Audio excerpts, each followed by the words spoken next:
The Blue Castle. If it had not rained on a certain May morning, Valancy Stirling's whole life would have been entirely different. She would have gone, with the rest of her clan, to Aunt. Chapter I. Wellington's engagement picnic and Dr. Trent would have gone to Montreal. But it did rain, and you shall hear what happened to her because of it. Valancy wakened early, in the lifeless, hopeless hour just preceding dawn. She had not slept very well. One does not sleep well, sometimes, when one is 29 on the morrow, and unmarried, in a community and connection where the unmarried are simply those who have failed to get a man. Dearwood and the Stirlings had long since relegated Valancy to hopeless old maidenhood.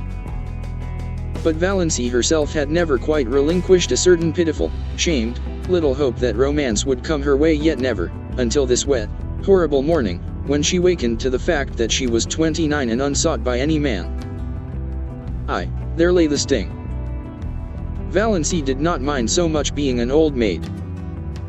After all, she thought, being an old maid couldn't possibly be as dreadful as being married to an Uncle Wellington or an Uncle Benjamin, or even an Uncle Herbert. What hurt her was that she had never had a chance to be anything but an old maid. No man had ever desired her. The tears came into her eyes as she lay there alone in the faintly graying darkness. She dared not let herself cry as hard as she wanted to, for two reasons. She was afraid that crying might bring on another attack of that pain around the heart. She had had a spell of it after she had got into bed, rather worse than any she had had yet. And she was afraid her mother would notice her red eyes at breakfast and keep at her with persistent, mosquito-like questions regarding the cause thereof. Suppose, thought Valancy with a ghastly grin, I answered with the plain truth, I am crying because I cannot get married. How horrified mother would be, though she is ashamed every day of her life of her old maid daughter. But of course appearances should be kept up. It is not, Valancy could hear her mother's prim, dictatorial voice asserting, it is not maidenly to think about men. The thought of her mother's expression made Valancy laugh, for she had a sense of humor nobody in her clan suspected. For that matter, there were a good many things about Valancy that nobody suspected. But her laughter was very superficial, and presently she lay there, a huddled, futile little figure, listening to the rain pouring down outside and watching, with a sick distaste, the chill, merciless light creeping into her ugly, sordid room. She knew the ugliness of that room by heart, knew it and hated it. The yellow painted floor, with one hideous, hooked rug by the bed, with a grotesque, hooked dog on it, always grinning at her when she awoke. The faded, dark red paper. The ceiling discolored by old leaks and crossed by cracks. The narrow, pinched little washstand. The brown paper lambrequin with purple roses on it. The spotted old looking glass with the crack across it, propped up on the inadequate dressing table. The jar of ancient potpourri made by her mother in her mythical honeymoon. The shell-covered box, with one burst corner, which Cousin Stickles had made in her equally mythical girlhood. The beaded pincushion with half its bead fringe gone. The one stiff, yellow chair, the faded old motto, gone but not forgotten, worked in colored yarns about great-grandmother Stirling's grim old face, the old photographs of ancient relatives long banished from the rooms below. There were only two pictures that were not of relatives. One, an old chromo of a puppy sitting on a rainy doorstep. That picture always made Valancy unhappy. That forlorn little dog crouched on the doorstep in the driving rain. Why didn't someone open the door and let him in? The other picture was a faded, passe-partout engraving of Queen Louise coming down a stairway, which Aunt Wellington had lavishly given her on her 10th birthday. For 19 years she had looked at it and hated it, beautiful, smug, self-satisfied Queen Louise. But she never dared destroy it or remove it. Mother and Cousin Stickles would have been aghast, or, as Valancy irreverently expressed it in her thoughts, would have had a fit. Every room in the house was ugly, of course. But downstairs appearances were kept up somewhat. There was no money for rooms nobody ever saw. Valancy sometimes felt that she could have done something for her room herself, even without money, if she were permitted. but her mother had negatived every timid suggestion and Valancy did not persist. Valancy never persisted. She was afraid to. Her mother could not brook opposition. Mrs. Stirling would sulk for days if offended, with the airs of an insulted duchess. The only thing Valancy liked about her room was that she could be alone there at night to cry if she wanted to. But, after all, what did it matter if a room, which you used for nothing except sleeping and dressing in, were ugly? Valancy was never permitted to stay alone in her room for any other purpose. People who wanted to be alone, so Mrs. Frederick Stirling and Cousin Stickles believed, could only want to be alone for some sinister purpose. But her room in the Blue Castle was everything a room should be. Valancy, so cowed and subdued and overridden and snubbed in real life, was wont to let herself go rather splendidly in her daydreams. Nobody in the Stirling clan, or its ramifications, suspected this, least of all her mother and Cousin Stickles. They never knew that Valancy had two homes: the ugly red brick box of a home, on Elm Street, and the Blue Castle in Spain.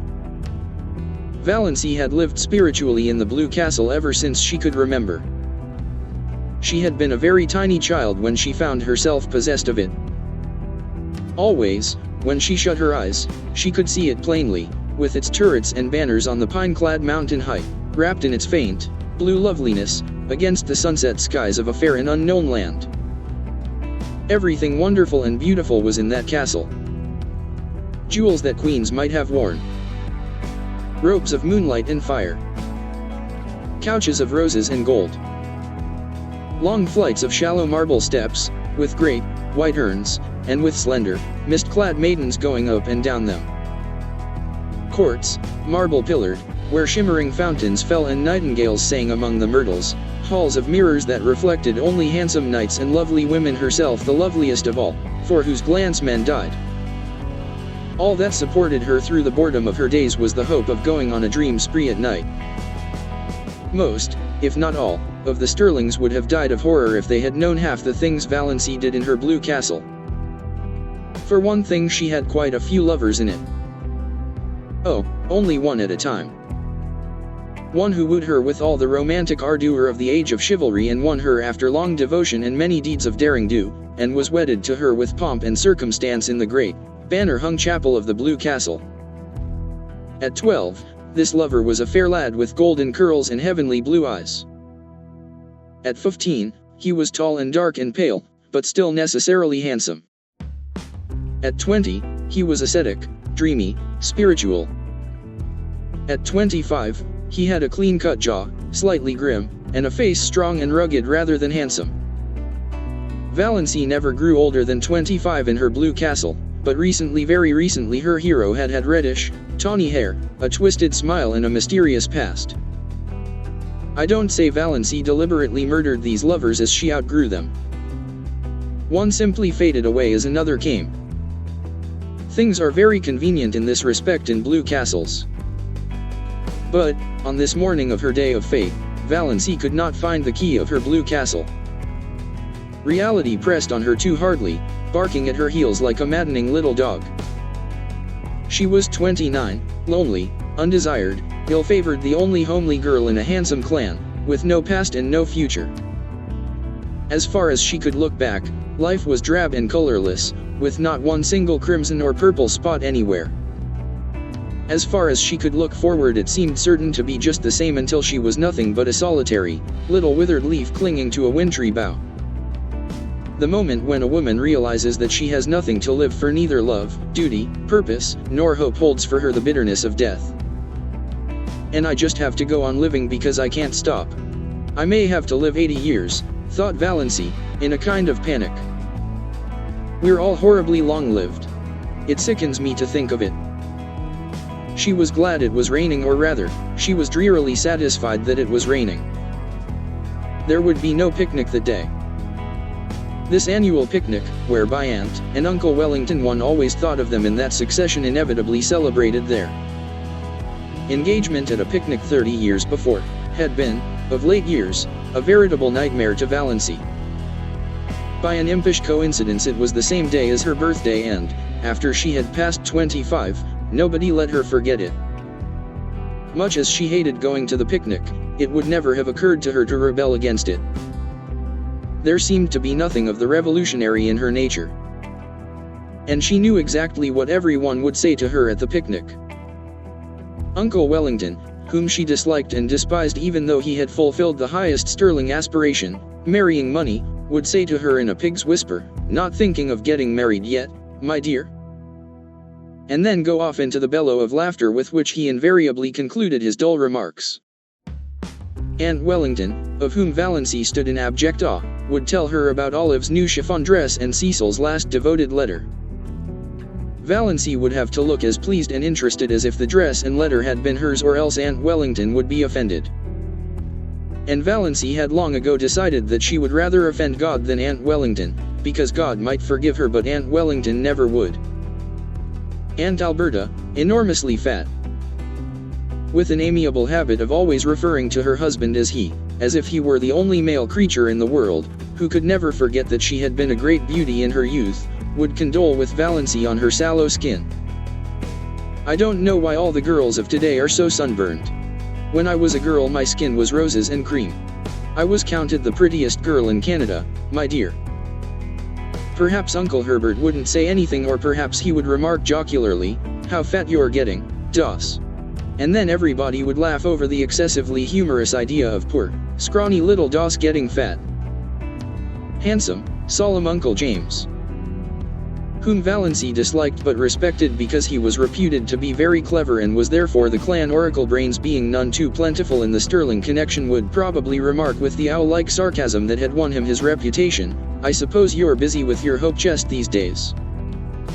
And Uncle Benjamin would ask some of his abominable conundrums, between wheezy chuckles, and answer them himself.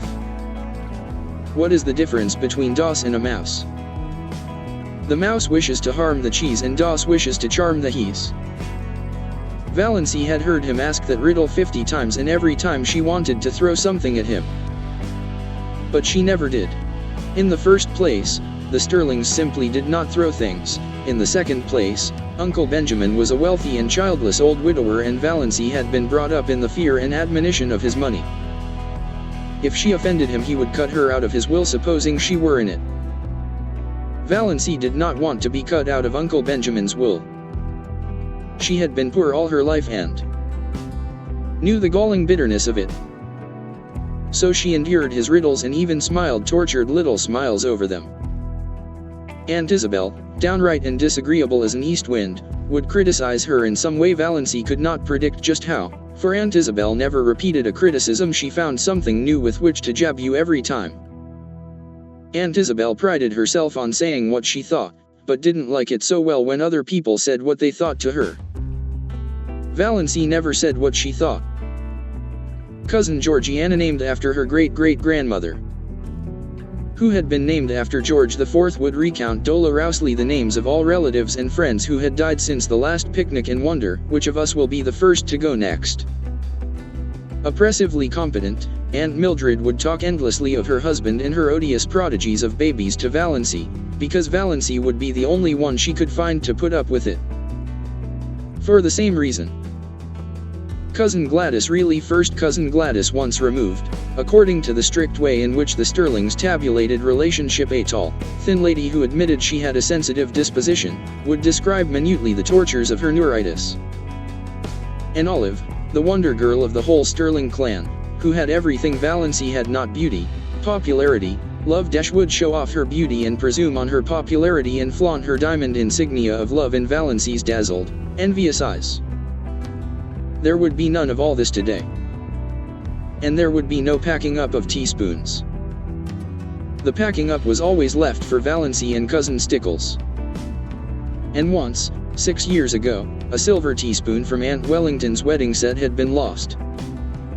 Valancy never heard the last of that silver teaspoon.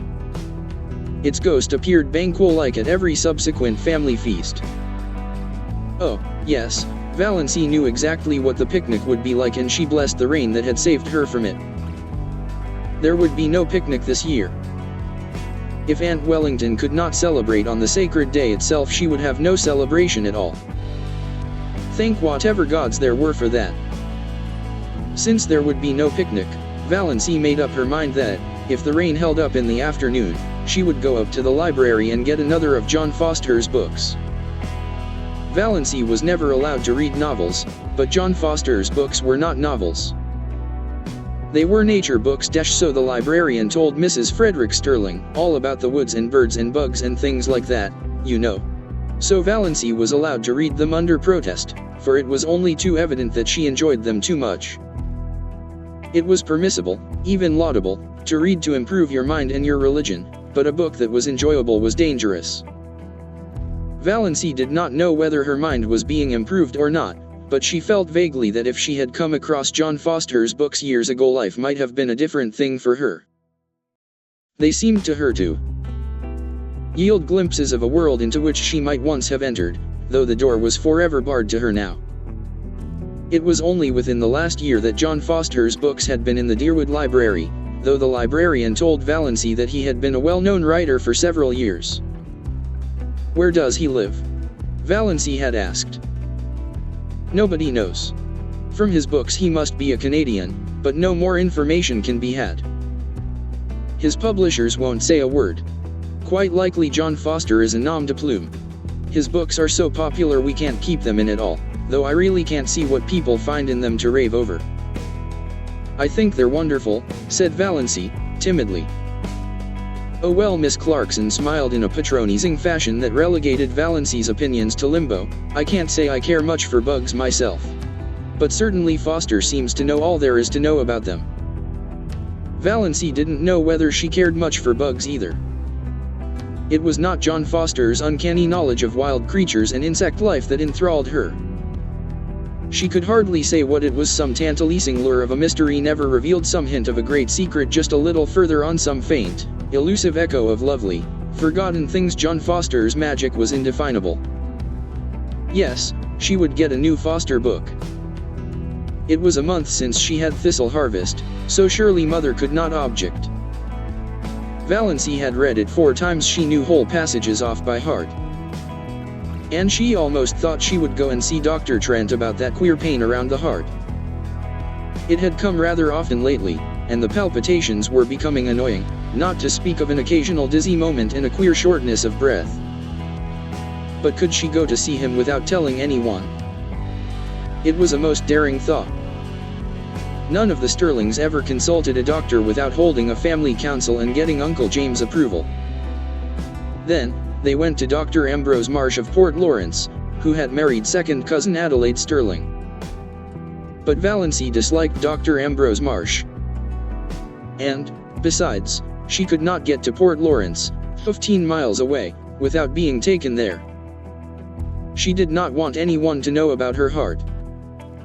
There would be such a fuss made, and every member of the family would come down and talk it over and advise her and caution her and warn her and tell her horrible tales of great aunts and cousins 40 times removed who had been just like that and dropped dead without a moment's warning. My dear Aunt Isabel would remember that she had always said Doss looked like a girl who would have heart trouble, so pinched and peaked always.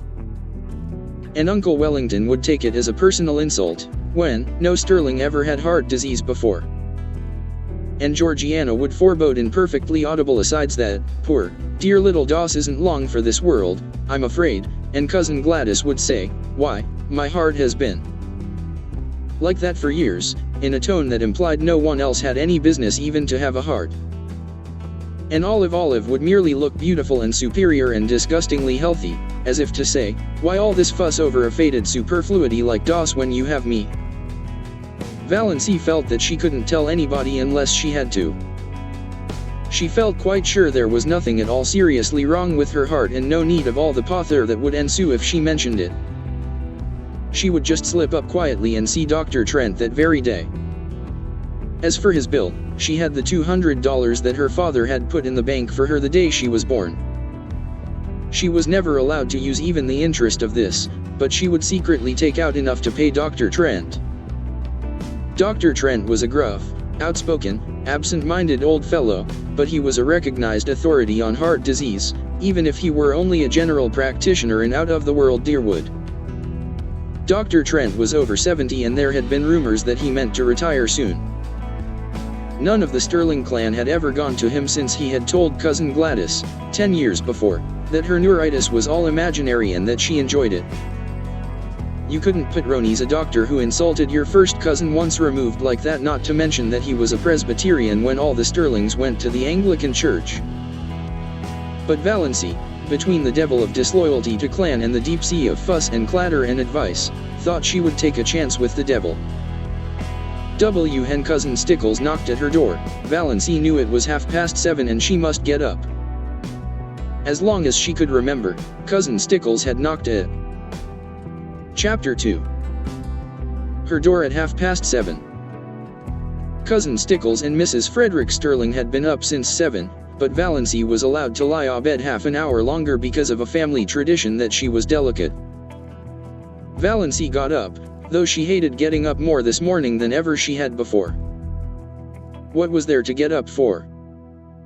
Another dreary day like all the days that had preceded it, full of meaningless little tasks, joyless and unimportant, that benefited nobody. But if she did not get up at once, she would not be ready for breakfast at 8 o'clock. Hard and fast times for meals were the rule in Mrs. Stirling's household. Breakfast at 8, dinner at 1, supper at 6, year in and year out. No excuses for being late were ever tolerated. So up Valancy got, shivering. The room was bitterly cold with the raw, penetrating chill of a wet May morning. The house would be cold all day. It was one of Mrs. Frederick's rules that no fires were necessary after the 24th of May. Meals were cooked on the little oil stove in the back porch. And though May might be icy and October frost-bitten, no fires were lighted until the 21st of October by the calendar. On the 21st of October, Mrs. Frederick began cooking over the kitchen range and lighted a fire in the sit-and-groom stove in the evenings.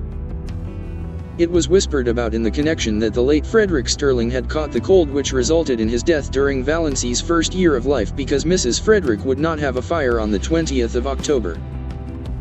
She lighted it the next day, but that was a day too late for Frederick Stirling. Valancy took off and hung up in the closet her night dress of coarse, unbleached cotton, with high neck and long, tight sleeves.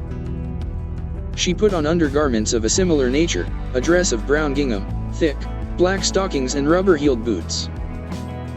Of late years she had fallen into the habit of doing her hair with the shade of the window by the looking glass pulled down. The lines on her face did not show so plainly then.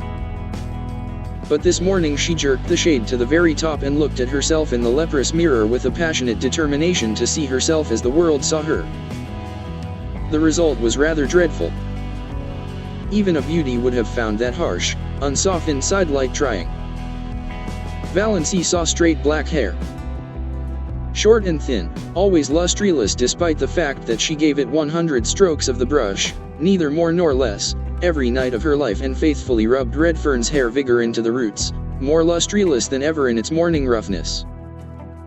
Fine, straight, black brows, a nose she had always felt was much too small even for her small, three-cornered, white face, a small, pale mouth that always fell open a trifle over little, pointed white teeth, a figure thin and flat-breasted, rather below the average height.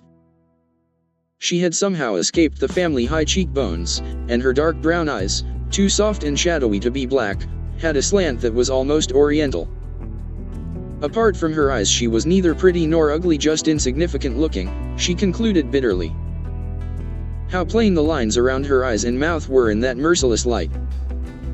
And never had her narrow, white face looked so narrow and so white. She did her hair in a pompadour. Pompadours had long gone out of fashion, but they had been in when Valancy first put her hair up, and Aunt Wellington had decided that she must always wear her hair so. It is the only way that becomes you. Your face is so small that you must add height to it by a pompadour effect, said Aunt Wellington, who always enunciated commonplaces as if uttering profound and important truths. Valancy had hankered to do her hair pulled low on her forehead, with puffs above the ears, as Olive was wearing hers. But Aunt Wellington's dictum had such an effect on her that she never dared change her style of hairdressing again. But then, there were so many things Valancy never dared do. All her life she had been afraid of something, she thought bitterly. From the very dawn of recollection, when she had been so horribly afraid of the big black bear that lived, so Cousin Stickles told her, in the closet under the stairs. And I always will be, I know it, I can't help it. I don't know what it would be like not to be afraid of something. Afraid of her mother's sulky fits, afraid of offending Uncle Benjamin, afraid of becoming a target for Aunt Wellington's contempt, afraid of Aunt Isabel's biting comments, afraid of Uncle James' disapproval, afraid of offending the whole clan's opinions and prejudices, afraid of not keeping up appearances, afraid to say what she really thought of anything, afraid of poverty in her old age. Fear, fear, fear, she could never escape from it. It bound her and enmeshed her like a spider's web of steel. Only in her blue castle could she find temporary release. And this morning Valancy could not believe she had a blue castle. She would never be able to find it again. 29, unmarried, undesired, what had she to do with the fairy-like chatelaine of the blue castle? She would cut such childish nonsense out of her life forever and face reality unflinchingly. She turned from her unfriendly mirror and looked out. The ugliness of the view always struck her like a blow.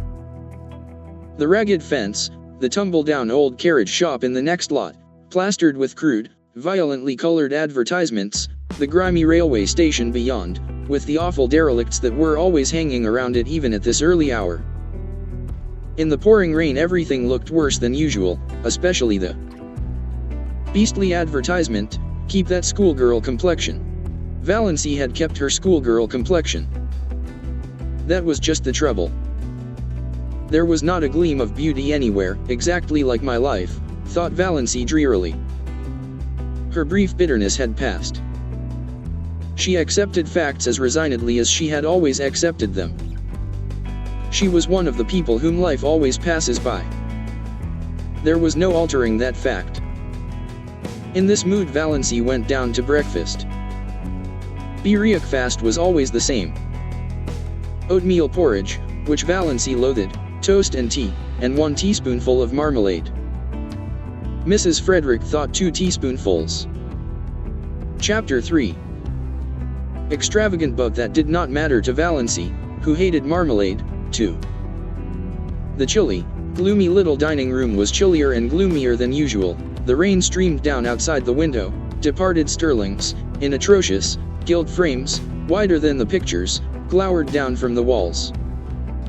And yet Cousin Stickles wished Valancy many happy returns of the day. "Sit up straight, Doss," was all her mother said. Valancy sat up straight. She talked to her mother and Cousin Stickles of the things they always talked of. She never wondered what would happen if she tried to talk of something else. She knew. Therefore she never did it. Mrs. Frederick was offended with Providence for sending a rainy day when she wanted to go to a picnic, so she ate her breakfast in a sulky silence for which Valancy was rather grateful. But Christine Stickles whined endlessly on as usual, complaining about everything: the weather, the leak in the pantry, the price of oatmeal and butter. Valancy felt at once she had buttered her toast too lavishly, the epidemic of mumps in Deerwood. Doss will be sure to catch them, she foreboded. Doss must not go where she is likely to catch mumps, said Mrs. Frederick shortly. Valancy had never had mumps or whooping cough or chicken pox or measles or anything. She should have had nothing but horrible colds every winter. Doss winter colds were a sort of tradition in the family. Nothing, it seemed, could prevent her from catching them. Mrs. Frederick and Cousin Stickles did their heroic best. One winter they kept Valancy housed up from November to May, in the warm sitting room. She was not even allowed to go to church. And Valancy took cold after cold and ended up with bronchitis in June. "None of my family were ever like that," said Mrs. Frederick, implying that it must be a Stirling tendency. "The Stirlings seldom take colds," said Cousin Stickles resentfully. She had been a Stirling. "I think," said Mrs. Frederick, "that if a person makes up her mind not to have colds, she will not have colds." So that was the trouble. It was all Valancy's own fault. But on this particular morning Valancy's unbearable grievance was that she was called Doss. She had endured it for 29 years, and all at once she felt she could not endure it any longer. Her full name was Valancy Jane. Valancy Jane was rather terrible, but she liked Valancy, with its odd, outland tang. It was always a wonder to Valancy that the Stirlings had allowed her to be so christened. She had been told that her maternal grandfather, old Amos Wansbera, had chosen the name for her. Her father had tacked on the Jane by way of civilizing it, and the whole connection got out of the difficulty by nicknaming her Doss. She never got Valancy from anyone but outsiders.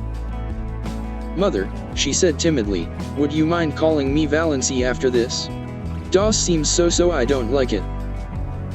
Mrs. Frederick looked at her daughter in astonishment. She wore glasses with enormously strong lenses that gave her eyes a peculiarly disagreeable appearance. "What is the matter with Doss? It seems so childish," faltered Valancy. "Oh." Mrs. Frederick had been a Wansbera, and the Wansbera smile was not an asset. "I see. Well, it should suit you then. You are childish enough in all conscience, my dear child." "I am 29, said the dear child desperately. "I wouldn't proclaim it from the housetops if I were you, dear," said Mrs. Frederick. 29. I had been married 9 years when I was 29. "I was married at 17, said Cousin Stickles proudly.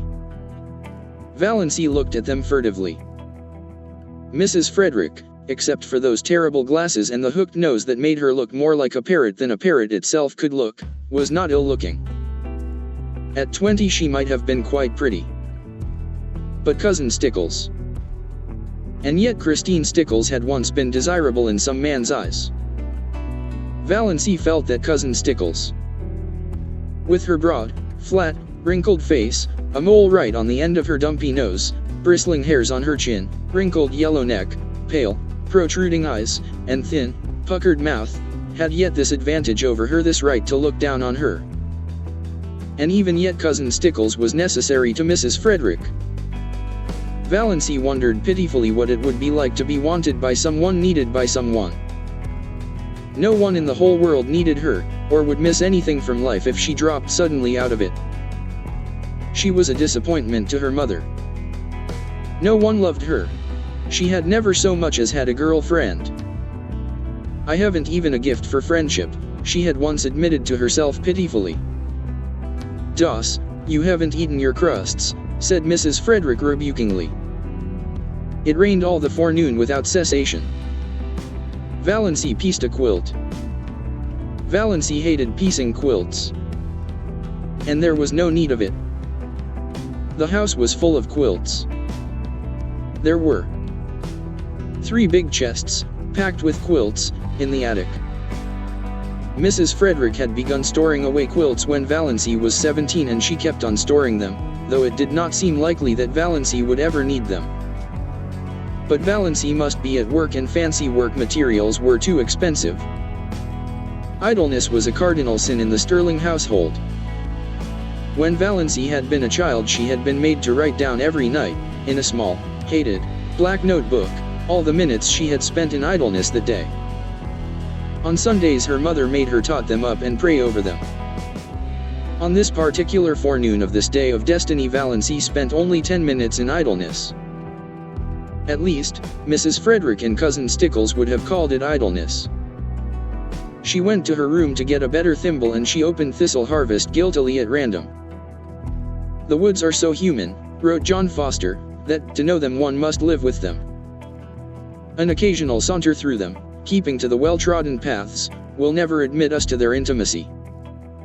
If we wish to be friends, we must seek them out and win them by frequent, reverent visits at all hours, by morning, by noon, and by night, and at all seasons, in spring, in summer, in autumn, in winter. Otherwise we can never really know them, and any pretense we may make to the contrary will never impose on them. They have their own effective way of keeping aliens at a distance and shutting their hearts to mere casual sightseers. It is of no use to seek the woods from any motive except sheer love of them. They will find us out at once and hide all their sweet, old-world secrets from us. But if they know we come to them because we love them, they will be very kind to us and give us such treasures of beauty and delight as are not bought or sold in any marketplace. For the woods, when they give at all, give unstintedly and hold nothing back from their true worshippers. We must go to them lovingly, humbly, patiently, watchfully. And we shall learn what poignant loveliness lurks in the wild places and silent intervales, lying under starshine and sunset. What cadences of unearthly music are harped on aged pine boughs or crooned in copses of fir, what delicate savors exhale from mosses and ferns in sunny corners or on damp brooklands, what dreams and myths and legends of an older time haunt them. Then the immortal heart of the woods will beat against ours and its subtle life will steal into our veins and make us its own forever. So that no matter where we go or how widely we wander, we shall yet be drawn back to the forest to find our most enduring kinship. Das called her mother from the hall below. What are you doing all by yourself in that room? Valancy dropped Thistle Harvest like a hot coal and fled downstairs to her patches, but she felt the strange exhilaration of spirit that always came momentarily to her when she dipped into one of John Foster's books. Valancy did not know much about woods except the haunted groves of oak and pine around her blue castle. But she had always secretly hankered after them, and a Foster book about woods was the next best thing to the woods themselves. At noon it stopped raining, but the sun did not come out until 3. Then Valancy timidly said she thought she would go uptown. "What do you want to go uptown for?" demanded her mother.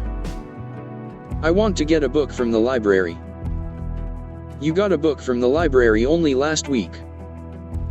"No, it was 4 weeks." 4 weeks. Nonsense. "Really it was, mother." "You are mistaken. It cannot possibly have been more than 2 weeks. I dislike contradiction. And I do not see what you want to get a book for, anyhow.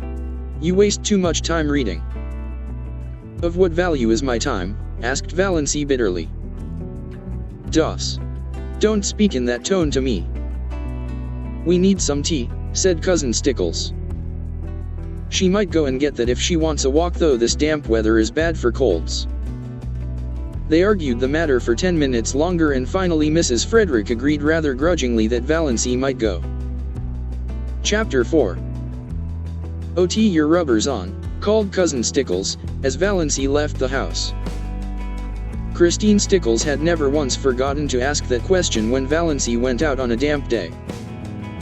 "Yes." "Have you got your flannel petticoat on?" asked Mrs. Frederick. "No." "Das, I really do not understand you. Do you want to catch your death of cold again?" Her voice implied that Valancy had died of a cold several times already. "Go upstairs this minute and put it on." "Need a flannel petticoat?" "My sateen one is warm enough." "Das, remember you had bronchitis 2 years ago. Go and do as you are told." Valancy went, though nobody will ever know just how near she came to hurling the rubber plant into the street before she went. She hated that gray flannel petticoat more than any other garment she owned. Olive never had to wear flannel petticoats. Olive wore ruffled silk and sheer lawn and filmy laced flounces. But Olive's father had married money, and Olive never had bronchitis. So there you were. "Are you sure you didn't leave the soap in the water?" demanded Mrs. Frederick. But Valancy was gone. She turned at the corner and looked back down the ugly, prim, respectable street where she lived. The Stirling house was the ugliest on it, more like a red brick box than anything else. Too high for its breadth, and made still higher by a bulbous glass cupola on top. About it was the desolate, barren piece of an old house whose life is lived. There was a very pretty little house, with leaded casements and dubbed gables, just around the corner, a new house, one of those houses you love the minute you see them. Clayton Markley had built it for his bride. He was to be married to Jenny Lloyd in June. The little house, it was said, was furnished from attic to cellar, in complete readiness for its mistress. "I don't envy Jenny the man," thought Valancy sincerely. Clayton Markley was not one of her many ideals, but I do envy her the house. It's such a nice young house. Oh, if I could only have a house of my own, ever so poor, so tiny, but my own. But then," she added bitterly, "there is no use in yowling for the moon when you can't even get a tallow candle." In dreamland nothing would do Valancy but a castle of pale sapphire. In real life she would have been fully satisfied with a little house of her own. She envied Jenny Lloyd more fiercely than ever today. Jenny was not so much better looking than she was, and not so very much younger. Yet she was to have this delightful house. And the nicest little Wedgwood teacups Valancy had seen them, an open fireplace, and monogrammed linen, hem-stitched tablecloths, and china closets. Why did everything come to some girls and nothing to others? It wasn't fair. Valancy was once more seething with rebellion as she walked along, a prim, dowdy little figure in her shabby raincoat and 3-year-old hat, splashed occasionally by the mud of a passing motor with its insulting shrieks. Motors were still rather a novelty in Deerwood, though they were common in Port Lawrence, and most of the summer residents up at Muskoka had them. In Deerwood only some of the smart set had them, for even Deerwood was divided into sets. There was the smart set, the intellectual set, the old family set of which the Stirlings were members, the common run, and a few pariahs. Not one of the Stirling clan had as yet condescended to a motor, though Olive was teasing her father to have one. Valancy had never even been in a motor car. But she did not hanker after this. In truth, she felt rather afraid of motor cars, especially at night. They seemed to be too much like big purring beasts that might turn and crush you or make some terrible savage leap somewhere. On the steep mountain trails around her blue castle only gaily caparisoned steeds might proudly pace. In real life Valancy would have been quite contented to drive in a buggy behind a nice horse. She got a buggy drive only when some uncle or cousin remembered to fling her a chance, like a bone to a dog. Oh, of course she must buy the tea in Uncle Benjamin's grocery store. To buy it anywhere else was unthinkable.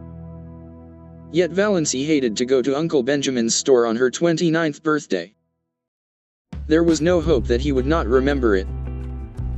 Chapter V. Why, demanded Uncle Benjamin, leeringly, as he tied up her tea, are young ladies like bad grammarians? Valancy, with Uncle Benjamin's will in the background of her mind, said meekly, I don't know. Why? Because, chuckled Uncle Benjamin, they can't decline matrimony. The two clerks, Joe Hammond and Claude Bertram, chuckled also, and Valancy disliked them a little more than ever. On the first day Claude Bertram had seen her in the store she had heard him whisper to Joe, Who is that? And Joe had said, Valancy Stirling, one of the Deerwood old maids. Curable or incurable? Claude had asked with a snicker, evidently thinking the question very clever. Valancy smarted anew with the sting of that old recollection. 29, Uncle Benjamin was saying. Dear me, Doss, you're dangerously near the second corner and not even thinking of getting married yet. 29. It seems impossible. Then Uncle Benjamin said an original thing. Uncle Benjamin said, How time does fly. I think it crawls, said Valancy passionately. Passion was so alien to Uncle Benjamin's conception of Valancy that he didn't know what to make of her. To cover his confusion, he asked another conundrum as he tied up her beans. Cousin Stickles had remembered at the last moment that they must have beans. Beans were cheap and filling. What two ages are apt to prove illusory? Asked Uncle Benjamin, and, not waiting for Valancy to give it up, he added, Mirage and marriage. Mirage is pronounced Mirez, said Valancy shortly, picking up her tea and her beans. For the moment she did not care whether Uncle Benjamin cut her out of his will or not. She walked out of the store while Uncle Benjamin stared after her with his mouth open. Then he shook his head. Poor Doss is taking it hard, he said. Valancy was sorry by the time she reached the next crossing. Why had she lost her patience like that? Uncle Benjamin would be annoyed and would likely tell her mother that Doss had been impertinent to me. And her mother would lecture her for a week. I've held my tongue for 20 years, thought Valancy. Why couldn't I have held it once more? Yes, it was just 20, Valancy reflected, since she had first been twitted with her loverless condition. She remembered the bitter moment perfectly. She was just 9 years old and she was standing alone on the school playground while the other little girls of her class were playing a game in which you must be chosen by a boy as his partner before you could play. Nobody had chosen Valancy, little, pale, black-haired Valancy, with her prim, long-sleeved apron and odd, slanted eyes. "Oh," said a pretty little girl to her, "I'm so sorry for you. You haven't got a beau." Valancy had said defiantly, as she continued to say for 20 years, "I don't want a beau." But this afternoon Valancy once and for all stopped saying that. "I'm going to be honest with myself anyhow," she thought savagely. "Uncle Benjamin's riddles hurt me because they are true. I do want to be married. I want a house of my own, I want a husband of my own, I want sweet, little fat babies of my own." Valancy stopped suddenly, aghast at her own recklessness. She felt sure that Rev. Dr. Stirling, who passed her at this moment, read her thoughts and disapproved of them thoroughly. Valancy was afraid of Dr. Stirling, had been afraid of him ever since the Sunday, 23 years before, when he had first come to St. Albans. Valancy had been too late for Sunday school that day and she had gone into the church timidly and sat in their pew. No one else was in the church, nobody except the new rector, Dr. Stirling. Dr. Stirling stood up in front of the choir door, beckoned to her, and said sternly, "Little boy, come up here." Valancy had stared around her. There was no little boy, there was no one in all the huge church but herself. This strange man with the blue glasses couldn't mean her. She was not a boy. "Little boy," repeated Dr. Stirling, more sternly still, shaking his forefinger fiercely at her, "come up here at once." Valancy arose as if hypnotized and walked up the aisle. She was too terrified to do anything else. What dreadful thing was going to happen to her? What had happened to her?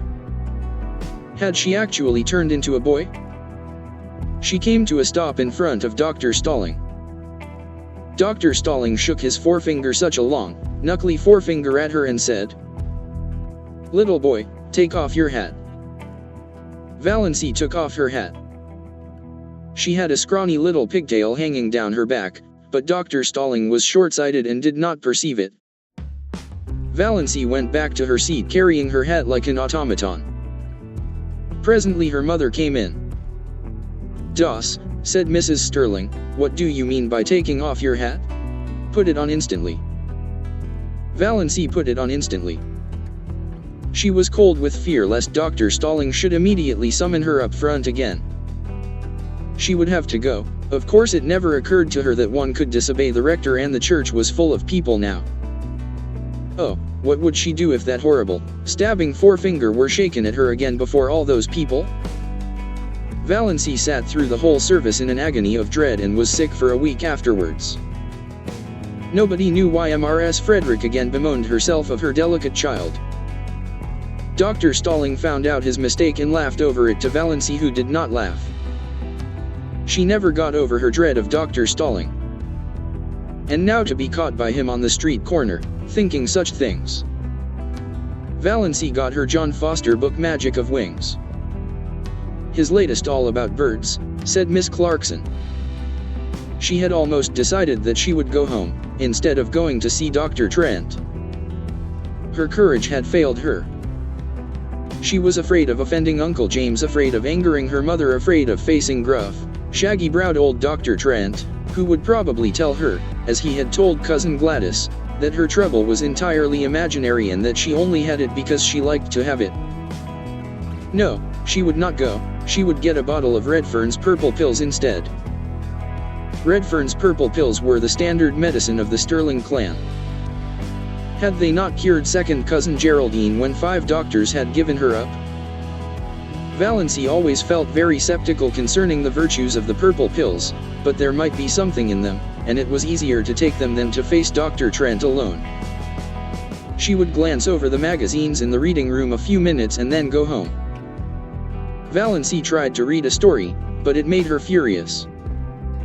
On every page was a picture of the heroine surrounded by adoring men. And here was she, Valancy Stirling, who could not get a solitary beau. Valancy slammed the magazine shut. She opened Magic of Wings. Her eyes fell on the paragraph that changed her life. Fear is the original sin, wrote John Foster. Almost all the evil in the world has its origin in the fact that someone is afraid of something. It is a cold, slimy serpent coiling about you. It is horrible to live with fear, and it is of all things degrading. Valancy shut magic of wings and stood up. She would go and see Dr. Trent. The ordeal was not so dreadful, after all. Dr. Trent was as gruff and abrupt as usual, but he did not tell her her ailment was imaginary. After he had listened to her. Chapter 6. Symptoms and asked a few questions and made a quick examination, he sat for a moment looking at her quite intently. Valancy thought he looked as if he were sorry for her. She caught her breath for a moment. Was the trouble serious? Oh, it couldn't be. Surely it really hadn't bothered her much, only lately it had got a little worse. Dr. Trent opened his mouth, but before he could speak the telephone at his elbow rang sharply. He picked up the receiver. Valancy, watching him, saw his face change suddenly as he listened. Low yes what? Yes, a brief interval, my God. Dr. Trent dropped the receiver, dashed out of the room and upstairs without even a glance at Valancy. She heard him rushing madly about overhead, barking out a few remarks to somebody, presumably his housekeeper. Then he came tearing downstairs with a club bag in his hand, snatched his hat and coat from the rack, jerked open the street door and rushed down the street in the direction of the station. Valancy sat alone in the little office, feeling more absolutely foolish than she had ever felt before in her life. Foolish and humiliated. So this was all that had come of her heroic determination to live up to John Foster and cast fear aside. Not only was she a failure as a relative and non-existent as a sweetheart or friend, but she was not even of any importance as a patient. Dr. Trent had forgotten her very presence in his excitement over whatever message had come by the telephone. She had gained nothing by ignoring Uncle James and flying in the face of family tradition. For a moment she was afraid she was going to cry. It was all so ridiculous. Then she heard Dr. Trent's housekeeper coming down the stairs. Valancy rose and went to the office door. The doctor forgot all about me, she said with a twisted smile. Well, that's too bad, said Mrs. Patterson sympathetically. But it wasn't much wonder, poor man. That was a telegram they phoned over from the port. His son has been terribly injured in an auto accident in Montreal. The doctor had just 10 minutes to catch the train. I don't know what he'll do if anything happens to Ned, he's just bound up in the boy. You'll have to come again, Miss Stirling. I hope it's nothing serious. Oh, no, nothing serious, agreed Valancy. She felt a little less humiliated. It was no wonder poor Dr. Trent had forgotten her at such a moment. Nevertheless, she felt very flat and discouraged as she went down the street. Valancy went home by the shortcut of Lover's Lane. She did not often go through Lover's Lane, but it was getting near supper time and it would never do to be late. Lover's Lane wound back of the village, under great elms and maples, and deserved its name.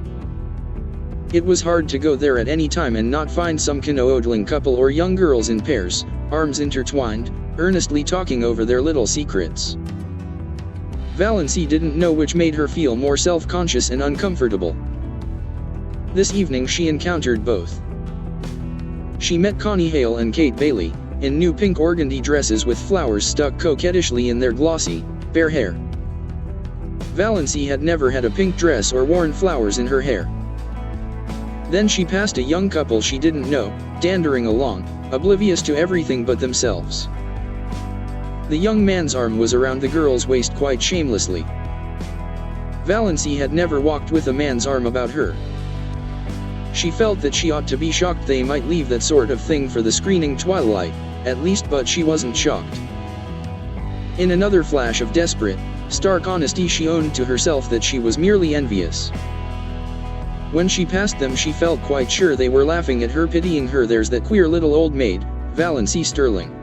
They say she never had a beau in her whole life. Valancy fairly ran to get out of Lover's Lane.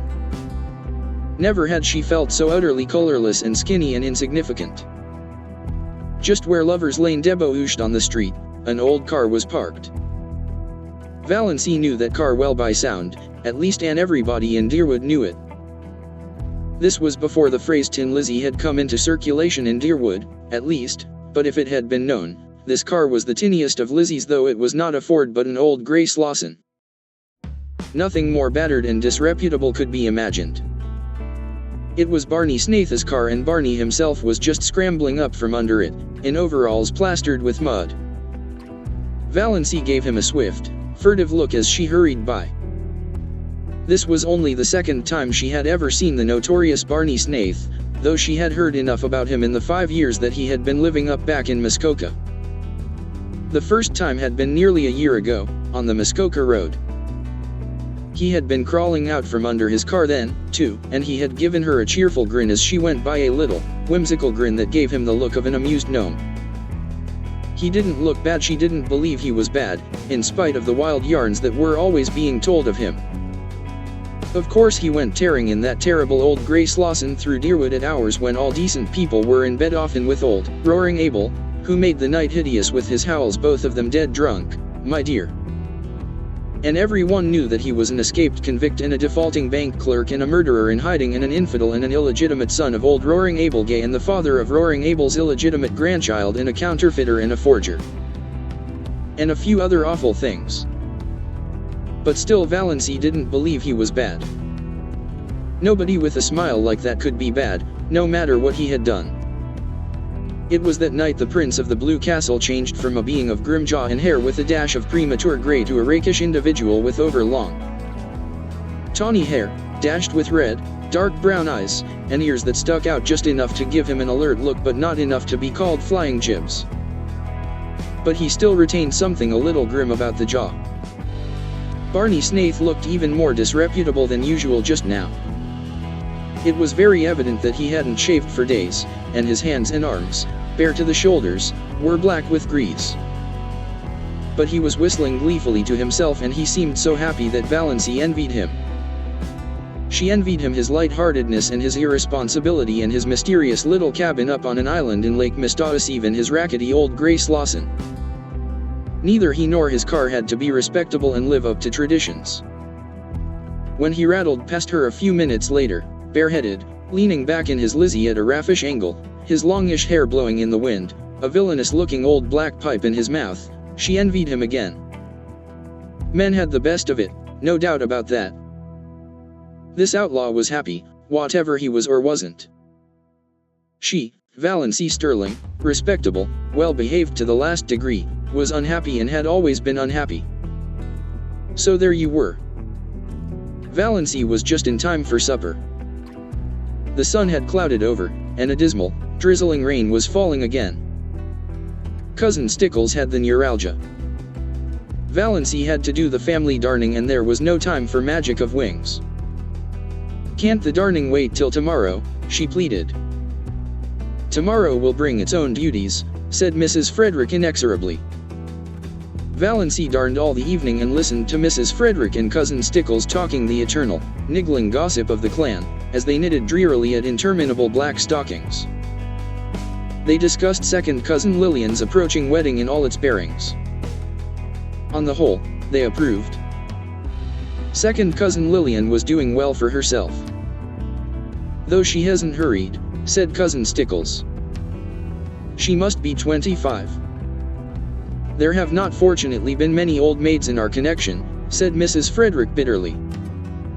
Valancy flinched. She had run the darning needle into her finger. Third cousin Aaron Gray had been scratched by a cat and had blood poisoning in his finger. "Cats are most dangerous animals," said Mrs. Frederick. "I would never have a cat about the house." She glared significantly at Valancy through her terrible glasses. Once, 5 years ago, Valancy had asked if she might have a cat.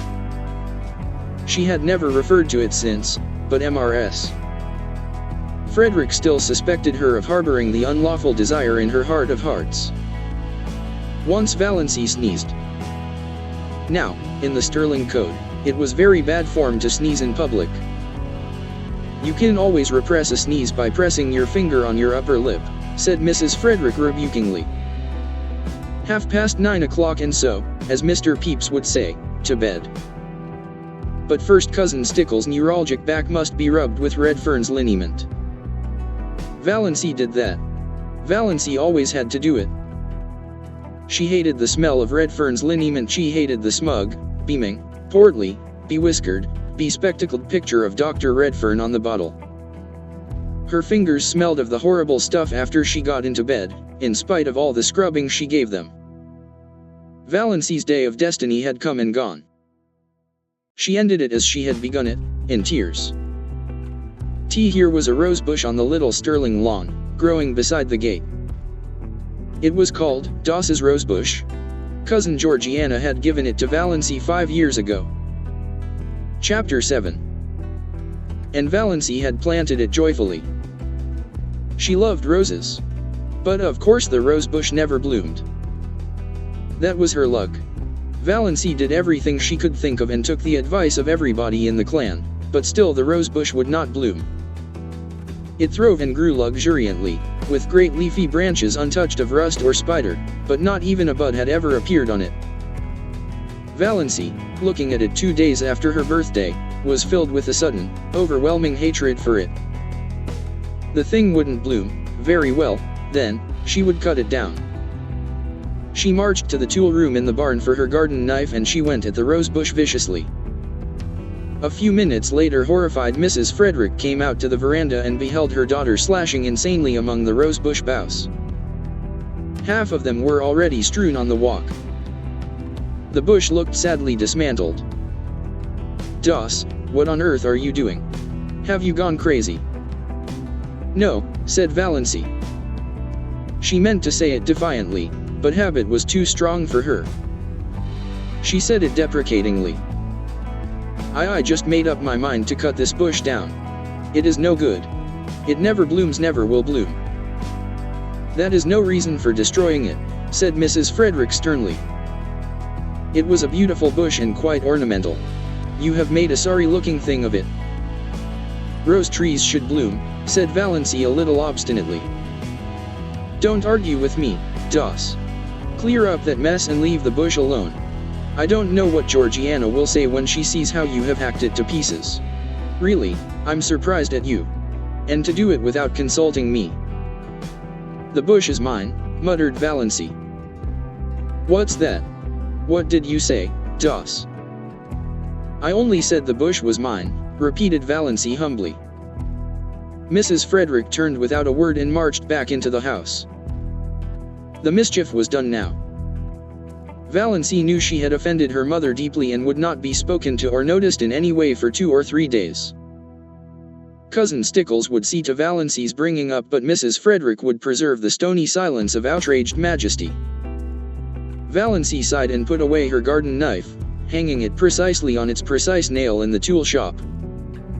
She cleared away the severed branches and swept up the leaves. Her lips twitched as she looked at the straggling bush. It had an odd resemblance to its shaken, scrawny donor, little cousin Georgiana herself. "I certainly have made an awful-looking thing of it," thought Valancy. But she did not feel repentant, only sorry she had offended her mother. Things would be so uncomfortable until she was forgiven. Mrs. Frederick was one of those women who can make their anger felt all over a house. Walls and doors are no protection from it. "You'd better go uptown and get the mail," said Cousin Stickles, when Valancy went in. "I can't go, I feel all sorter peaky and piney this spring. I want you to stop at the drugstore and get me a bottle of Redfern's blood bitters. There's nothing like Redfern's bitters for building a body up. Cousin James says the purple pills are the best, but I know better. My poor dear husband took Redfern's bitters right up to the day he died. Don't let them charge you more than 90 cents. I can get it for that at the port. And what have you been saying to your poor mother? Do you ever stop to think, Doss, that you can only have one mother?" "One is enough for me," thought Valancy undutifully, as she went uptown. She got Cousin Stickles' bottle of bitters and then she went to the post office and asked for her mail at the general delivery. Her mother did not have a box. They got too little mail to bother with it. Valancy did not expect any mail, except the Christian Times, which was the only paper they took.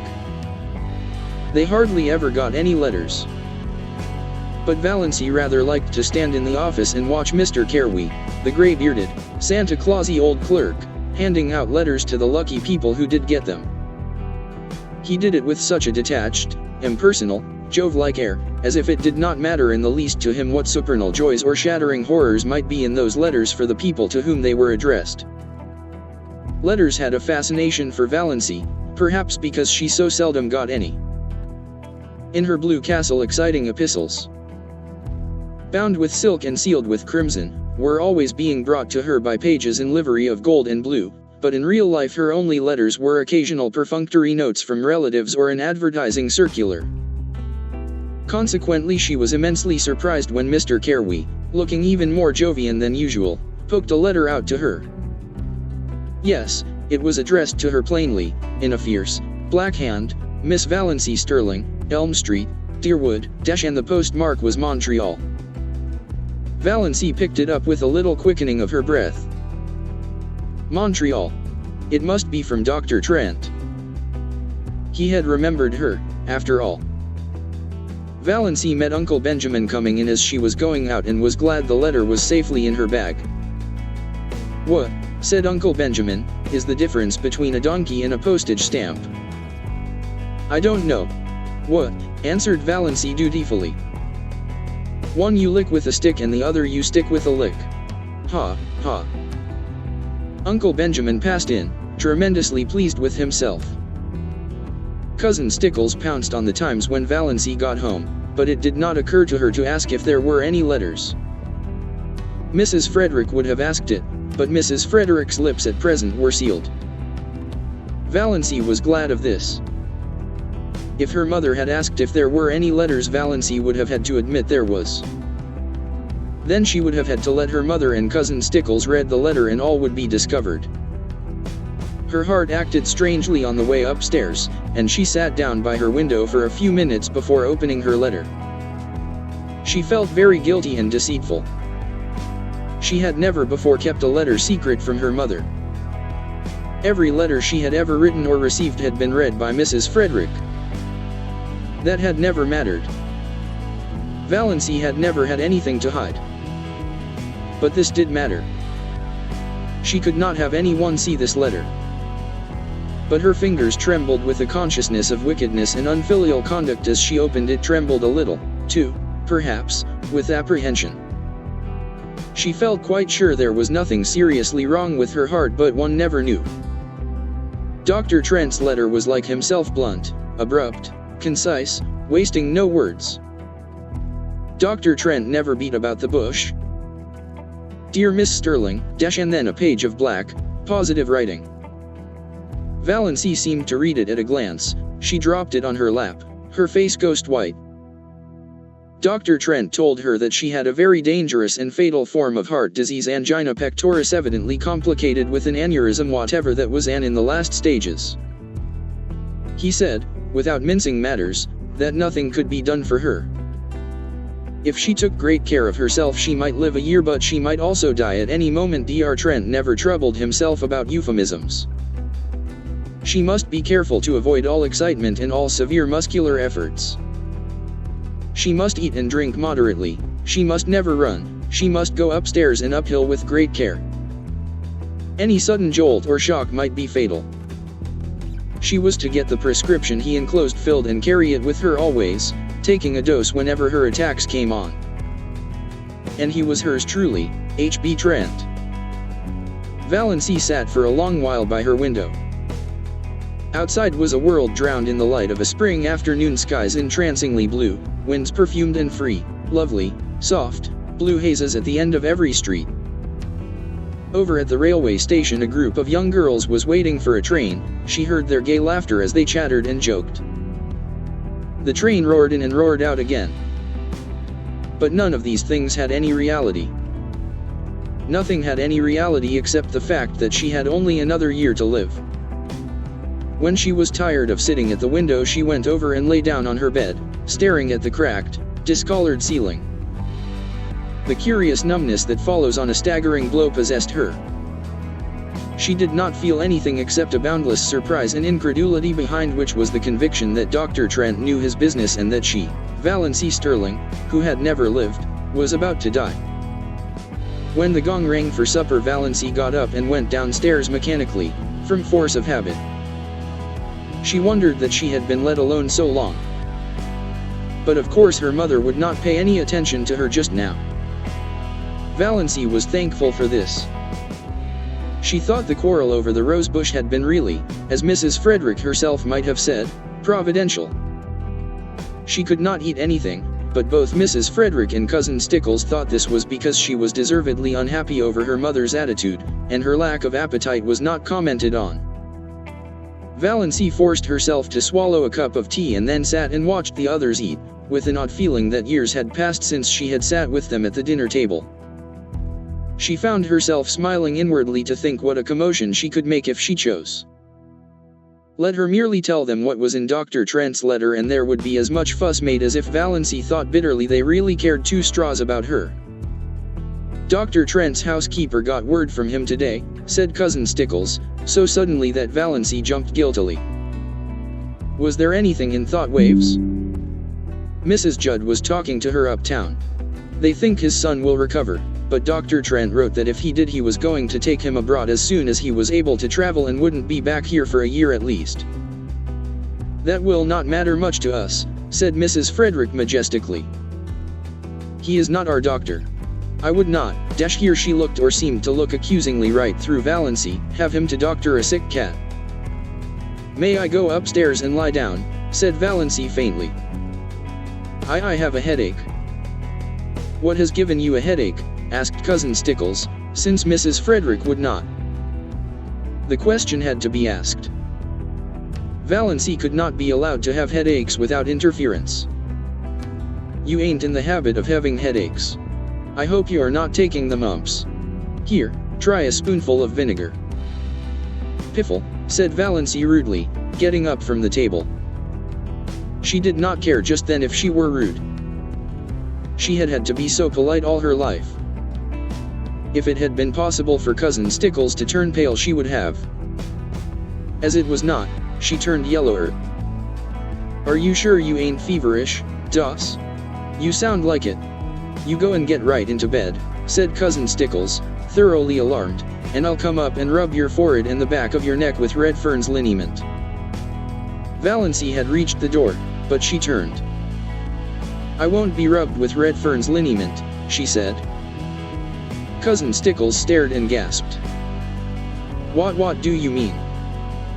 I said I wouldn't be rubbed with Redfern's liniment, repeated Valancy. Horrid, sticky stuff. And it has the vilest smell of any liniment I ever saw. It's no good. I want to be left alone, that's all. Valancy went out, leaving Cousin Stickles aghast.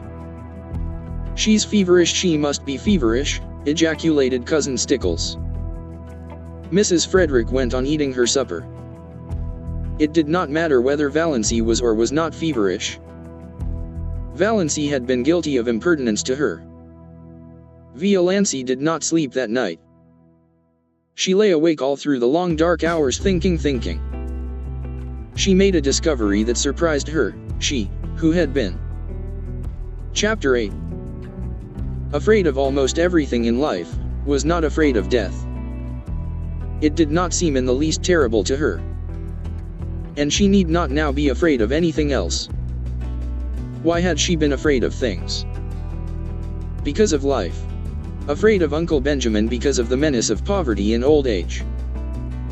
But now she would never be old, neglected, tolerated. Afraid of being an old maid all her life. But now she would not be an old maid very long. Afraid of offending her mother and her clan because she had to live with and among them and couldn't live peaceably if she didn't give in to them. But now she hadn't. Valancy felt a curious freedom. But she was still horribly afraid of one thing, the fuss the whole yamfree of them would make when she told them. Valancy shuddered at the thought of it. She couldn't endure it. Oh, she knew so well how it would be. First there would be indignation, yes, indignation on the part of Uncle James because she had gone to a doctor, any doctor, without consulting him. Indignation on the part of her mother for being so sly and deceitful, to your own mother, Doss.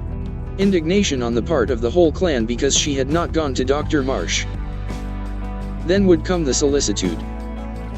She would be taken to Dr. Marsh, and when Dr. Marsh confirmed Dr. Trent's diagnosis, she would be taken to specialists in Toronto and Montreal. Uncle Benjamin would foot the bill with a splendid gesture of munificence in thus assisting the widow and orphan, and talk forever after of the shocking fees specialists charged for looking wise and saying they couldn't do anything. And when the specialists could do nothing for her, Uncle James would insist on her taking purple pills - I've known them to effect a cure when all the doctors had given up - and her mother would insist on Redfern's blood bitters. And Cousin Stickles would insist on rubbing her over the heart every night with Redfern's liniment on the grounds that it might do good and couldn't do harm, and everybody else would have some pet dope for her to take. Dr. Stirling would come to her and say solemnly, "You are very ill. Are you prepared for what may be before you?" Almost as if he were going to shake his forefinger at her, the forefinger that had not grown any shorter or less noble with age. And she would be watched and checked like a baby and never let do anything or go anywhere alone. Perhaps she would not even be allowed to sleep alone lest she die in her sleep. Cousin Stickles or her mother would insist on sharing her room and bed. Yes, undoubtedly they would. It was this last thought that really decided Valancy. She could not put up with it, and she wouldn't. As the clock in the hall below struck 12, Valancy suddenly and definitely made up her mind that she would not tell anybody. She had always been told, ever since she could remember, that she must hide her feelings. It is not ladylike to have feelings, Cousin Stickles had once told her disapprovingly. Well, she would hide them with a vengeance. But though she was not afraid of death, she was not indifferent to it. She found that she resented it. It was not fair that she should have to die when she had never lived. Rebellion flamed up in her soul as the dark hours passed by, not because she had no future but because she had no past. "I'm poor, I am ugly, I am a failure, and I'm near death," she thought. She could see her own obituary notice in the Deerwood Weekly Times, copied into the Port Lawrence Journal. A deep gloom was cast over Deerwood, etc., etc. Leaves a large circle of friends to mourn, etc., etc., etc. Lies, all lies. Gloom, forsooth. Nobody would miss her. Her death would not matter a straw to anybody. Not even her mother loved her, her mother who had been so disappointed that she was not a boy, or at least, a pretty girl. Valancy reviewed her whole life between midnight and the early spring dawn. It was a very drab existence, but here and there an incident loomed out with a significance out of all proportion to its real importance. These incidents were all unpleasant in one way or another. Nothing really pleasant had ever happened to Valancy. "I've never had one wholly happy hour in my life, not one," she thought. "I've just been a colorless nonentity. I remember reading somewhere once that there is an hour in which a woman might be happy all her life if she could but find it. I've never found my hour, never, never. And I never will now. If I could only have had that hour, I'd be willing to die." Those significant incidents kept bobbing up in her mind like unbidden ghosts, without any sequence of time or place. For instance, that time when, at 16, she had blued a tub full of clothes too deeply.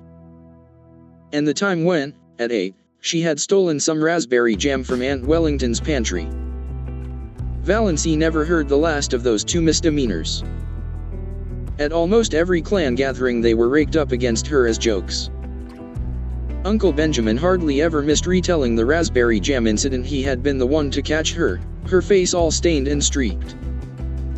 "I have really done so few bad things that they have to keep harping on the old ones," thought Valancy. "Why, I've never even had a quarrel with anyone. I haven't an enemy. What a spineless thing I must be not to have even one enemy." There was that incident of the dust pile at school when she was 7.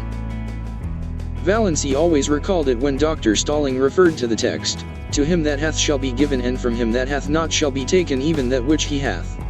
Other people might puzzle over that text, but it never puzzled Valancy. The whole relationship between herself and Olive, dating from the day of the dust pile, was a commentary on it. She had been going to school a year, but Olive, who was a year younger, had just begun and had about her all the glamour of a new girl, and an exceedingly pretty girl at that. It was at recess and all the girls, big and little, were out on the road in front of the school making dust piles. The aim of each girl was to have the biggest pile. Valancy was good at making dust piles, there was an art in it, and she had secret hopes of leading. But Olive, working off by herself, was suddenly discovered to have a larger dust pile than anybody. Valancy felt no jealousy. Her dust pile was quite big enough to please her. Then one of the older girls had an inspiration. "Let's put all our dust on Olive's pile and make a tremendous one," she exclaimed. A frenzy seemed to seize the girls. They swooped down on the dust piles with pails and shovels, and in a few seconds Olive's pile was a veritable pyramid. In vain Valancy, with scrawny, outstretched little arms, tried to protect hers. She was ruthlessly swept aside, her dust pile scooped up and poured on Olive's. Valancy turned away resolutely and began building another dust pile. Again a bigger girl pounced on it. Valancy stood before it, flushed, indignant, arms outspread. "Don't take it," she pleaded. "Please don't take it." "But why?" demanded the older girl. "Why won't you help to build Olive's bigger?" "I want my own little dust pile," said Valancy piteously. Her plea went unheeded. While she argued with one girl, another scraped up her dust pile.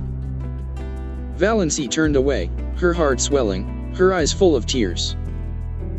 "Jealous, Yuri, jealous," said the girls mockingly. "You were very selfish," said her mother coldly, when Valancy told her about it at night. That was the first and last time Valancy had ever taken any of her troubles to her mother. Valancy was neither jealous nor selfish. It was only that she wanted a dust pile of her own, small or big mattered not.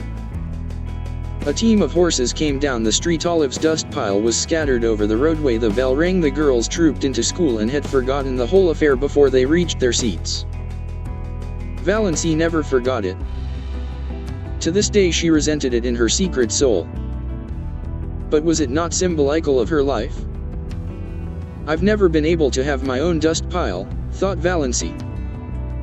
The enormous red moon she had seen rising right at the end of the street one autumn evening of her 6th year. She had been sick and cold with the awful, uncanny horror of it. So near to her. So big.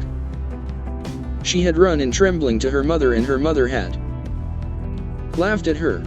She had gone to bed and hidden her face under the clothes in terror lest she might look at the window and see that horrible moon glaring in at her through it. The boy who had tried to kiss her at a party when she was 15. She had not let him, she had evaded him and run. He was the only boy who had ever tried to kiss her. Now, 14 years later, Valancy found herself wishing that she had let him. The time she had been made to apologize to Olive for something she hadn't done. Olive had said that Valancy had pushed her into the mud and spoiled her new shoes on purpose.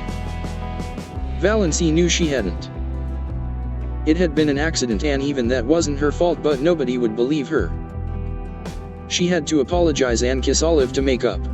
The injustice of it burned in her soul tonight. That summer when Olive had the most beautiful hat, trimmed with creamy yellow net, with a wreath of red roses and little ribbon bows under the chin. Valancy had wanted a hat like that more than she had ever wanted anything. She pleaded for one and had been laughed at all summer. She had to wear a horrid little brown sailor with elastic that cut behind her ears.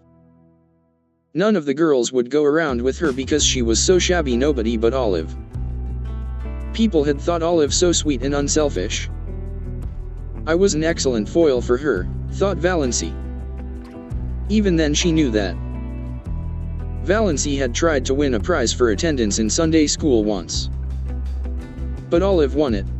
There were so many Sundays Valancy had to stay home because she had colds. She had once tried to say a piece in school one Friday afternoon and had broken down in it. Olive was a good reciter and never got stuck. the night she had spent in Port Lawrence with Aunt Isabel when she was 10. Byron Stirling was there, from Montreal, 12 years old, conceited, clever. At family prayers in the morning, Byron had reached across and given Valancy's thin arm such a savage pinch that she screamed out with pain. After prayers were over, she was summoned to Aunt Isabel's bar of judgment. But when she said Byron had pinched her, Byron denied it. He said she cried out because the kitten scratched her. He said she had put the kitten up on her chair and was playing with it when she should have been listening to Uncle David's prayer. He was believed. In the Stirling clan, the boys were always believed before the girls. Valancy was sent home in disgrace because of her exceedingly bad behavior during family prayers, and she was not asked to Aunt Isabel's again for many moons. The time cousin Betty Stirling was married. Somehow Valancy got wind of the fact that Betty was going to ask her to be one of her bridesmaids. Valancy was secretly uplifted. It would be a delightful thing to be a bridesmaid. And of course she would have to have a new dress for it, a pretty new dress, a pink dress. Betty wanted her bridesmaids to dress in pink. But Betty had never asked her, after all. Valancy couldn't guess why, but long after her secret tears of disappointment had been dried, Olive told her. Betty, after much consultation and reflection, had decided that Valancy was too insignificant. She would spoil the effect. That was 9 years ago. But tonight Valancy caught her breath with the old pain and sting of it. That day in her 11th year, when her mother had badgered her into confessing something she had never done. Valancy had denied it for a long time, but eventually, for peace sake, she had given in and pleaded guilty. Mrs. Frederick was always making people lie by pushing them into situations where they had to lie. Then her mother had made her kneel down on the parlor floor, between herself and Cousin Stickles, and say, "Oh God, please forgive me for not speaking the truth." Valancy had said it, but as she rose from her knees she muttered, "But, oh God, you know I did speak the truth." Valancy had not then heard of Galileo, but her fate was similar to his. She was punished just as severely as if she hadn't confessed and prayed.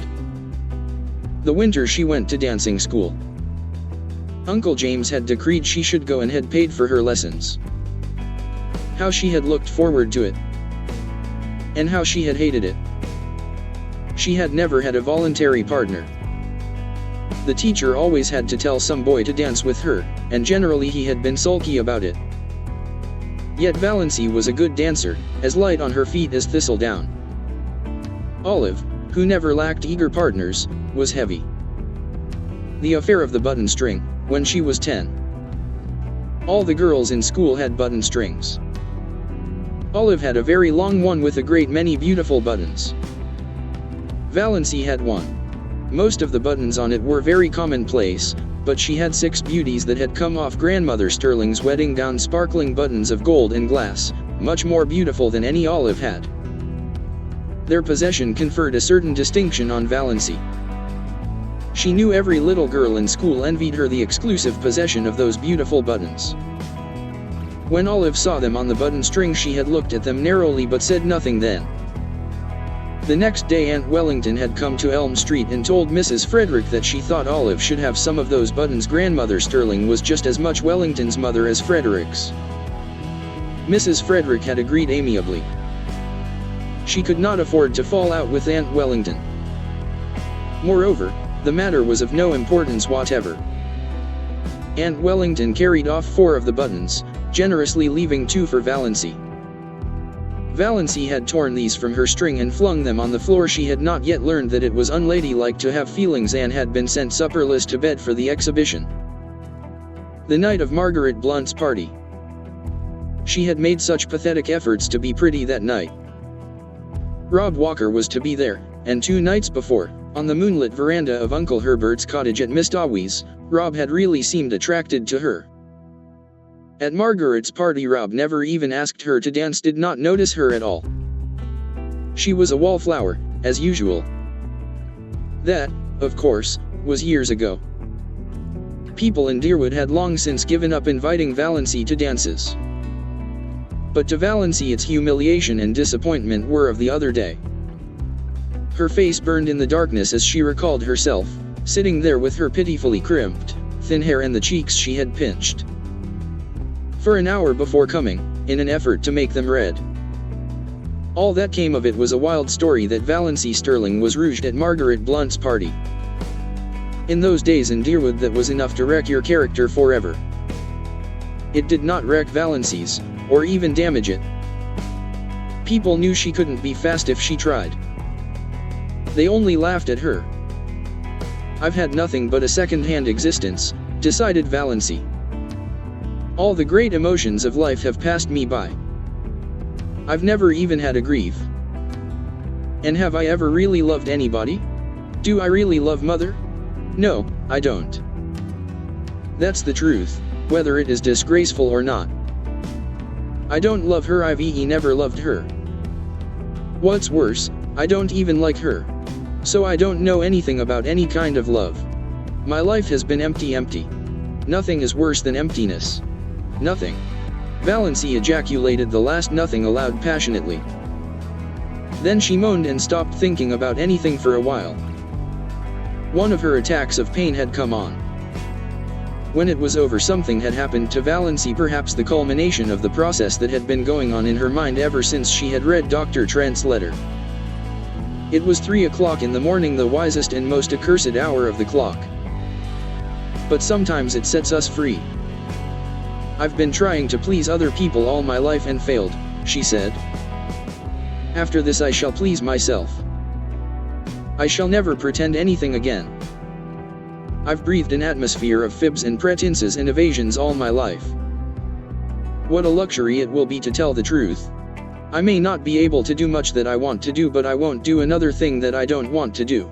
Mother can pout for weeks, I shan't worry over it. Despair is a free man, hope is a slave.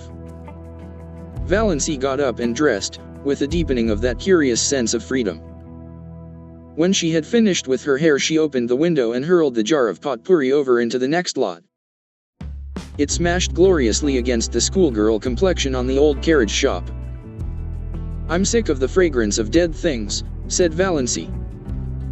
Uncle Herbert and Aunt Alberta's silver wedding was delicately referred to among the Stirlings during the following weeks as the time we first noticed poor Valancy was a little, you understand. Chapter 9.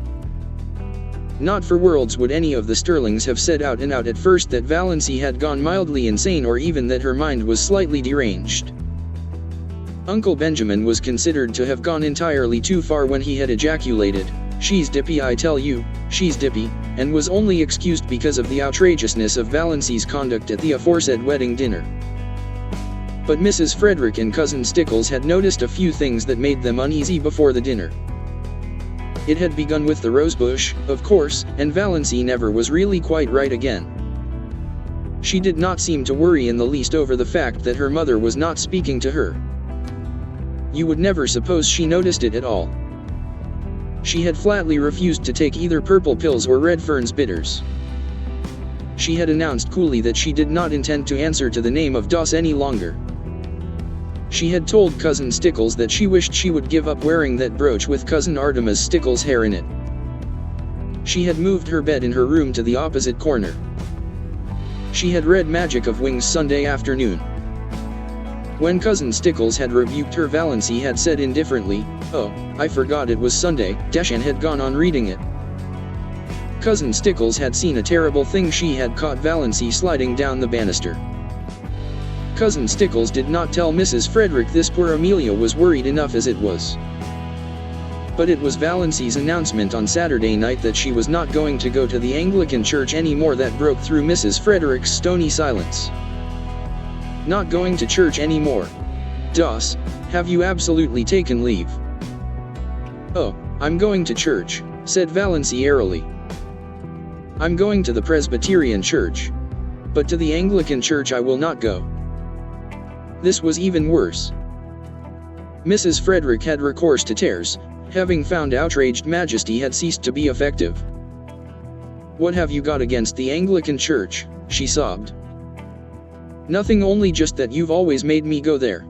If you'd made me go to the Presbyterian church, I'd want to go to the Anglican. Is that a nice thing to say to your mother? Oh, how true it is that it is sharper than a serpent's tooth to have a thankless child." "Is that a nice thing to say to your daughter?" said unrepentant Valancy. So Valancy's behavior at the silver wedding was not quite the surprise to Mrs. Frederick and Christine Stickles that it was to the rest. They were doubtful about the wisdom of taking her, but concluded it would make talk if they didn't. Perhaps she would behave herself, and so far no outsider suspected there was anything queer about her. By a special mercy of Providence it had poured torrents Sunday morning, so Valancy had not carried out her hideous threat of going to the Presbyterian church. Valancy would not have cared in the least if they had left her at home. These family celebrations were all hopelessly dull. But the Stirlings always celebrated everything.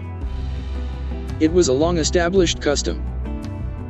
Even Mrs. Frederick gave a dinner party on her wedding anniversary, and Cousin Stickles had friends in to supper on her birthday. Valancy hated these entertainments because they had to pinch and save and contrive for weeks afterwards to pay for them. But she wanted to go to the silver wedding.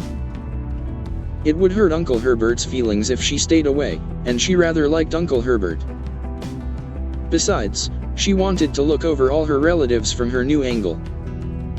It would be an excellent place to make public her Declaration of Independence if occasion offered. "Put on your brown silk dress," said Mrs. Stirling. As if there were anything else to put on. Valancy had only the one festive dress, that snuffy brown silk Aunt Isabel had given her. Aunt Isabel had decreed that Valancy should never wear colors. They did not become her.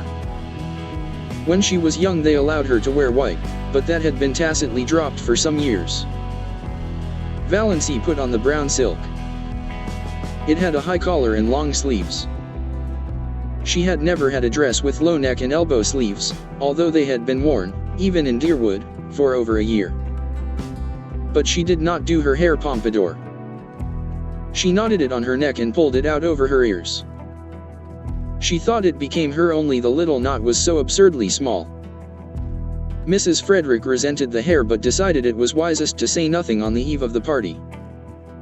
It was so important that Valancy should be kept in good humor, if possible, until it was over. Mrs. Frederick did not reflect that this was the first time in her life that she had thought it necessary to consider Valancy's humors.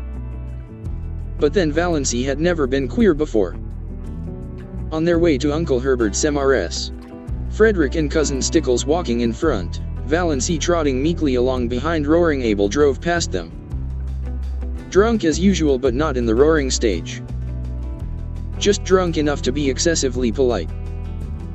He raised his disreputable old tartan cap with the air of a monarch saluting his subjects and swept them a grand bow. Mrs. Frederick and Cousin Stickles dared not cut Roaring Abel altogether. He was the only person in Deerwood who could be got to do odd jobs of carpentering and repairing when they needed to be done, so it would not do to offend him. But they responded with only the stiffest, slightest of bows. Roaring Abel must be kept in his place. Valancy, behind them, did a thing they were fortunately spared seeing. She smiled gaily and waved her hand to Roaring Abel. Why not? She had always liked the old sinner. He was such a jolly, picturesque, unashamed reprobate, and stood out against the drab respectability of Deerwood and its customs like a flame-red flag of revolt and protest. Only a few nights ago Abel had gone through Deerwood in the wee SMAs, shouting oaths at the top of his stentorian voice which could be heard for miles, and lashing his horse into a furious gallop as he tore along prim, proper Elm Street. Yelling and blaspheming like a fiend, shuddered Cousin Stickles at the breakfastable. I cannot understand why the judgment of the Lord has not fallen upon that man long ere this, said Mrs. Frederick petulantly, as if she thought Providence was very dilatory and ought to have a gentle reminder.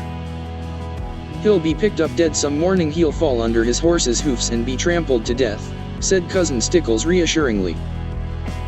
Valancy had said nothing, of course, but she wondered to herself if Roaring Abel's periodical sprees were not his futile protest against the poverty and drudgery and monotony of his existence. She went on dream sprees in her blue castle. Roaring Abel, having no imagination, could not do that. His escapes from reality had to be concrete. So she waved at him today with a sudden fellow feeling, and roaring Abel, not too drunk to be astonished, nearly fell off his seat in his amazement. By this time they had reached Maple Avenue and Uncle Herbert's house, a large, pretentious structure peppered with meaningless bay windows and excrescent porches. A house that always looked like a stupid, prosperous, self-satisfied man with warts on his face. A house like that, said Valancy solemnly, is a blasphemy. Mrs. Frederick was shaken to her soul. What had Valancy said? Was it profane? Or only just queer? Mrs. Frederick took off her hat in Aunt Alberta's spare room with trembling hands. She made one more feeble attempt to avert disaster. She held Valancy back on the landing as Cousin Stickles went downstairs. "Won't you try to remember you're a lady?" she pleaded. "Oh, if there were only any hope of being able to forget it," said Valancy wearily. Mrs. Frederick felt that she had not deserved this from Providence. "Be less this food to our use and consecrate our lives to thy service," said Uncle Herbert briskly. Chapter X. Aunt Wellington frowned. She always considered Herbert's graces entirely too short and flippant.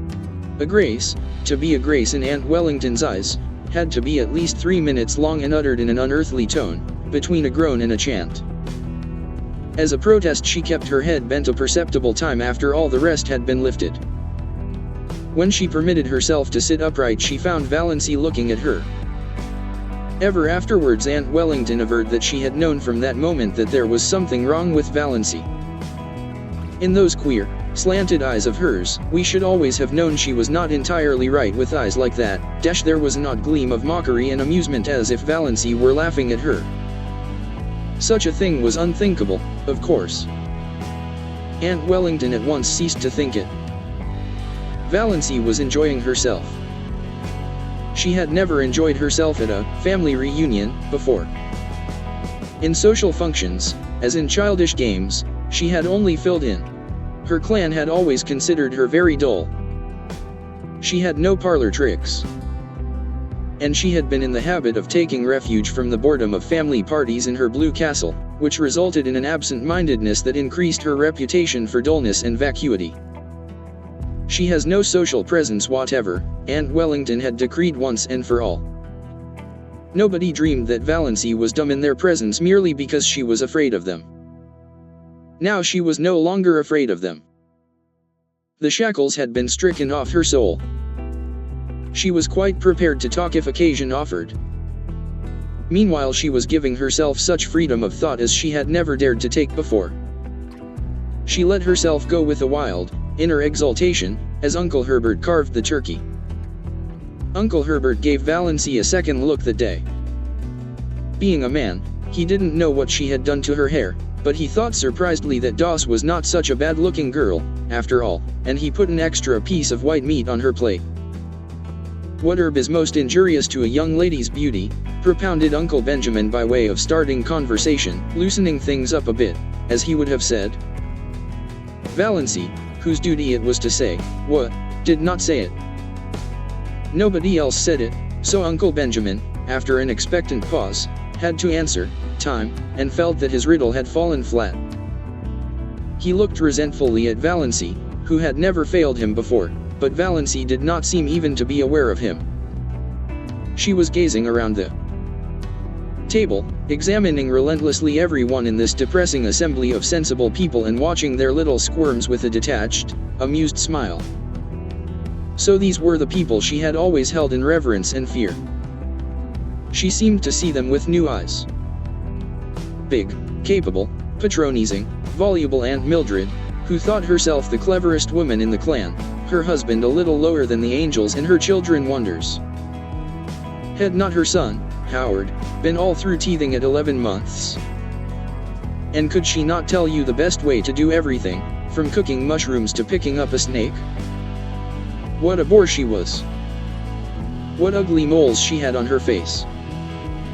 Cousin Gladys, who was always praising her son, who had died young, and always fighting with her living one. She had neuritis, or what she called neuritis. It jumped about from one part of her body to another. It was a convenient thing. If anybody wanted her to go somewhere she didn't want to go, she had neuritis in her legs. And always if any mental effort was required she could have neuritis in her head. You can't think with neuritis in your head, my dear. What an old humbug you are, thought Valancy impiously. Aunt Isabel. Valancy counted her chins. Aunt Isabel was the critic of the clan. She had always gone about squashing people flat. More members of it than Valancy were afraid of her. She had, it was conceded, a biting tongue. I wonder what would happen to your face if you ever smiled, speculated Valancy, unblushingly. Second cousin Sarah Taylor, with her great, pale, expressionless eyes, who was noted for the variety of her pickle recipes and for nothing else. So afraid of saying something indiscreet that she never said anything worth listening to. So proper that she blushed when she saw the advertisement picture of a corset and had put a dress on her Venus de Milo statuette which made it look real tasty. Little cousin Georgiana. Not such a bad little soul. But dreary very. Always looking as if she had just been starched and ironed.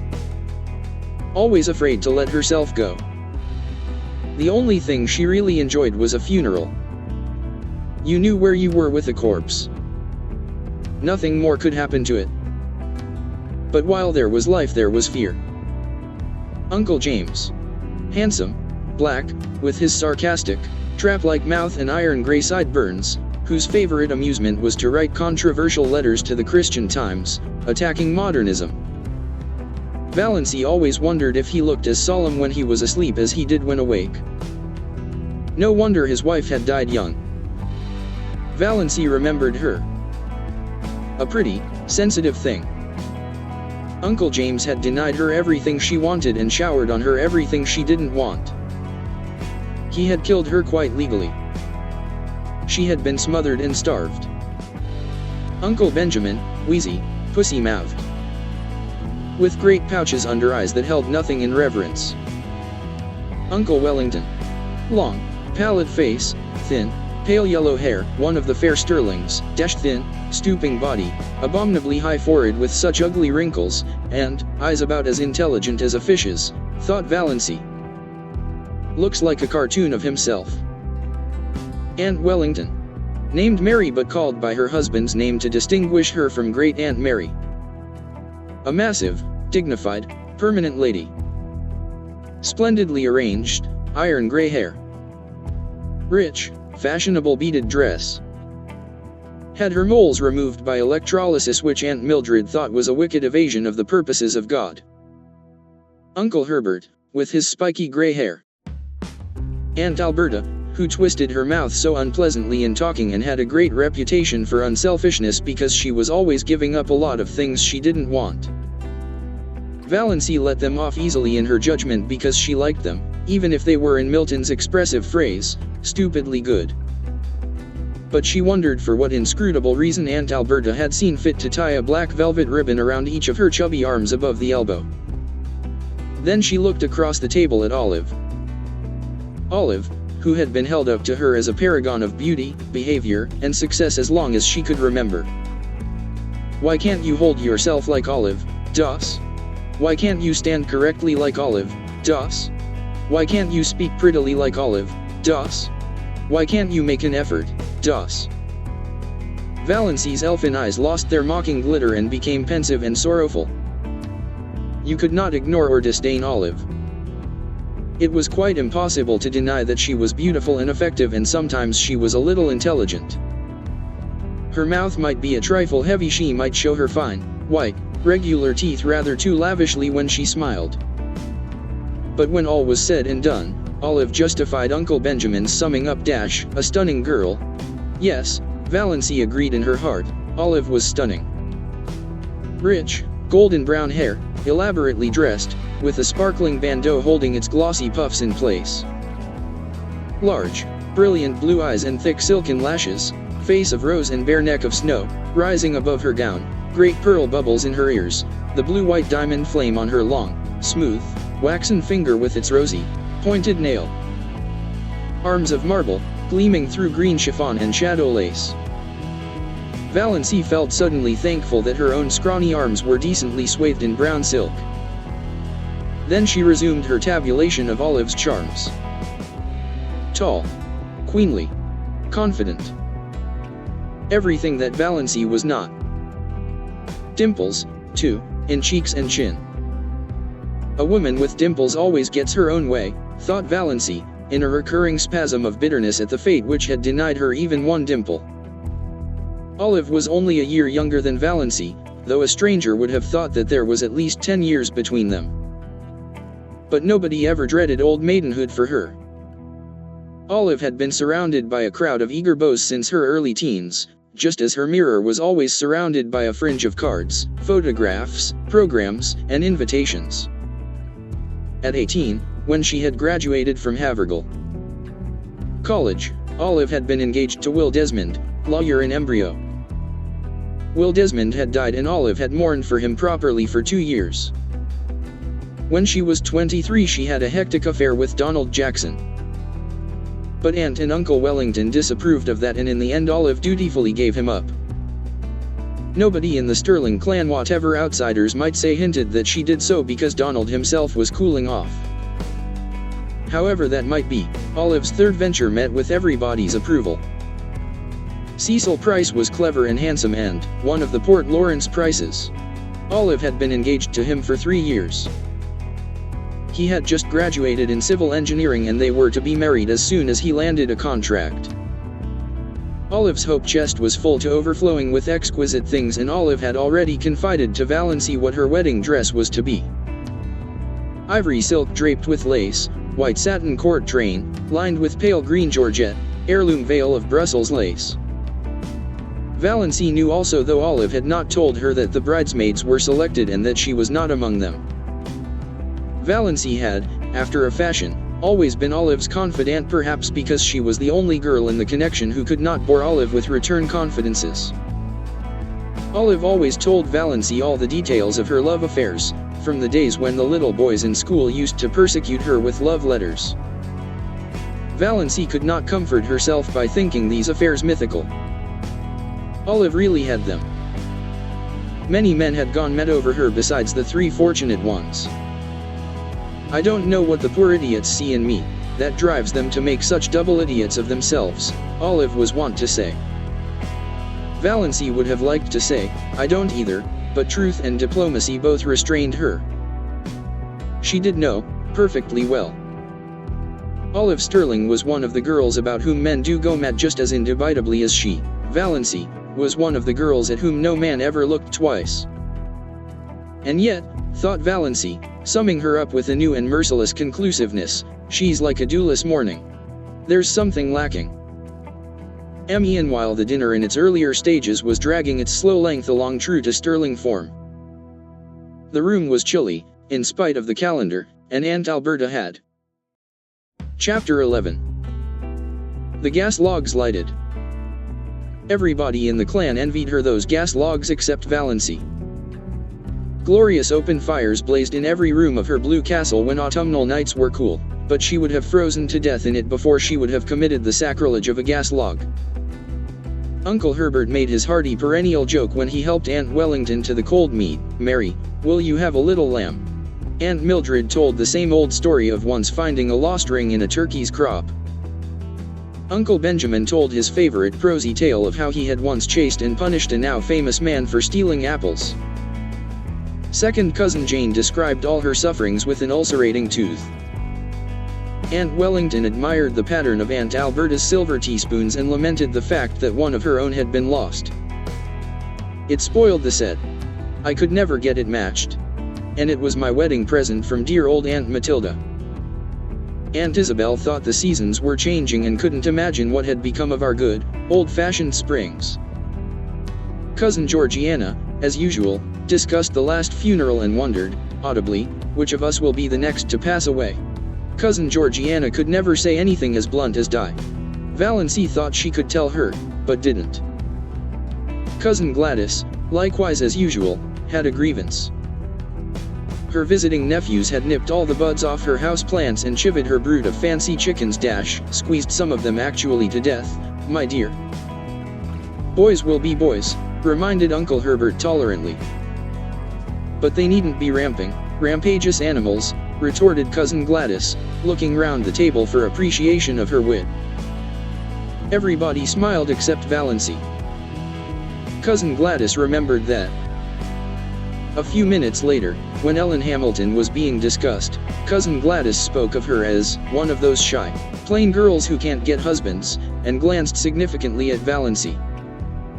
Uncle James thought the conversation was sagging to a rather low plane of personal gossip. He tried to elevate it by starting an abstract discussion on the greatest happiness. Everybody was asked to state his or her idea of the greatest happiness. Aunt Mildred thought the greatest happiness for a woman was to be a loving and beloved wife and mother. Aunt Wellington thought it would be to travel in Europe. Olive thought it would be to be a great singer like Tetrazani. Cousin Gladys remarked mournfully that her greatest happiness would be to be free, absolutely free from neuritis. Cousin Georgiana's greatest happiness would be to have her dear, dead brother Richard back. Aunt Alberta remarked vaguely that the greatest happiness was to be found in the poetry of life and hastily gave some directions to her maid to prevent anyone asking her what she meant. Mrs. Frederick said the greatest happiness was to spend your life in loving service for others, and Cousin Stickles and Aunt Isabel agreed with her. Aunt Isabel with a resentful air, as if she thought Mrs. Frederick had taken the wind out of her sails by saying it first. We are all too prone, continued Mrs. Frederick, determined not to lose so good an opportunity, to live in selfishness, worldliness, and sin. The other women all felt rebuked for their low ideals, and Uncle James had a conviction that the conversation had been uplifted with a vengeance. The greatest happiness, said Valancy suddenly and distinctly, is to sneeze when you want to. Everybody stared. Nobody felt it safe to say anything. Was Valancy trying to be funny? It was incredible. Mrs. Frederick, who had been breathing easier since the dinner had progressed so far without any outbreak on the part of Valancy, began to tremble again. But she deemed it the part of prudence to say nothing. Uncle Benjamin was not so prudent. He rashly rushed in where Mrs. Frederick feared to tread. "Doss," he chuckled, "what is the difference between a young girl and an old maid?" "One is happy and careless and the other is cappy and hairless," said Valancy. "You have asked that riddle at least 50 times in my recollection, Uncle Ben. Why don't you hunt up some new riddles if riddle you must? It is such a fatal mistake to try to be funny if you don't succeed." Uncle Benjamin stared foolishly. Never in his life had he, Benjamin Stirling, of Stirling and Frost, been spoken to so. And by Valancy of all people. He looked feebly around the table to see what the others thought of it. Everybody was looking rather blank. Poor Mrs. Frederick had shut her eyes, and her lips moved tremblingly as if she were praying. Perhaps she was. The situation was so unprecedented that nobody knew how to meet it. Valancy went on calmly eating her salad as if nothing out of the usual had occurred. Aunt Alberta, to save her dinner, plunged into an account of how a dog had bitten her recently. Uncle James, to back her up, asked where the dog had bitten her. "Just a little below the Catholic Church," said Aunt Alberta. At that point Valancy laughed. Nobody else laughed. What was there to laugh at? "Is that a vital part?" asked Valancy. "What do you mean?" said bewildered Aunt Alberta, and Mrs. Frederick was almost driven to believe that she had served God all her years for naught. Aunt Isabel concluded that it was up to her to suppress Valancy. "Doss, you are horribly thin," she said. "You are all corners. Do you ever try to fatten up a little?" No. Valancy was not asking quarter or giving it. "But I can tell you where you'll find a beauty parlor in Port Lawrence where they can reduce the number of your chins." Valancy. The protest was wrung from Mrs. Frederick. She meant her tone to be stately and majestic, as usual, but it sounded more like an imploring whine. And she did not say "Doss." "She's feverish," said Cousin Stickles to Uncle Benjamin in an agonized whisper. "We've thought she's seemed feverish for several days." "She's gone dippy, in my opinion," growled Uncle Benjamin. If not, she ought to be spanked. Yes, spanked. You can't spank her. Cousin Stickles was much agitated. She's 29 years old. So there is that advantage, at least, in being 29, said Valancy, whose ears had caught this aside. "Das," said Uncle Benjamin, "when I am dead you may say what you please. As long as I am alive I demand to be treated with respect." "Oh, but you know we're all dead," said Valancy, "the whole Stirling clan. Some of us are buried and some aren't yet. That is the only difference." "Das," said Uncle Benjamin, thinking it might cow Valancy, "do you remember the time you stole the raspberry jam?" Valancy flushed scarlet with suppressed laughter, not shame.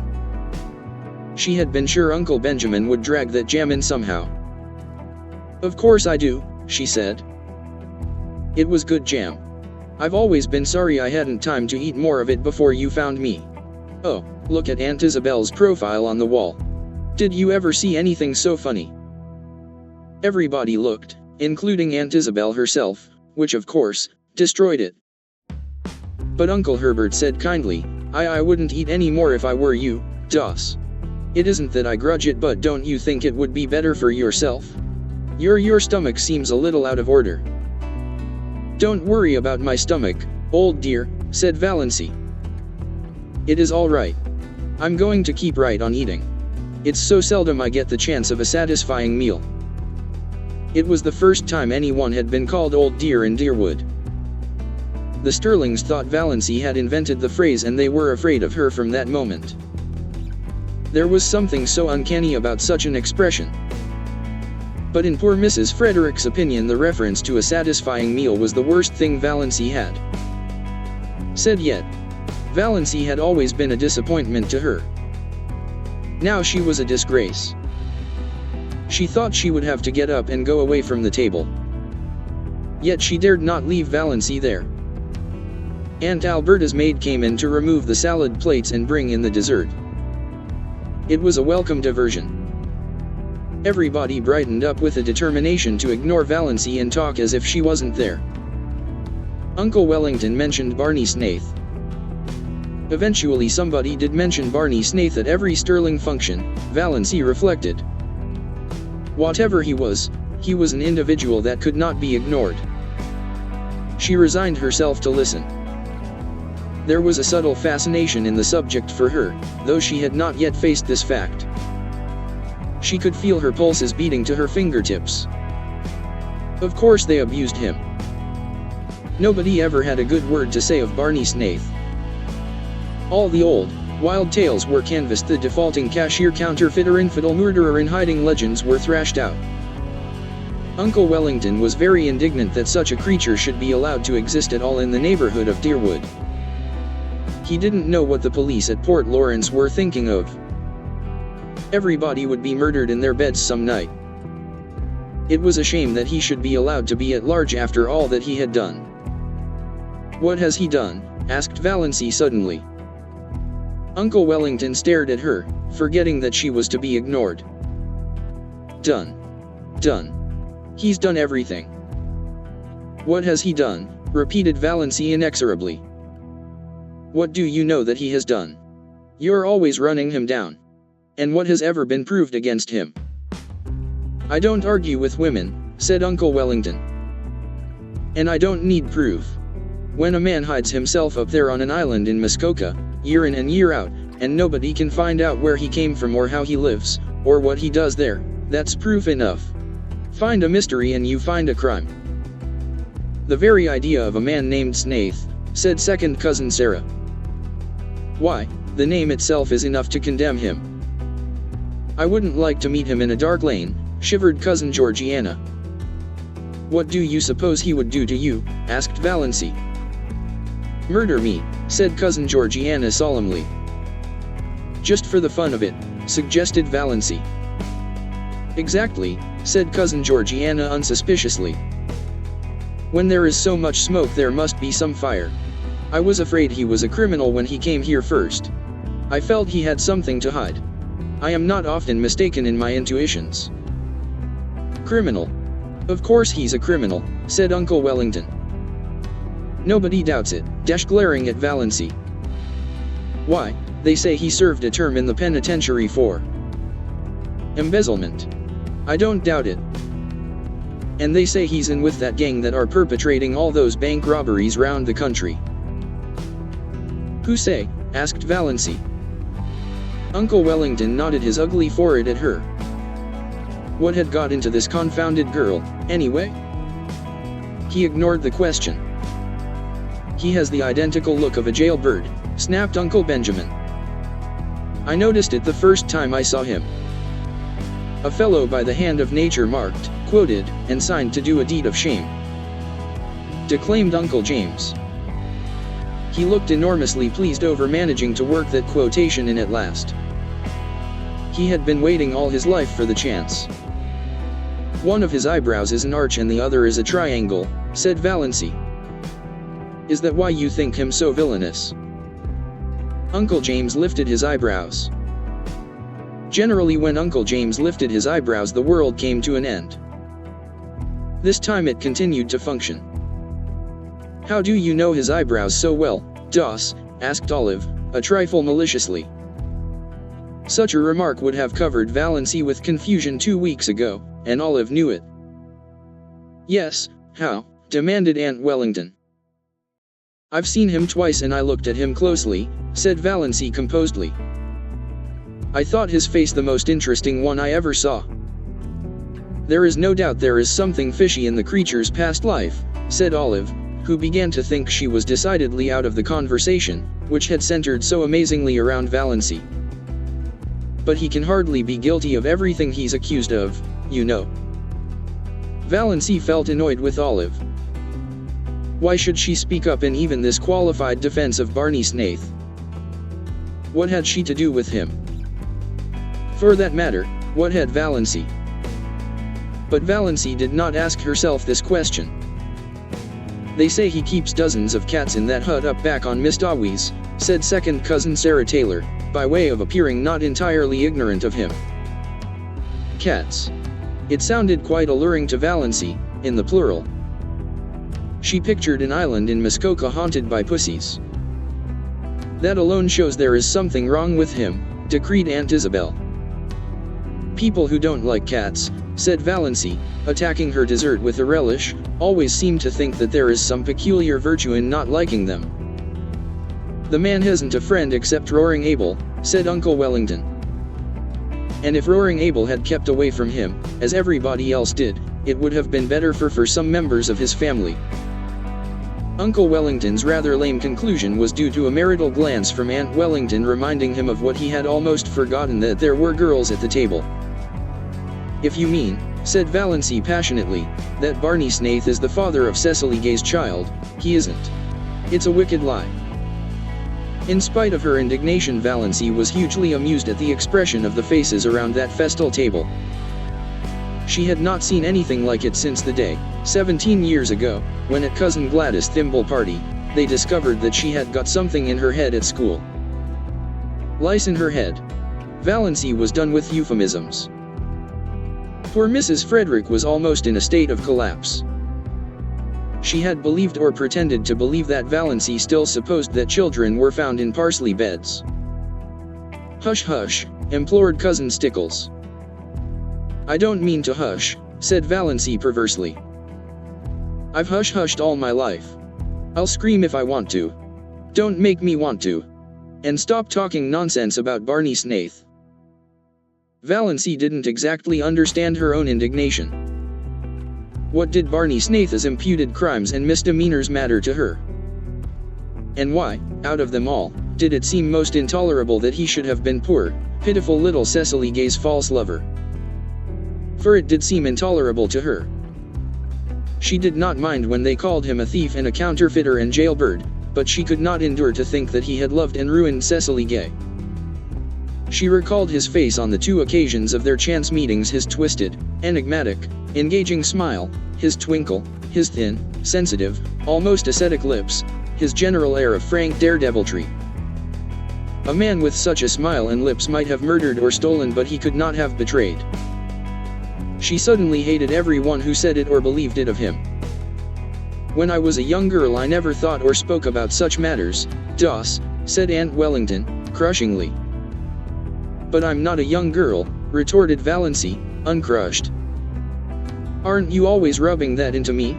And you are all evil-minded, senseless gossips. Can't you leave poor Sissy Gay alone? She's dying.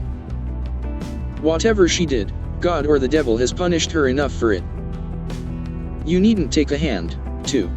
As for Barney Snaith, the only crime he has been guilty of is living to himself and minding his own business. He can, it seems, get along without you. Which is an unpardonable sin, of course, in your little snowbocracy. Valancy coined that concluding word suddenly and felt that it was an inspiration. That was exactly what they were, and not one of them was fit to mend another. Valancy, your poor father would turn over in his grave if he could hear you, said Mrs. Frederick. I dare say he would like that for a change, said Valancy brazenly. Doss, said Uncle James heavily, the 10 Commandments are fairly up to date still, especially the 5th. Have you forgotten that? No, said Valancy, but I thought you had, especially the 9th. Have you ever thought, Uncle James, how dull life would be without the 10 Commandments? It is only when things are forbidden that they become fascinating. But her excitement had been too much for her. She knew, by certain unmistakable warnings, that one of her attacks of pain was coming on. It must not find her there. She rose from her chair. I am going home now. I only came for the dinner. It was very good, Aunt Alberta, although your salad dressing is not salt enough and a dash of cayenne would improve it. None of the flabbergasted silver wedding guests could think of anything to say until the long gate clanged behind Valancy in the dusk. Then, she's feverish, Ivy said. Right along she was feverish, moaned Cousin Stickles. Uncle Benjamin punished his pudgy left hand fiercely with his pudgy right. She's dippy, I tell you she's gone dippy, he snorted angrily. That's all there is about it. Clean dippy. Oh, Benjamin, said Cousin Georgiana soothingly, don't condemn her too rashly. We must remember what dear old Shakespeare says, that charity thinketh no evil. Charity. Poppycock, snorted Uncle Benjamin. I never heard a young woman talk such stuff in my life as she just did. Talking about things she ought to be ashamed to think of, much less mention. Blaspheming. Insulting us. What she wants is a generous dose of spankweed, and I'd like to be the one to administer it. H. Uncle Benjamin gulped down the half of a scalding cup of coffee. Do you suppose that the mumps could work on a person that way? Wailed Cousin Stickles. I opened an umbrella in the house yesterday, sniffed Cousin Georgiana. I knew it betokened some misfortune. Have you tried to find out if she has a temperature? Asked Cousin Mildred. She wouldn't let Amelia put the thermometer under her tongue, whimpered Cousin Stickles. Mrs. Frederick was openly in tears. All her defenses were down. I must tell you, she sobbed, that Valancy has been acting very strangely for over 2 weeks now. She hasn't been a bit like herself, Christine could tell you. I have hoped against hope that it was only one of her colds coming on. But it must be something worse. This is bringing on my neuritis again, said Cousin Gladys, putting her hand to her head. Don't cry, Amelia, said Herbert kindly, pulling nervously at his spiky gray hair. He hated family ructions. Very inconsiderate of Doss to start one at his silver wedding. Who could have supposed she had it in her? You'll have to take her to a doctor. This may be only a brainstorm. There are such things as brainstorms nowadays, aren't there? I suggested consulting a doctor to her yesterday, moaned Mrs. Frederick. And she said she wouldn't go to a doctor, wouldn't he? Oh, surely I have had trouble enough. And she won't take Redfern's bitters, said Cousin Stickles. Or anything, said Mrs. Frederick. And she's determined to go to the Presbyterian church, said Cousin Stickles, repressing, however, to her credit be it said, the story of the banister. That proves she's dippy, growled Uncle Benjamin. I noticed something strange about her the minute she came in today. I noticed it before today. Uncle Benjamin was thinking of Mirazh. Everything she said today showed an unbalanced mind. That question, was it a vital part? Was there any sense at all in that remark? None whatever. There never was anything like that in the Stirlings. It must be from the Wansberris. Poor Mrs. Frederick was too crushed to be indignant. I never heard of anything like that in the Wansberris, she sobbed. Your father was odd enough, said Uncle Benjamin. Poor Pa was peculiar, admitted Mrs. Frederick tearfully, but his mind was never affected. He talked all his life exactly as Valancy did today, retorted Uncle Benjamin. And he believed he was his own great-great-grandfather born over again. I've heard him say it. Don't tell me that a man who believed a thing like that was ever in his right senses. Come, Amelia, stop sniffling. Of course Doss has made a terrible exhibition of herself today, but she's not responsible. Old maids are apt to fly off at a tangent like that. If she had been married when she should have been, she wouldn't have got like this. Nobody wanted to marry her, said Mrs. Frederick, who felt that, somehow, Uncle Benjamin was blaming her. Well, fortunately there's no outsider here, snapped Uncle Benjamin. We may keep it in the family yet. I'll take her over to see Dr. Marsh tomorrow. I know how to deal with pig-headed people. Won't that be best, James? We must have medical advice, certainly, agreed Uncle James. Well, that's settled. In the meantime, Amelia, act as if nothing had happened and keep an eye on her. Don't let her be alone. Above all, don't let her sleep alone. Renewed whimpers from Mrs. Frederick. I can't help it. Night before last I suggested she'd better have Christine sleep with her. She positively refused and locked her door. Oh, you don't know how she's changed. She won't work. At least, she won't sew. She does her usual housework, of course. But she wouldn't sweep the parlor yesterday morning, though we always sweep it on Thursdays. She said she'd wait till it was dirty. Would you rather sweep a dirty room than a clean one? I asked her. She said, of course. I'd see something for my labor then. Think of it. Uncle Benjamin thought of it. The jar of potpourri, Cousin Stickles pronounced it as spelled, has disappeared from her room. I found the pieces in the next lot. She won't tell us what happened to it. I should never have dreamed it of Doss, said Uncle Herbert. She has always seemed such a quiet, sensible girl. A bit backward but sensible. The only thing you can be sure of in this world is the multiplication table, said Uncle James, feeling cleverer than ever. Well, let's cheer up, suggested Uncle Benjamin. Why are chorus girls like fine stock raisers? Why? Asked Cousin Stickles, since it had to be asked and Valancy wasn't there to ask it. Like to exhibit calves, chuckled Uncle Benjamin. Cousin Stickles thought Uncle Benjamin a little indelicate. Before Olive, too. But then, he was a man. Uncle Herbert was thinking that things were rather dull now that Doss had gone. Valancy hurried home through the faint blue twilight, hurried too fast perhaps. The attack she had when she thankfully reached the shelter of her own room was the Chapter 12. Worst yet. It was really very bad. She might die in one of those spells. It would be dreadful to die in such pain. Perhaps this was death. Valancy felt pitifully alone.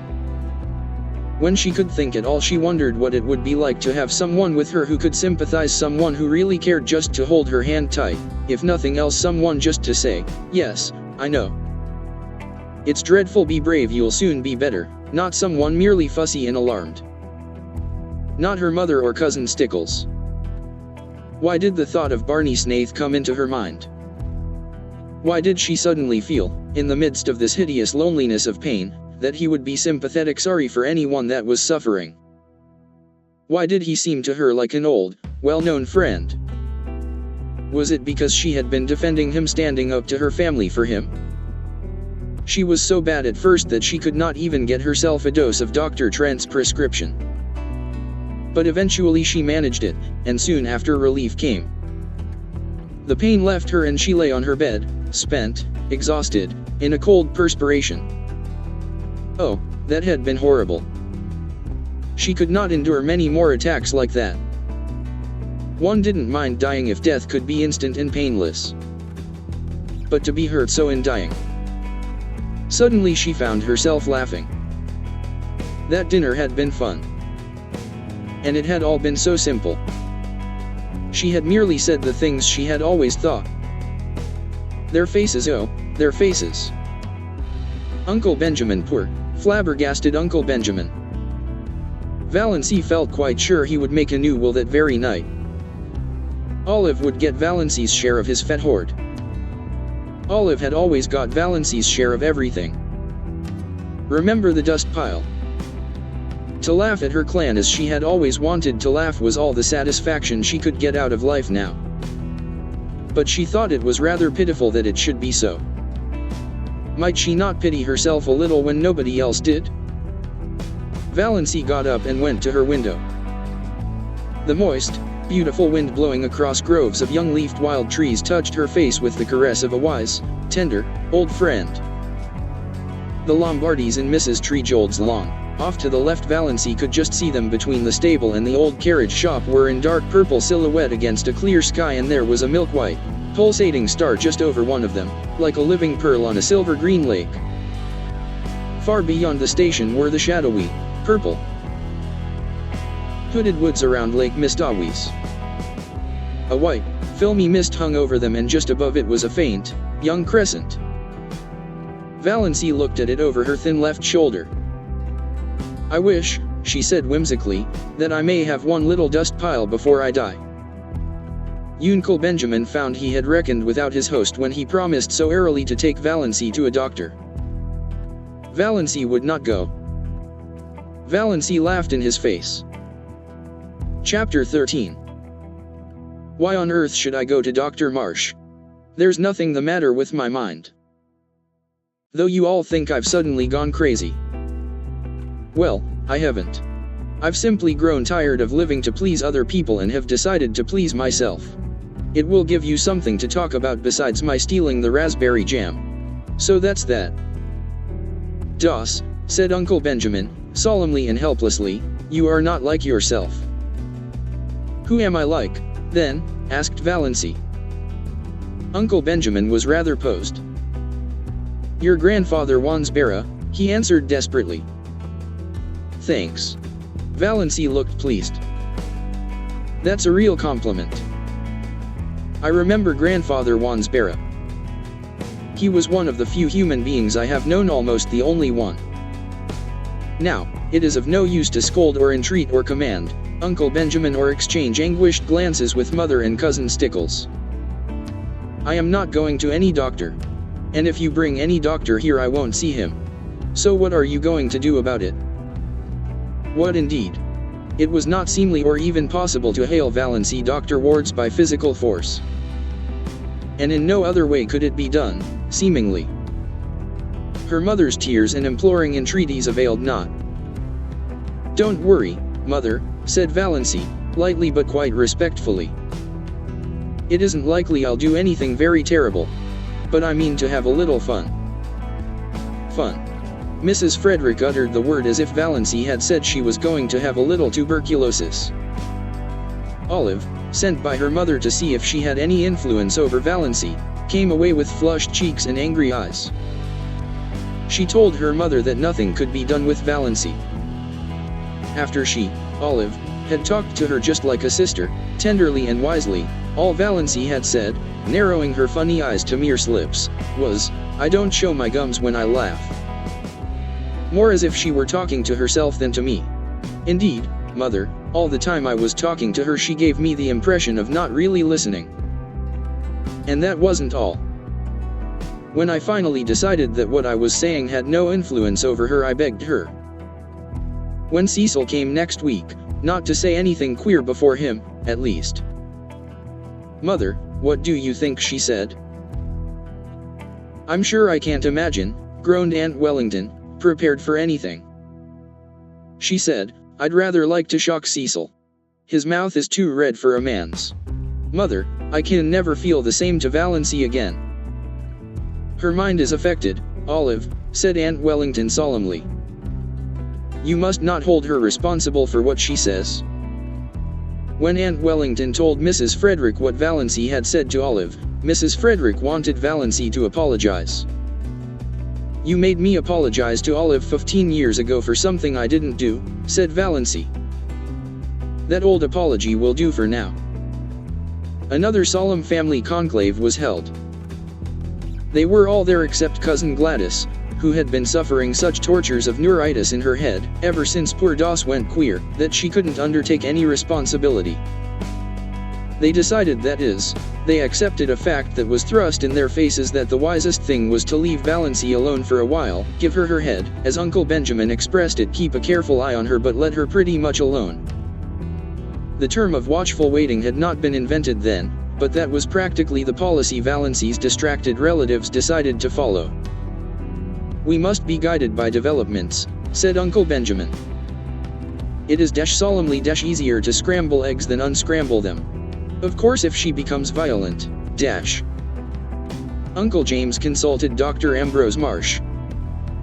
Dr. Ambrose Marsh approved their decision. He pointed out to irate Uncle James, who would have liked to lock Valancy up somewhere, out of hand, that Valancy had not, as yet, really done or said anything that could be construed as proof of lunacy, and without proof you cannot lock people up in this degenerate age. Nothing that Uncle James had reported seemed very alarming to Dr. Marsh, who put up his hand to conceal a smile several times. But then he himself was not a Stirling, and he knew very little about the old Valancy. Uncle James stalked out and drove back to Deerwood, thinking that Ambrose Marsh wasn't much of a doctor, after all, and that Adelaide Stirling might have done better for herself. Life cannot stop because tragedy enters it. Meals must be made ready though a son dies, and porches must be repaired even if your only daughter is going out of her. Chapter 14. Mind. Mrs. Frederick, in her systematic way, had long ago appointed the second week in June for the repairing of the front porch, the roof of which was sagging dangerously. Roaring Abel had been engaged to do it many moons before, and Roaring Abel promptly appeared on the morning of the first day of the second week, and fell to work. Of course he was drunk. Roaring Abel was never anything but drunk. But he was only in the first stage, which made him talkative and genial. The odor of whiskey on his breath nearly drove Mrs. Frederick and Cousin Stickles wild at dinner. Even Valancy, with all her emancipation, did not like it. But she liked Abel, and she liked his vivid, eloquent talk, and after she washed the dinner dishes she went out and sat on the steps and talked to him. Mrs. Frederick and Cousin Stickles thought it a terrible proceeding, but what could they do? Valancy only smiled mockingly at them when they called her in, and did not go. It was so easy to defy once you got started. The first step was the only one that really counted. They were both afraid to say anything more to her lest she might make a scene before Roaring Abel, who would spread it all over the country with his own characteristic comments and exaggerations. It was too cold a day, in spite of the June sunshine, for Mrs. Frederick to sit at the dining room window and listen to what was said. She had to shut the window, and Valancy and Roaring Abel had their talk to themselves. But if Mrs. Frederick had known what the outcome of that talk was to be, she would have prevented it, if the porch was never repaired. Valancy sat on the steps, defiant of the chill breeze of this cold June which had made Aunt Isabel aver the seasons were changing. She did not care whether she caught a cold or not.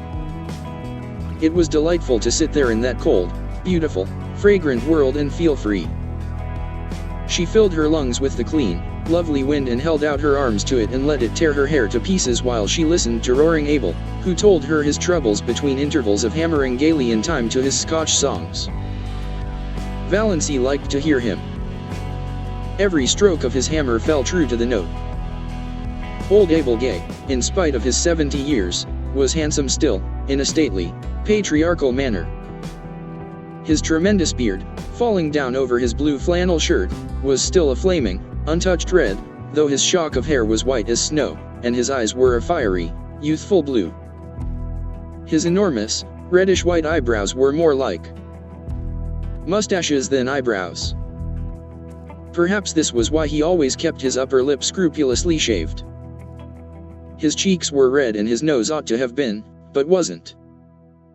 It was a fine, upstanding, aquiline nose, such as the noblest Roman of them all might have rejoiced in.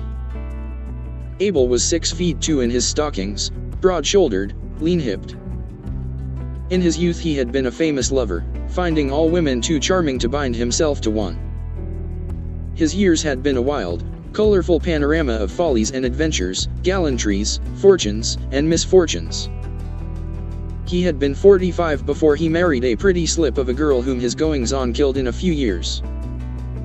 Abel was piously drunk at her funeral and insisted on repeating the 55th chapter of Isaiah. Abel knew most of the Bible and all the Psalms by heart, while the minister, whom he disliked, prayed, or tried to pray. Thereafter his house was run by an untidy old cousin who cooked his meals and kept things going after a fashion. In this unpromising environment little Cecilia Gay had grown up. Valancy had known Sissy Gay fairly well in the democracy of the public school, though Sissy had been 3 years younger than she. After they left school their paths diverged and she had seen nothing of her. Old Abel was a Presbyterian. That is, he got a Presbyterian preacher to marry him, baptize his child and bury his wife, and he knew more about Presbyterian theology than most ministers, which made him a terror to them in arguments. But Roaring Abel never went to church. Every Presbyterian minister who had been in Deerwood had tried his hand once at reforming Roaring Abel. But he had not been pestered of late. Rev. Mr. Bentley had been in Deerwood for 8 years, but he had not sought out Roaring Abel since the first 3 months of his pastorate. He had called on Roaring Abel then and found him in the theological stage of drunkenness which always followed the sentimental maudlin one, and preceded the roaring, blasphemous one. The eloquently prayerful one, in which he realized himself temporarily and intensely as a sinner in the hands of an angry God, was the final one. Abel never went beyond it. He generally fell asleep on his knees and awakened sober, but he had never been dead drunk in his life. He told Mr. Bentley that he was a sound Presbyterian and sure of his election. He had no sins that he knew of to repent of. "Have you never done anything in your life that you are sorry for?" asked Mr. Bentley. Roaring Abel scratched his bushy white head and pretended to reflect. "Well, yes," he said finally. "There were some women I might have kissed and didn't. I've always been sorry for that." Mr. Bentley went out and went home. Abel had seen that Sissy was properly baptized jovially drunk at the same time himself. He made her go to church and Sunday school regularly. The church people took her up and she was in turn a member of the mission band, the Girls' Guild and the Young Women's Missionary Society. She was a faithful, unobtrusive, sincere, little worker. Everybody liked Sissy Gay and was sorry for her. She was so modest and sensitive and pretty in that delicate, elusive fashion of beauty which fades so quickly if life is not kept in it by love and tenderness. But then liking and pity did not prevent them from tearing her in pieces like hungry cats when the catastrophe came. 4 years previously Sissy Gay had gone up to a Muskoka hotel as a summer waitress. And when she had come back in the fall she was a changed creature. She hid herself away and went nowhere. The reason soon leaked out and scandal raged. That winter Sissy's baby was born. Nobody ever knew who the father was. Cecily kept her poor pale lips tightly locked on her sorry secret. Nobody dared ask Roaring Abel any questions about it. Rumor and surmise laid the guilt at Barney Snaith's door because diligent inquiry among the other maids at the hotel revealed the fact that nobody there had ever seen Sissy Gay with a fellow. She had kept herself to herself, they said, rather resentfully. Too good for our dances. And now look. The baby had lived for a year. After its death Sissy faded away. 2 years ago Dr. Marsh had given her only 6 months to live. Her lungs were hopelessly diseased. But she was still alive. Nobody went to see her. Women would not go to Roaring Abel's house. Mr. Bentley had gone once, when he knew Abel was away, but the dreadful old creature who was scrubbing the kitchen floor told him Sissy wouldn't see anyone. The old cousin had died and Roaring Abel had had 2 or 3 disreputable housekeepers, the only kind who could be prevailed on to go to a house where a girl was dying of consumption. But the last one had left and Roaring Abel had now no one to wait on Sissy and do for him. This was the burden of his plaint to Valancy, and he condemned the hypocrites of Deerwood and its surrounding communities with some rich, meaty oaths that happened to reach Cousin Stickle's ears as she passed through the hall and nearly finished the poor lady. Was Valancy listening to that? Valancy hardly noticed the profanity. Her attention was focused on the horrible thought of poor, unhappy, disgraced little Sissy Gay, ill and helpless in that forlorn old house out on the Mistawis Road, without a soul to help or comfort her. And this in a nominally Christian community in the year of grace 19 and some odd. Do you mean to say that Sissy is all alone there now, with nobody to do anything for her? Nobody. Oh, she can move about a bit and get a bite and sup when she wants it. But she can't work. It's d hard for a man to work hard all day and go home at night tired and hungry and cook his own meals. Sometimes I'm sorry I kicked old Rachel Edwards out. Abel described Rachel picturesquely. Her face looked as if it had wore out 100 bodies. And she moped. Talk about temper. Temper's nothing to moping. She was too slow to catch worms, and dirty. I ain't unreasonable, I know a man has to eat his peck before he dies, but she went over the limit. What d'espos I saw that lady do? She'd made some pumpkin jam, had it on the table in glass jars with the tops off. The dog got up on the table and stuck his paw into one of them. What did she do? She just took hold of the dog and wrung the syrup off his paw back into the jar. Then screwed the top on and set it in the pantry. I sets open the door and says to her, "Go." The dame went, and I fired the jars of pumpkin after her, 2 at a time. Thought I'd die laughing to see old Rachel run with them pumpkin jars raining after her. She's told everywhere I'm crazy, so nobody'll come for love or money. But Sissy must have someone to look after her, insisted Valancy, whose mind was centered on this aspect of the case. She did not care whether Roaring Abel had anyone to cook for him or not. But her heart was wrung for Cecilia Gay. Oh, she gets on. Barney Snaith always drops in when he's passing and does anything she wants done. Brings her oranges and flowers and things. There's a Christian for you. Yet that sanctimonious, snivelling parcel of St. Andrew's people wouldn't be seen on the same side of the road with him. Their dogs go to heaven before they do. And their minister slick as if the cat had licked him. There are plenty of good people, both in St. Andrew's and St. George's, who would be kind to Sissy if you would behave yourself, said Valancy severely. They're afraid to go near your place. Because I'm such a sad old dog? But I don't bite, never bit anyone in my life. A few loose words spilled around don't hurt anyone. And I'm not asking people to come. Don't want 'em poking and prying about. What I want is a housekeeper. If I shaved every Sunday and went to church, I'd get all the housekeepers I'd want. I'd be respectable then. But what's the use of going to church when it's all settled by predestination? Tell me that, miss. Is it? Said Valancy. Yes. Can't get around it nohow. Wish I could. I don't want either heaven or hell for steady. Wish a man could have 'em mixed in equal proportions. Isn't that the way it is in this world? Said Valancy thoughtfully, but rather as if her thought was concerned with something else than theology. No, boomed Abel, striking a tremendous blow on a stubborn nail. There's too much hell here, entirely too much hell.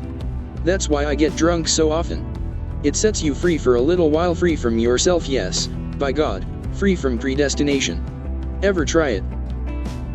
No, I've another way of getting free, said Valancy absently. But about Sissy now. She must have someone to look after her. What are you harping on Sis for? Seems to me you ain't bothered much about her up to now. You never even come to see her. And she used to like you so well. I should have, said Valancy. But never mind. You couldn't understand. The point is you must have a housekeeper. Where am I to get one? I can pay decent wages if I could get a decent woman. Do ya think I like old hags? Well, I do, said Valancy. Chapter 15. Let us be calm, said Uncle Benjamin. Let us be perfectly calm. Calm. Mrs. Frederick wrung her hands. How can I be calm? How could anybody be calm under such a disgrace as this? Why in the world did you let her go? Asked Uncle James. Let her? How could I stop her, James? It seems she packed the big valise and sent it away with Roaring Abel when he went home after supper, while Christine and I were out in the kitchen. Then Doss herself came down with her little satchel, dressed in her green serge suit. I felt a terrible premonition. I can't tell you how it was, but I seemed to know that Doss was going to do something dreadful. It's a pity you couldn't have had your premonition a little sooner, said Uncle Benjamin drily. I said, Doss, where are you going? And she said, I am going to look for my blue castle. Wouldn't you think that would convince Marsh that her mind is affected? Interjected Uncle James. And I said, Valancy, what do you mean? And she said, I am going to keep house for Roaring Abel and Nurse Sissy. He will pay me $30 a month. I wonder I didn't drop dead on the spot. You shouldn't have let her go. You shouldn't have let her out of the house, said Uncle James. You should have locked the door. Anything. She was between me and the front door. And you can't realize how determined she was. She was like a rock. That's the strangest thing of all about her. She used to be so good and obedient, and now she's neither to hold nor bind. But I said everything I could think of to bring her to her senses. I asked her if she had no regard for her reputation. I said to her solemnly, Doss, when a woman's reputation is once smirched, nothing can ever make it spotless again. Your character will be gone forever if you go to Roaring Abel's to wait on a bad girl like Sissy. And she said, I don't believe Sissy was a bad girl, but I don't care if she was. Those were her very words, I don't care if she was. She has lost all sense of decency, exploded Uncle Benjamin. Sissy Gay is dying, she said, and it's a shame and disgrace that she is dying in a Christian community with no one to do anything for her. Whatever she's been or done, she's a human being. Well, you know, when it comes to that, I suppose she is, said Uncle James with the air of one making a splendid concession. I asked Doss if she had no regard for appearances. She said, I've been keeping up appearances all my life. Now I'm going in for realities. Appearances can go hang. Go hang. An outrageous thing, said Uncle Benjamin violently. An outrageous thing. Which relieved his feelings, but didn't help anyone else. Mrs. Frederick wept. Cousin Stickles took up the refrain between her moans of despair. We both told her that Roaring Abel had certainly killed his wife in one of his drunken rages and would kill her. She laughed and said, I'm not afraid of Roaring Abel. He won't kill me, and he's too old for me to be afraid of his gallantries. What did she mean? What are gallantries? Mrs. Frederick saw that she must stop crying if she wanted to regain control of the conversation. I said to her, Valancy, if you have no regard for your own reputation and your family's standing, have you none for my feelings? She said, none. Just like that, none. Insane people never do have any regard for other people's feelings, said Uncle Benjamin. That's one of the symptoms. I broke out into tears then, and she said, Come now, Mother, be a good sport. I'm going to do an act of Christian charity, and as for the damage it will do my reputation, why, you know I haven't any matrimonial chances anyhow, so what does it matter? And with that she turned and went out. The last words I said to her, said Cousin Stickles pathetically, were, who will rub my back at nights now? And she said but no, I cannot repeat it. Nonsense, said Uncle Benjamin. Out with it. This is no time to be squeamish. She said Cousin Stickles' voice was little more than a whisper, she said oh, darn. To think I should have lived to hear my daughter swearing, sobbed Mrs. Frederick. It was only imitation swearing, faltered Cousin Stickles, desirous of smoothing things over now that the worst was out. But she had never told about the banister. "It will be only a step from that to real swearing," said Uncle James sternly. "The worst of this, Mrs. Frederick hunted for a dry spot on her handkerchief, is that everyone will know now that she is deranged. We can't keep it a secret any longer. Oh, I cannot bear it." "You should have been stricter with her when she was young," said Uncle Benjamin. "I don't see how I could have been," said Mrs. Frederick truthfully enough. "The worst feature of the case is that Snaith scoundrel is always hanging around Roaring Abel's," said Uncle James. "I shall be thankful if nothing worse comes of this met freak than a few weeks at Roaring Abel's. Sissy Gay can't live much longer." "And she didn't even take her flannel petticoat," lamented Cousin Stickles. "I'll see Ambrose Marsh again about this," said Uncle Benjamin, meaning Valancy, not the flannel petticoat. "I'll see Lawyer Ferguson," said Uncle James. "Meanwhile," added Uncle Benjamin, "let us be calm." Valancy had walked out to Roaring Abel's house on the Mistawis Road under a sky of purple and amber, with a queer exhilaration and expectancy in her heart. Back. Chapter 16. There, behind her, her mother and Cousin Stickles were crying over themselves, not over her. But here the wind was in her face, soft, dew-wet, cool, blowing along the grassy roads. Oh, she loved the wind. The robins were whistling sleepily in the firs along the way, and the moist air was fragrant with the tang of balsam. Big cars went purring past in the violet dusk. The stream of summer tourists to Muskoka had already begun, but Valancy did not envy any of their occupants. Muskoka cottages might be charming, but beyond, in the sunset skies, among the spires of the firs, her blue castle towered. She brushed the old years and habits and inhibitions away from her like dead leaves. She would not be littered with them. Roaring Abel's rambling, tumble-down old house was situated about 3 miles from the village, on the very edge of Up-Back, as the sparsely settled, hilly, wooded country around Mistawis was called vernacularly. It did not, it must be confessed, look much like a blue castle. It had once been a snug place enough in the days when Abel Gay had been young and prosperous, and the punning, arched sign over the gate, "A Gay Carpenter," had been fine and freshly painted. Now it was a faded, dreary old place, with a leprous, patched roof and shutters hanging askew. Abel never seemed to do any carpenter jobs about his own house.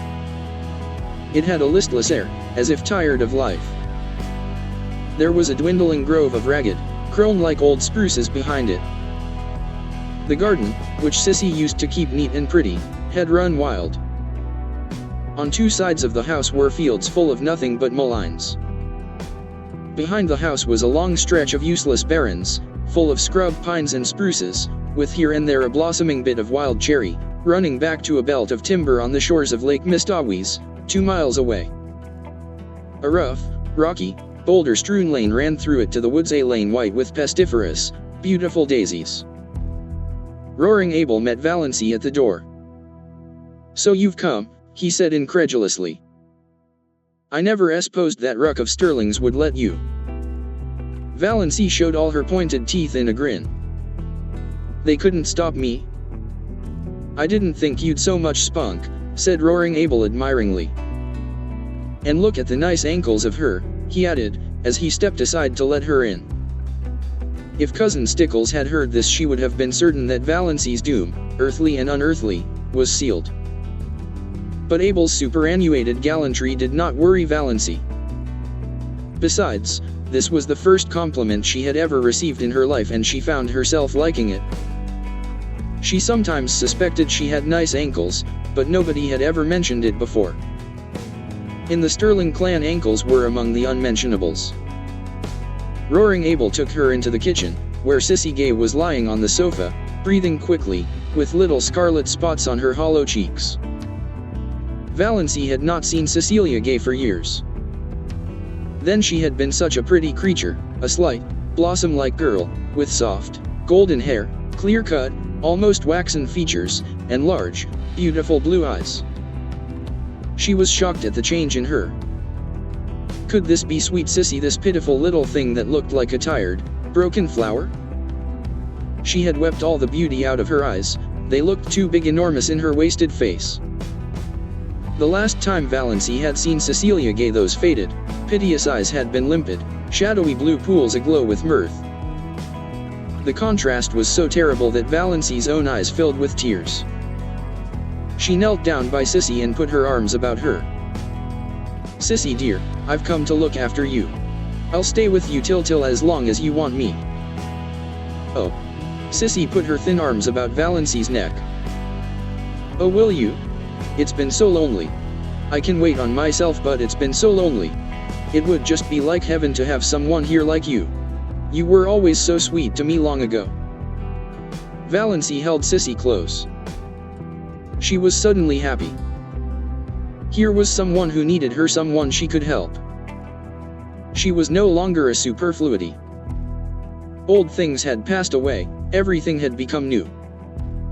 "Most things are predestinated, but some are just darn sheer luck," said Roaring Abel, complacently smoking his pipe in the corner.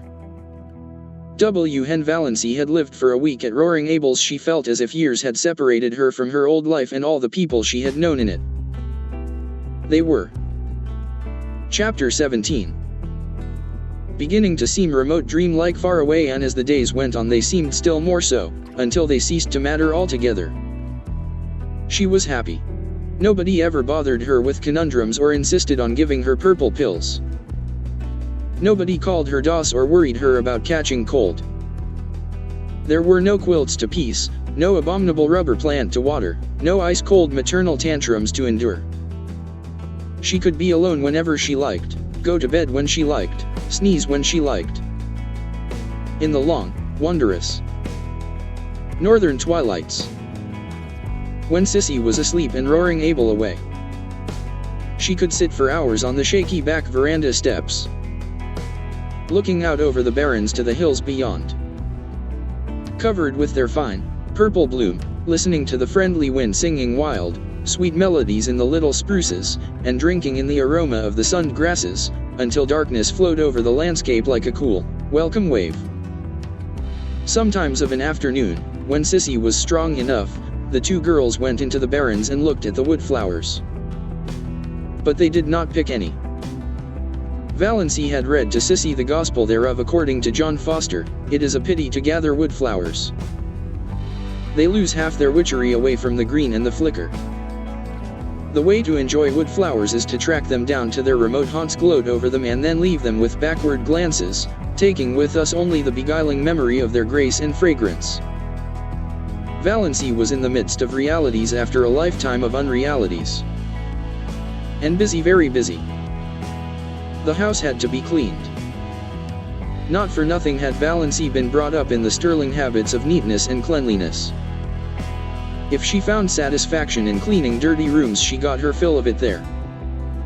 Roaring Abel thought she was foolish to bother doing so much more than she was asked to do, but he did not interfere with her. He was very well satisfied with his bargain. Valancy was a good cook. Abel said she got a flavor into things. The only fault he found with her was that she did not sing at her work. Folks should always sing at their work, he insisted. Sounds cheerful like. Not always, retorted Valancy. Fancy a butcher singing at his work. Or an undertaker. Abel burst into his great broad laugh. There's no getting the better of you. You've got an answer every time.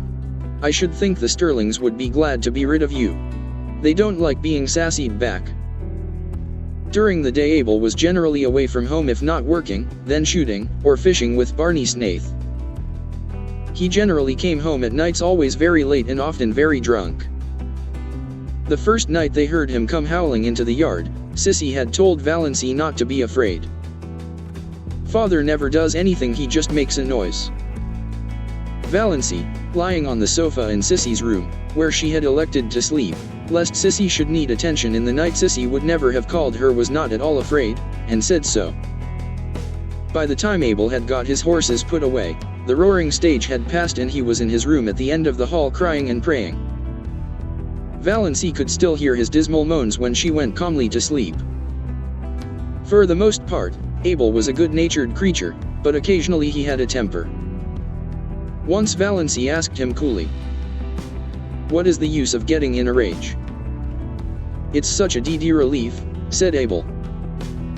They both burst out laughing together. "You're a great little sport," said Abel admiringly. "Don't mind my bad French. I don't mean a thing by it. Just habit. Say, I like a woman that ain't afraid to speak up to me. Sis there was always too meek. That's why she got adrift. I like you." "All the same," said Valancy determinedly, "there is no use in sending things to hell as you're always doing. And I'm not going to have you tracking mud all over a floor I've just scrubbed. You must use the scraper whether you consign it to perdition or not."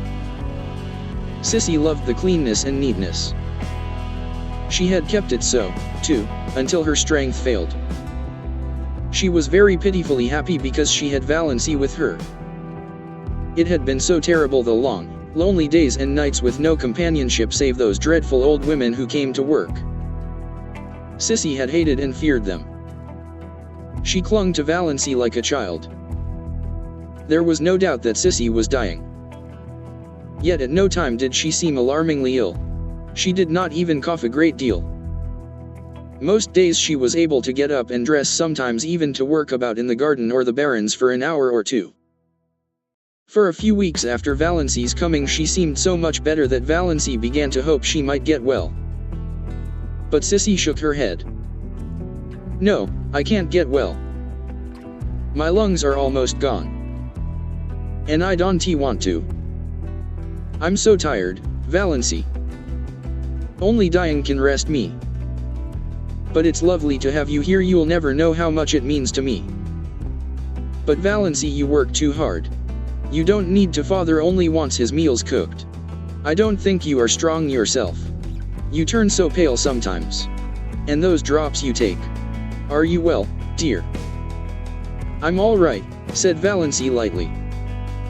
She would not have Sissy worried. "And I'm not working hard. I'm glad to have some work to do, something that really wants to be done." Then Sissy slipped her hand wistfully into Valancy's. "Don't let's talk any more about my being sick. Let's just forget it. Let's pretend I'm a little girl again and you have come here to play with me. I used to wish that long ago, wish that you could come. I knew you couldn't, of course. But how I did wish it. You always seemed so different from the other girls, so kind and sweet, and as if you had something in yourself nobody knew about, some dear, pretty secret. Had you, Valancy?" "I had my blue castle," said Valancy, laughing a little. She was pleased that Sissy had thought of her like this. She had never suspected that anybody liked or admired or wondered about her. She told Sissy all about her blue castle. She had never told anyone about it before. "Everyone has a blue castle, I think," said Sissy softly. "Only everyone has a different name for it. I had mine once." She put her two thin little hands over her face. She did not tell Valancy then who had destroyed her blue castle.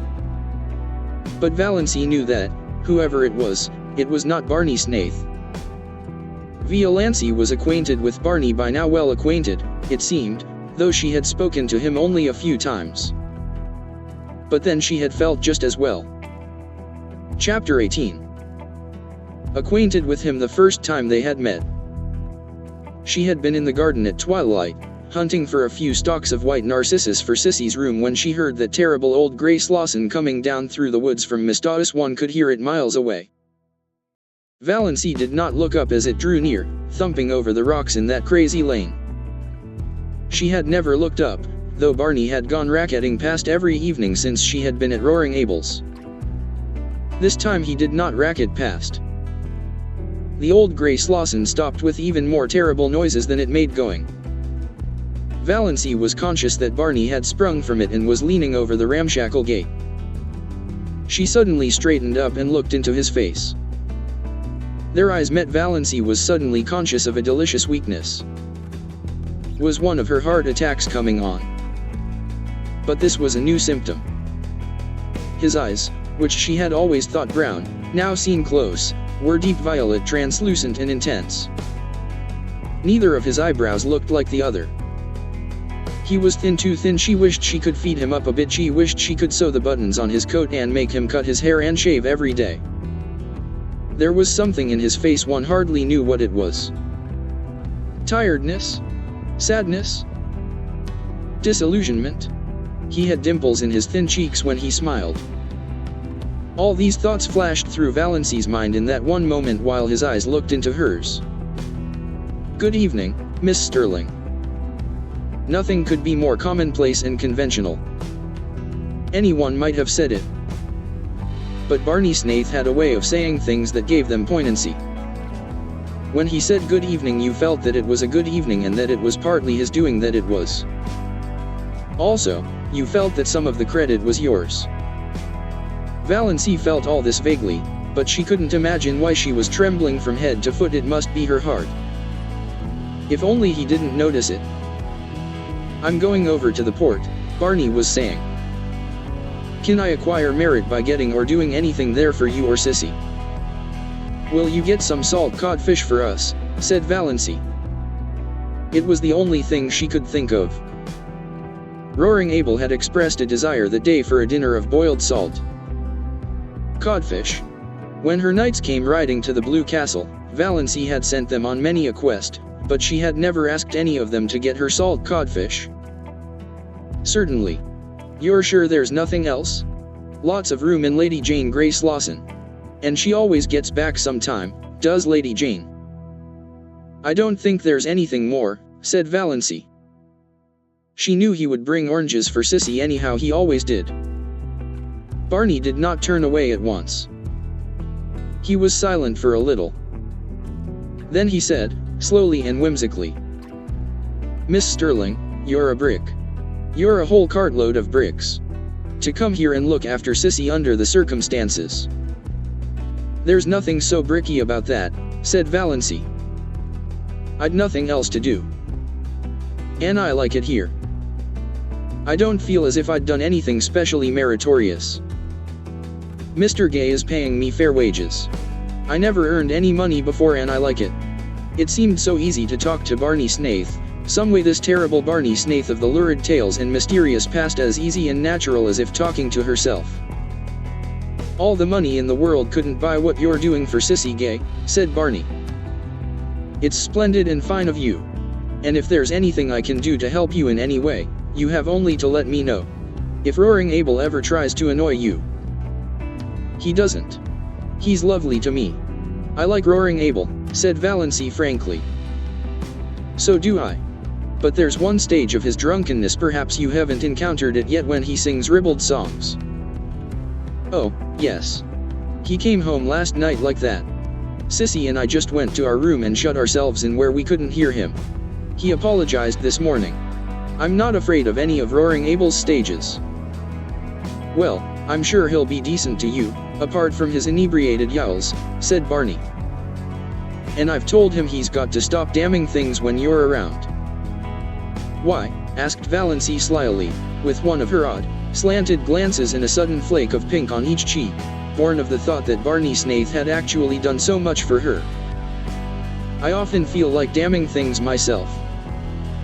For a moment Barney stared. Was this elfin girl the little, old maidish creature who had stood there 2 minutes ago? Surely there was magic and devilry going on in that shabby, weedy old garden. Then he laughed. "It will be a relief to have someone to do it for you, then. So you don't want anything but salt codfish?" "Not tonight. But I dare say I'll have some errands for you very often when you go to Port Lawrence. I can't trust Mr. Gay to remember to bring all the things I want." Barney had gone away, then, in his Lady Jane, and Valancy stood in the garden for a long time. Since then he had called several times, walking down through the barrens, whistling. How that whistle of his echoed through the spruces on those June twilights. Valancy caught herself listening for it every evening, rebuked herself, then let herself go. Why shouldn't she listen for it? He always brought Sissy fruit and flowers.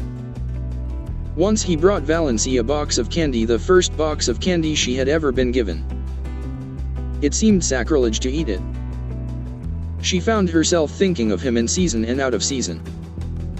She wanted to know if he ever thought about her when she wasn't before his eyes, and, if so, what? She wanted to see that mysterious house of his back on the Mistawiz Island. Sissy had never seen it. Sissy, though she talked freely of Barney and had known him for 5 years, really knew little more of him than Valancy herself. "But he isn't bad," said Sissy. "Nobody need ever tell me he is. He can't have done a thing to be ashamed of." "Then why does he live as he does?" asked Valancy to hear somebody defend him. "I don't know. He's a mystery. And of course there's something behind it, but I know it isn't disgrace. Barney Snaith simply couldn't do anything disgraceful, Valancy." Valancy was not so sure. Barney must have done something sometime. He was a man of education and intelligence. She had soon discovered that, in listening to his conversations and wrangles with Roaring Abel, who was surprisingly well read and could discuss any subject under the sun when sober. Such a man wouldn't bury himself for 5 years in Muskoka and live and look like a tramp if there were not too good or bad a reason for it. But it didn't matter. All that mattered was that she was sure now that he had never been Sissy Gay's lover. There was nothing like that between them.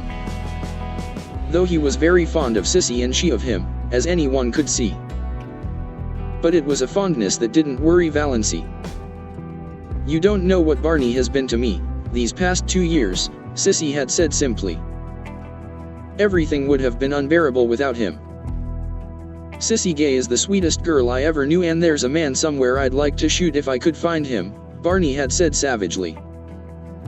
Barney was an interesting talker, with a knack of telling a great deal about his adventures and nothing at all about himself. There was one glorious rainy day when Barney and Abel swapped yarns all the afternoon while Valancy mended tablecloths and listened. Barney told weird tales of his adventures with shacks on trains while hoboing it across the continent. Valancy thought she ought to think his stealing rides quite dreadful, but didn't. The story of his working his way to England on a cattle ship sounded more legitimate. And his yarns of the Yukon enthralled her, especially the one of the night he was lost on the divide between Gold Run and Sulphur Valley. He had spent 2 years out there. Where in all this was there room for the penitentiary and the other things? If he were telling the truth. But Valancy knew he was. "Found no gold," he said. "Came away poorer than when I went. But such a place to live. Those silences at the back of the north wind got me. I've never belonged to myself since." Yet he was not a great talker. He told a great deal in a few well-chosen words, how well-chosen Valancy did not realize. And he had a knack of saying things without opening his mouth at all. "I like a man whose eyes say more than his lips," thought Valancy. But then she liked everything about him: his tawny hair, his whimsical smiles, the little glints of fun in his eyes, his loyal affection for that unspeakable Lady Jane, his habit of sitting with his hands in his pockets, his chin sunk on his breast, looking up from under his mismated eyebrows. She liked his nice voice, which sounded as if it might become caressing or wooing with very little provocation. She was at times almost afraid to let herself think these thoughts. They were so vivid that she felt as if the others must know what she was thinking. "I've been watching a woodpecker all day," he said one evening on the shaky old back veranda. His account of the woodpecker's doings was satisfying. He had often some gay or cunning little anecdote of the woodfolk to tell them. And sometimes he and Roaring Abel smoked fiercely the whole evening and never said a word. While Sissy lay in the hammock swung between the veranda posts and Valancy sat idly on the steps, her hands clasped over her knees, and wondered dreamily if she were really Valancy Stirling, and if it were only 3 weeks since she had left the ugly old house on Elm Street. The barrens lay before her in a white moon splendor, where dozens of little rabbits frisked. Barney, when he liked, could sit down on the edge of the barrens and lure those rabbits right to him by some mysterious sorcery he possessed.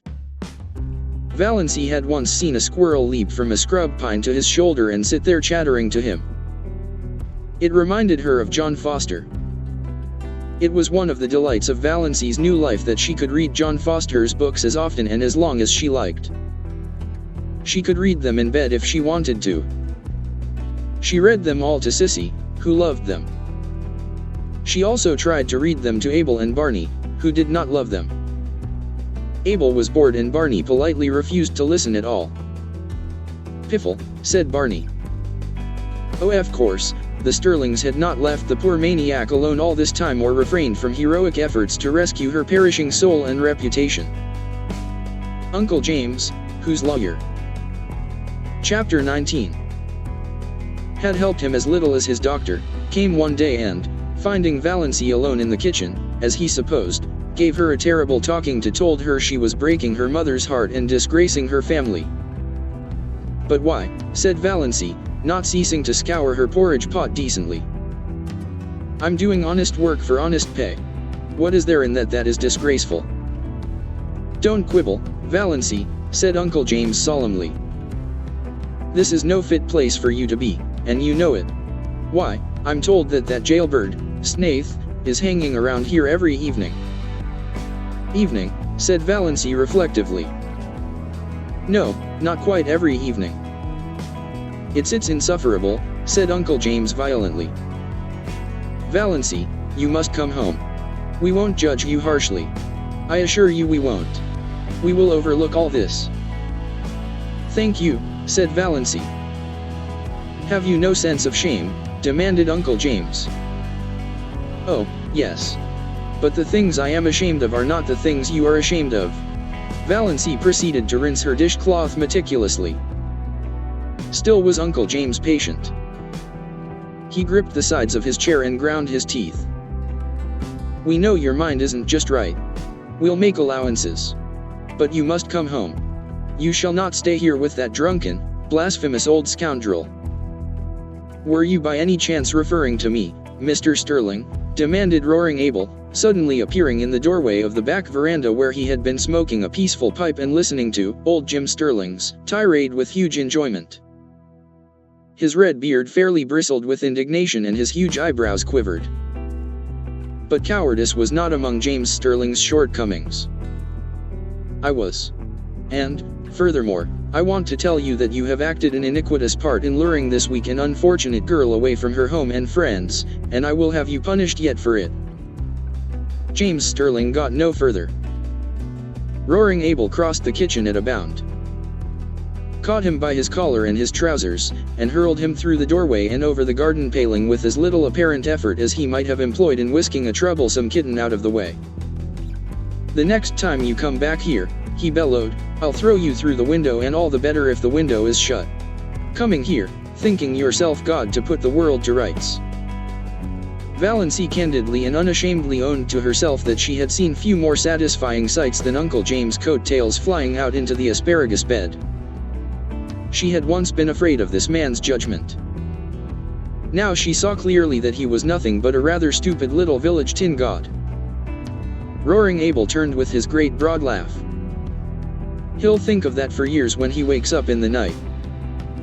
The Almighty made a mistake in making so many Stirlings. But since they are made, we've got to reckon with them. Too many to kill out. But if they come here bothering you, I'll shoo 'em off before a cat could lick its ear." The next time they sent Dr. Stirling. Surely Roaring Abel would not throw him into asparagus beds. Dr. Stirling was not so sure of this and had no great liking for the task. He did not believe Valancy Stirling was out of her mind. She had always been queer. He, Dr. Stirling, had never been able to understand her. Therefore, beyond doubt, she was queer. She was only just a little queerer than usual now. And Dr. Stirling had his own reasons for disliking Roaring Abel. When Dr. Stirling had first come to Deerwood, he had had a liking for long hikes around Mistawis and Muskoka. On one of these occasions he had got lost and after much wandering had fallen in with Roaring Abel with his gun over his shoulder.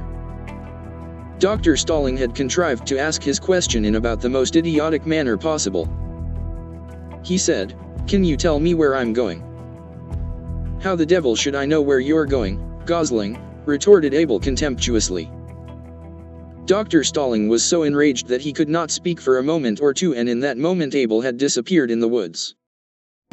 Dr. Stirling had eventually found his way home, but he had never hankered to encounter Abel Gay again. Nevertheless, he came now to do his duty. Valancy greeted him with a sinking heart.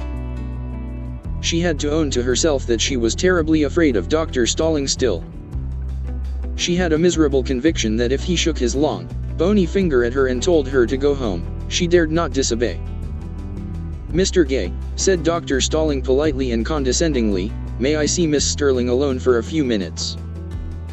Roaring Abel was a little drunk, just drunk enough to be excessively polite and very cunning. He had been on the point of going away when Dr. Stirling arrived, but now he sat down in a corner of the parlor and folded his arms. No, mister," he said solemnly. "That wouldn't he do at all. I've got the reputation of my household to keep up. I've got to chaperone this young lady. Can't have any sparking going on here behind my back."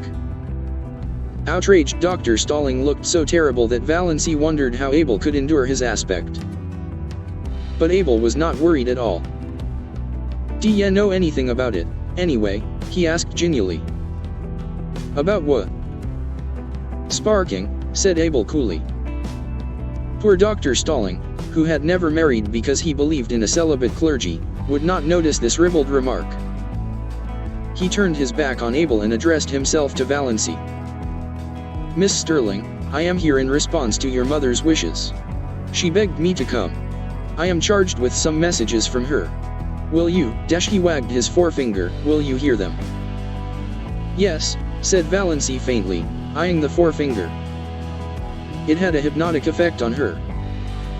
"The first is this. If you will leave this house," interjected Roaring Abel.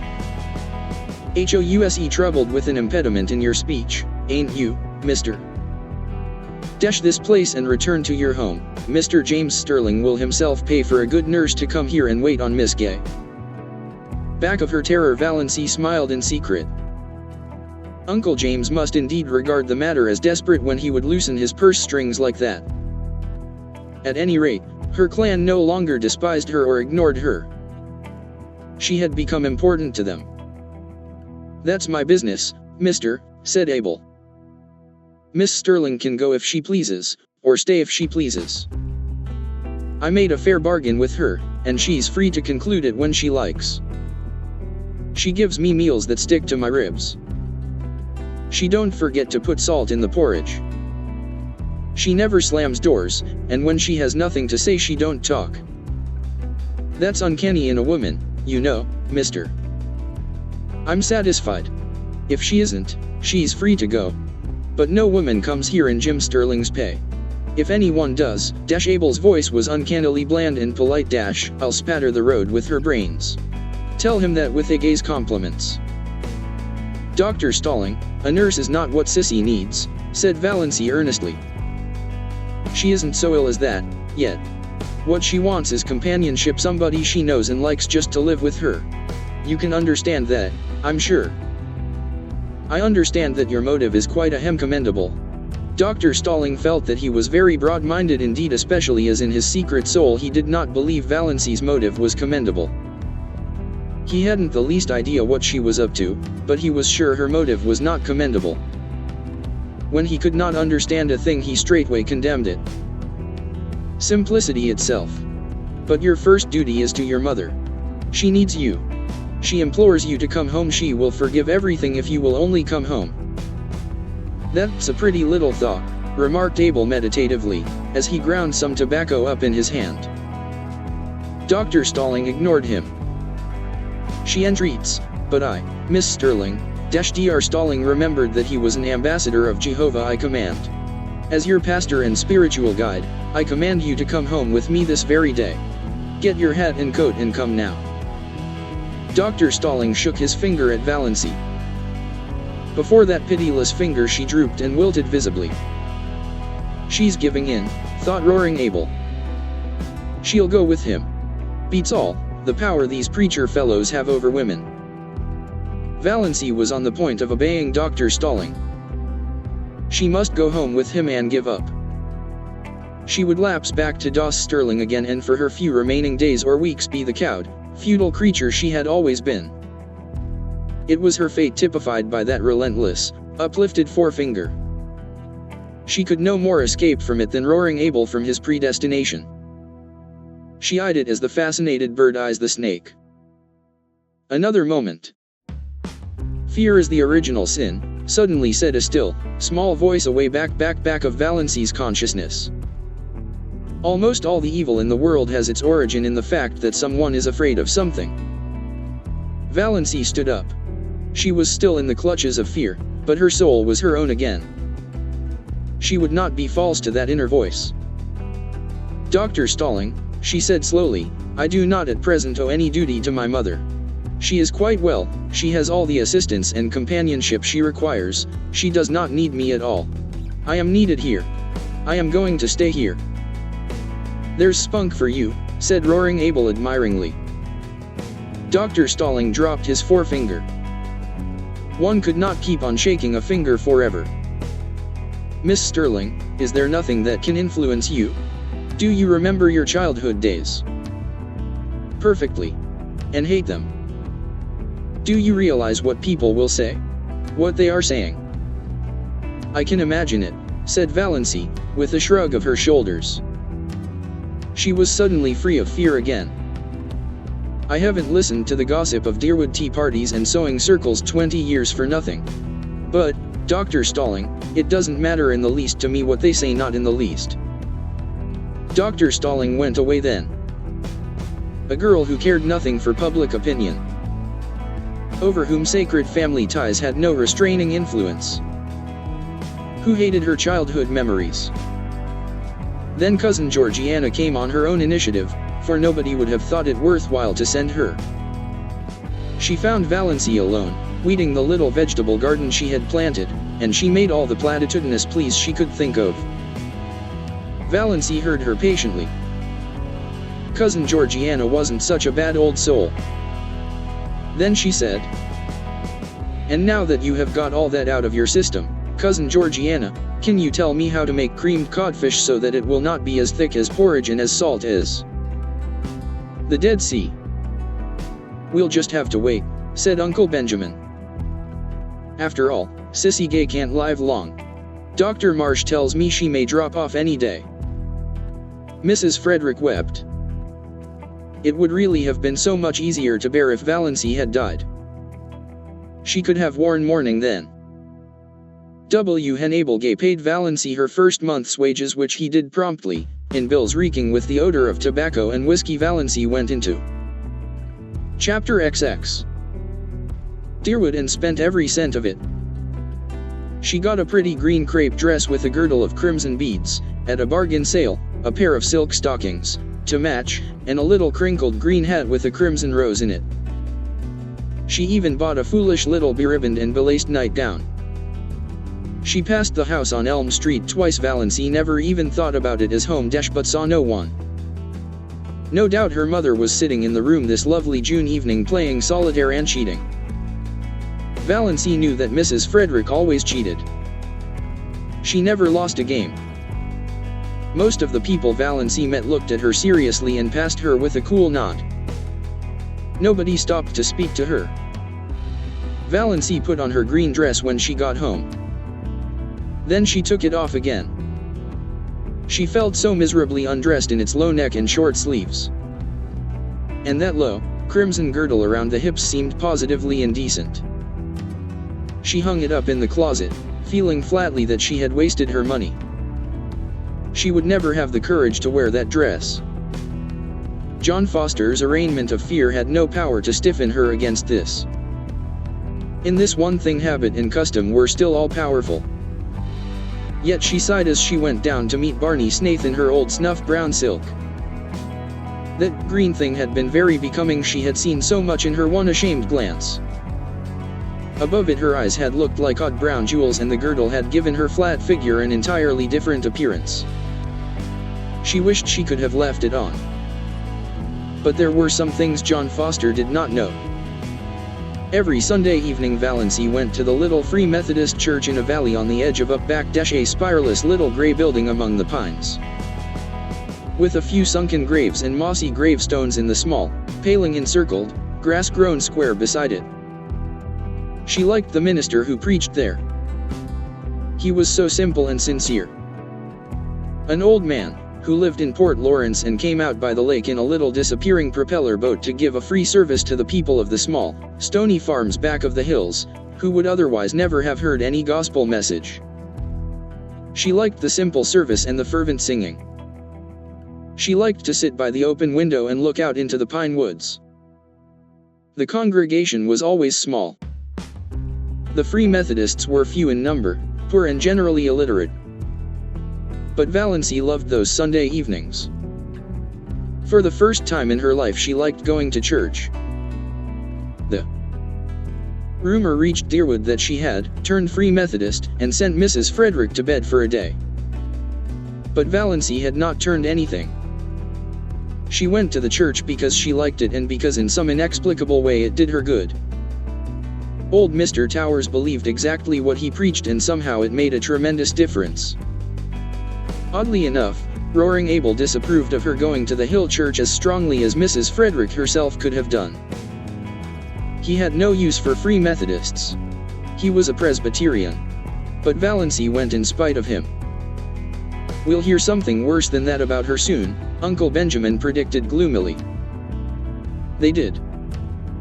Valancy could not quite explain, even to herself, just why she wanted to go to that party. It was a dance up back at Chidley Corners, and dances at Chidley Corners were not, as a rule, the sort of assemblies where well-brought-up young ladies were found.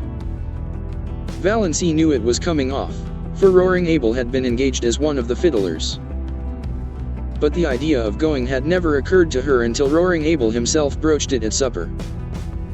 "You come with me to the dance," he ordered. "It'll do you good, put some color in your face. You look peaked, you want something to liven you up." Valancy found herself suddenly wanting to go. She knew nothing at all of what dances at Chidley Corners were apt to be like. Her idea of dances had been fashioned on the correct affairs that went by that name in Deerwood and Port Lawrence. Of course she knew the Corners dance wouldn't be just like them. Much more informal, of course. But so much the more interesting. Why shouldn't she go? Sissy was in a week of apparent health and improvement. She wouldn't mind staying alone in the least. She entreated Valancy to go if she wanted to. And Valancy did want to go. She went to her room to dress. A rage against the snuff brown silk seized her. Wear that to a party? Never. She pulled her green crepe from its hanger and put it on feverishly. It was nonsense to feel so naked just because her neck and arms were bare. That was just her old maidishness. She would not be ridden by it. On went the dress, the slippers. It was the first time she had worn a pretty dress since the organ days of her early teens. And they had never made her look like this. If she only had a necklace or something, she wouldn't feel so bare then. She ran down to the garden. There were clovers there, great crimson things growing in the long grass. Valancy gathered handfuls of them and strung them on a cord. Fastened above her neck, they gave her the comfortable sensation of a collar and were oddly becoming. Another circlet of them went round her hair, dressed in the low puffs that became her. Excitement brought those faint pink stains to her face. She flung on her coat and pulled the little, twisty hat over her hair. "You look so nice and different, dear," said Sissy. "Like a green moonbeam with a gleam of red in it, if there could be such a thing." Valancy stooped to kiss her. "I don't feel right about leaving you alone, Sissy." "Oh, I'll be all right. I feel better tonight than I have for a long while. I've been feeling badly to see you sticking here so closely on my account. I hope you'll have a nice time. I never was at a party at the Corners, but I used to go sometimes, long ago, to dances up back. We always had good times. And you needn't be afraid of Father being drunk tonight. He never drinks when he engages to play for a party. But there may be liquor. What will you do if it gets rough?" Nobody would molest me. Not seriously, I suppose. Father would see to that. But it might be noisy and unpleasant. I won't mind. I'm only going as a looker-on. I don't expect to dance. I just want to see what a party up back is like. I've never seen anything except decorous deerwood. Sissy smiled rather dubiously. She knew much better than Valancy what a party up back might be like if there should be liquor. But again there mightn't be. I hope you'll enjoy it, dear, she repeated. Valancy enjoyed the drive there. They went early, for it was 12 miles to Chidley Corners, and they had to go in Abel's old, ragged top buggy. The road was rough and rocky, like most Muskoka roads, but full of the austere charm of northern woods. It wound through beautiful, purring pines that were ranks of enchantment in the June sunset, and over the curious jade-green rivers of Muskoka, fringed by aspens that were always quivering with some supernal joy. Roaring Abel was excellent company, too. He knew all the stories and legends of the wild, beautiful up-back, and he told them to Valancy as they drove along. Valancy had several fits of inward laughter over what Uncle Benjamin and Aunt Wellington, et al., would feel and think and say if they saw her driving with Roaring Abel in that terrible buggy to a dance at Chidley Corners. At first the dance was quiet enough, and Valancy was amused and entertained. She even danced twice herself, with a couple of nice up-back boys who danced beautifully and told her she did, too. Another compliment came her way, not a very subtle one, perhaps, but Valancy had had too few compliments in her life to be over-nice on that point. She overheard two of the up-back young men talking about her in the dark lean-to behind her. Know who that girl in green is? Nope. Guess she's from out front. The port, maybe. Got a stylish look to her. No beaut but cute looking, I'll say. J'ever see such eyes? The big room was decorated with pine and fir boughs, and lighted by Chinese lanterns. The floor was waxed, and Roaring Abel's fiddle, purring under his skilled touch, worked magic. The up-back girls were pretty and prettily dressed. Valancy thought it the nicest party she had ever attended. By 11 o'clock she had changed her mind. A new crowd had arrived, a crowd unmistakably drunk. Whiskey began to circulate freely. Very soon almost all the men were partly drunk. Those in the porch and outside around the door began howling "Come all yes" and continued to howl them. The room grew noisy and reeking. Quarrels started up here and there. Bad language and obscene songs were heard. The girls, swung rudely in the dances, became disheveled and tawdry. Valancy, alone in her corner, was feeling disgusted and repentant. Why had she ever come to such a place? Freedom and independence were all very well, but one should not be a little fool.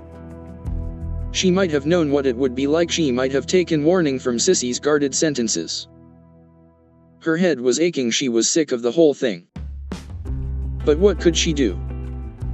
She must stay to the end. Abel could not leave till then.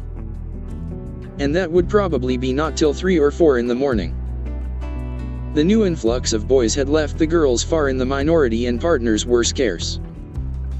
Valancy was pestered with invitations to dance.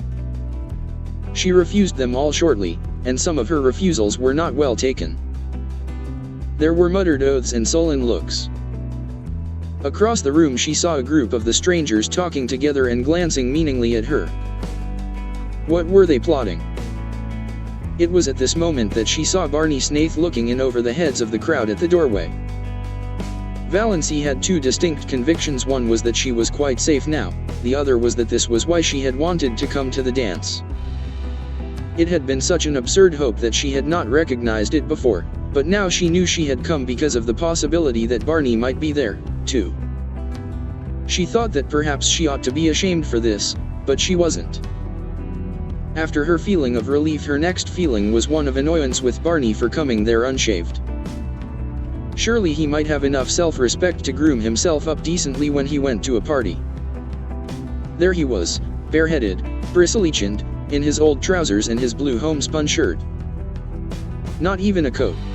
Valancy could have shaken him in her anger. No wonder people believed everything bad of him. But she was not afraid any longer. One of the whispering group left his comrades and came across the room to her, through the whirling couples that now filled it uncomfortably. He was a tall, broad-shouldered fellow, not ill-dressed or ill-looking but unmistakably half-drunk.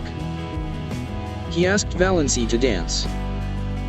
Valancy declined civilly. His face turned livid. He threw his arm about her and pulled her to him. His hot, whiskied breath burned her face. "We won't have fine lady airs here, my girl. If you ain't too good to come here, you ain't too good to dance with us. Me and my pals have been watching you. You've got to give us each a turn and a kiss to boot." Valancy tried desperately and vainly to free herself. She was being dragged out into the maze of shouting, stamping, yelling dancers. The next moment the man who held her went staggering across the room from a neatly planted blow on the jaw, knocking down whirling couples as he went. Valancy felt her arm grasped. "This way quick," said Barney Snaith. He swung her out through the open window behind them, vaulted lightly over the sill and caught her hand. "Quick, we must run for it, they'll be after us." Valancy ran as she had never run before, clinging tight to Barney's hand, wondering why she did not drop dead in such a mad scamper. Suppose she did. What a scandal it would make for her poor people. For the first time Valancy felt a little sorry for them. Also, she felt glad that she had escaped from that horrible row. Also, glad that she was holding tight to Barney's hand. Her feelings were badly mixed and she had never had so many in such a brief time in her life. They finally reached a quiet corner in the pine woods. The pursuit had taken a different direction and the whoops and yells behind them were growing faint. Valancy, out of breath, with a crazily beating heart, collapsed on the trunk of a fallen pine. "Thanks," she gasped. "What a goose you were to come to such a place," said Barney. "I didn't know it would be like this," protested Valancy. "You should have known. Chidley Corners. It was just a name to me." Valancy knew Barney could not realize how ignorant she was of the regions up back. She had lived in Deerwood all her life and of course he supposed she knew. He didn't know how she had been brought up. There was no use trying to explain. "When I drifted in at Abel's this evening and Sissy told me you'd come here, I was amazed. And downright scared. Sissy told me she was worried about you but hadn't liked to say anything to dissuade you for fear you'd think she was thinking selfishly about herself. So I came on up here instead of going to Deerwood." Valancy felt a sudden delightful glow irradiating soul and body under the dark pines. So he had actually come up to look after her. "As soon as they stop hunting for us, we'll sneak around to the Muskoka Road. I left Lady Jane down there. I'll take you home. I suppose you've had enough of your party." "Quite," said Valancy meekly. The first half of the way home neither of them said anything. It would not have been much use. Lady Jane made so much noise they could not have heard each other. Anyway, Valancy did not feel conversationally inclined. She was ashamed of the whole affair, ashamed of her folly in going, ashamed of being found in such a place by Barney Snaith. By Barney Snaith, reputed jailbreaker, infidel, forger, and defaulter. Valancy's lips twitched in the darkness as she thought of it. But she was ashamed. And yet she was enjoying herself, was full of a strange exultation bumping over that rough road beside Barney Snaith. The big trees shot by them. The tall mulleins stood up along the road in stiff, orderly ranks like companies of soldiers. The thistles looked like drunken fairies or tipsy elves as their car lights passed over them. This was the first time she had even been in a car. After all, she liked it. She was not in the least afraid, with Barney at the wheel. Her spirits rose rapidly as they tore along. She ceased to feel ashamed. She ceased to feel anything except that she was part of a comet rushing gloriously through the night of space. All at once, just where the pine woods frayed out to the scrub barrens, Lady Jane became quiet, too quiet. Lady Jane slowed down quietly and stopped. Barney uttered an aghast exclamation. Got out. Investigated. Came apologetically back. I'm a doddering idiot. Out of gas. I knew I was short when I left home, but I meant to fill up in Deerwood. Then I forgot all about it in my hurry to get to the corners. What can we do? Asked Valancy coolly. I don't know. There's no gas nearer than Deerwood, 9 miles away. And I don't dare leave you here alone. There are always tramps on this road, and some of those crazy fools back at the corners may come straggling along presently. There were boys there from the port. As far as I can see, the best thing to do is for us just to sit patiently here until some car comes along and lends us enough gas to get to Roaring Abels with. Well, what's the matter with that? Said Valancy. We may have to sit here all night, said Barney. I don't mind, said Valancy. Barney gave a short laugh. If you don't, I needn't. I haven't any reputation to lose. Nor I, said Valancy comfortably. We'll just sit here, said Barney, and if we think of anything worthwhile saying we'll say it. Otherwise, not. Don't imagine you're bound to talk to me. Chapter XXI. John Foster says, quoted Valancy, if you can sit in silence with a person for half an hour and yet be entirely comfortable, you and that person can be friends. If you cannot, friends you'll never be, and you need not waste time in trying. Evidently John Foster says a sensible thing once in a while, conceded Barney. They sat in silence for a long while. Little rabbits hopped across the road. Once or twice an owl laughed out delightfully. The road beyond them was fringed with the woven shadow lace of trees. Away off to the southwest the sky was full of silvery little cirrus clouds above the spot where Barney's Island must be. Valancy was perfectly happy. Some things dawn on you slowly. Some things come by lightning flashes. Valancy had had a lightning flash. She knew quite well now that she loved Barney. Yesterday she had been all her own. Now she was this man's.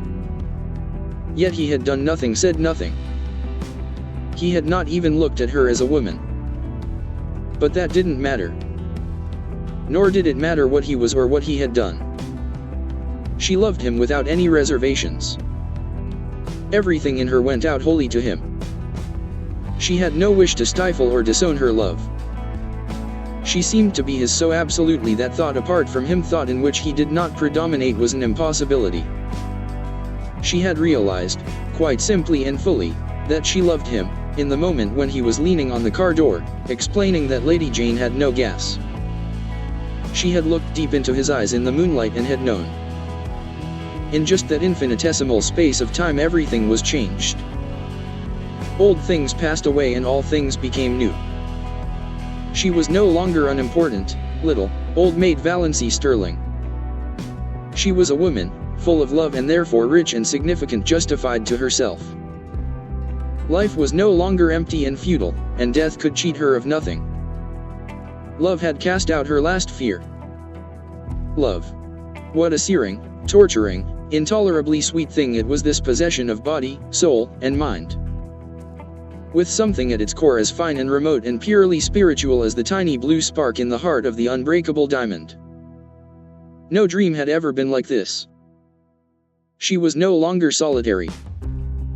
She was one of a vast sisterhood, all the women who had ever loved in the world. Barney need never know it, though she would not in the least have minded his knowing. But she knew it, and it made a tremendous difference to her. Just to love. She did not ask to be loved. It was rapture enough just to sit there beside him in silence, alone in the summer night in the white splendor of moonshine, with the wind blowing down on them out of the pine woods. She had always envied the wind. So free. Blowing where it listed. Through the hills. Over the lakes. What a tang, what a zip it had. What a magic of adventure. Valancy felt as if she had exchanged her shop-worn soul for a fresh one, fire new from the workshop of the gods. As far back as she could look, life had been dull, colorless, savorless. Now she had come to a little patch of violets, purple, and fragrant hers for the plucking. No matter who or what had been in Barney's past, no matter who or what might be in his future, no one else could ever have this perfect hour. She surrendered herself utterly to the charm of the moment. "Ever dream of ballooning?" said Barney suddenly. "No," said Valancy. "I do often. Dream of sailing through the clouds, seeing the glories of sunset, spending hours in the midst of a terrific storm with lightning playing above and below you, skimming above a silver cloud floor under a full moon. Wonderful." "It does sound so," said Valancy. "I've stayed on Earth in my dreams." She told him about her blue castle. It was so easy to tell Barney things. One felt he understood everything, even the things you didn't tell him. And then she told him a little of her existence before she came to Roaring Gables. She wanted him to see why she had gone to the dance up back. "You see, Ivy, he never had any real life," she said. "I've just breathed. Every door has always been shut to me." "But you're still young," said Barney. "Oh, I know. Yes, I'm still young, but that's so different from young," said Valancy bitterly. For a moment she was tempted to tell Barney why her years had nothing to do with her future, but she did not. She was not going to think of death tonight. "Though I never was really young," she went on, "until tonight," she added in her heart. "I never had a life like other girls. You couldn't understand. Why, she had a desperate desire that Barney should know the worst about her. I didn't even love my mother. Isn't it awful that I don't love my mother?" "Rather awful for her," said Barney drily. "Oh, she didn't know it. She took my love for granted. And I wasn't any use or comfort to her or anybody. I was just a vegetable. And I got tired of it. That's why I came to keep house for Mr. Gay and look after Sissy. And I suppose your people thought you'd gone mad." "They did, and do literally," said Valancy. "But it's a comfort to them. They'd rather believe me mad than bad. There's no other alternative. But I've been living since I came to Mr. Gay's. It's been a delightful experience. I suppose I'll pay for it when I have to go back, but I'll have had it." "That's true," said Barney. "If you buy your experience, it's your own. So it's no matter how much you pay for it. Somebody else's experience can never be yours. Well, it's a funny old world." "Do you think it really is old?" asked Valancy dreamily. "I never believe that in June. It seems so young tonight somehow. In that quivering moonlight, like a young, white girl waiting." "Moonlight here on the verge of up back is different from moonlight anywhere else," agreed Barney. "It always makes me feel so clean, somehow, body and soul. And of course the age of gold always comes back in spring." It was 10 o'clock now. A dragon of black cloud ate up the moon. The spring air grew chill. Valancy shivered. Barney reached back into the innards of Lady Jane and clawed up an old, tobacco-scented overcoat. "Put that on," he ordered. "Don't you want it yourself?" protested Valancy. "No. I'm not going to have you catching cold on my hands." "Oh, I won't catch cold. I haven't had a cold since I came to Mr. Gay's, though I've done the foolishest things. It's funny, too, I used to have them all the time. I feel so selfish taking your coat." "You've sneezed 3 times.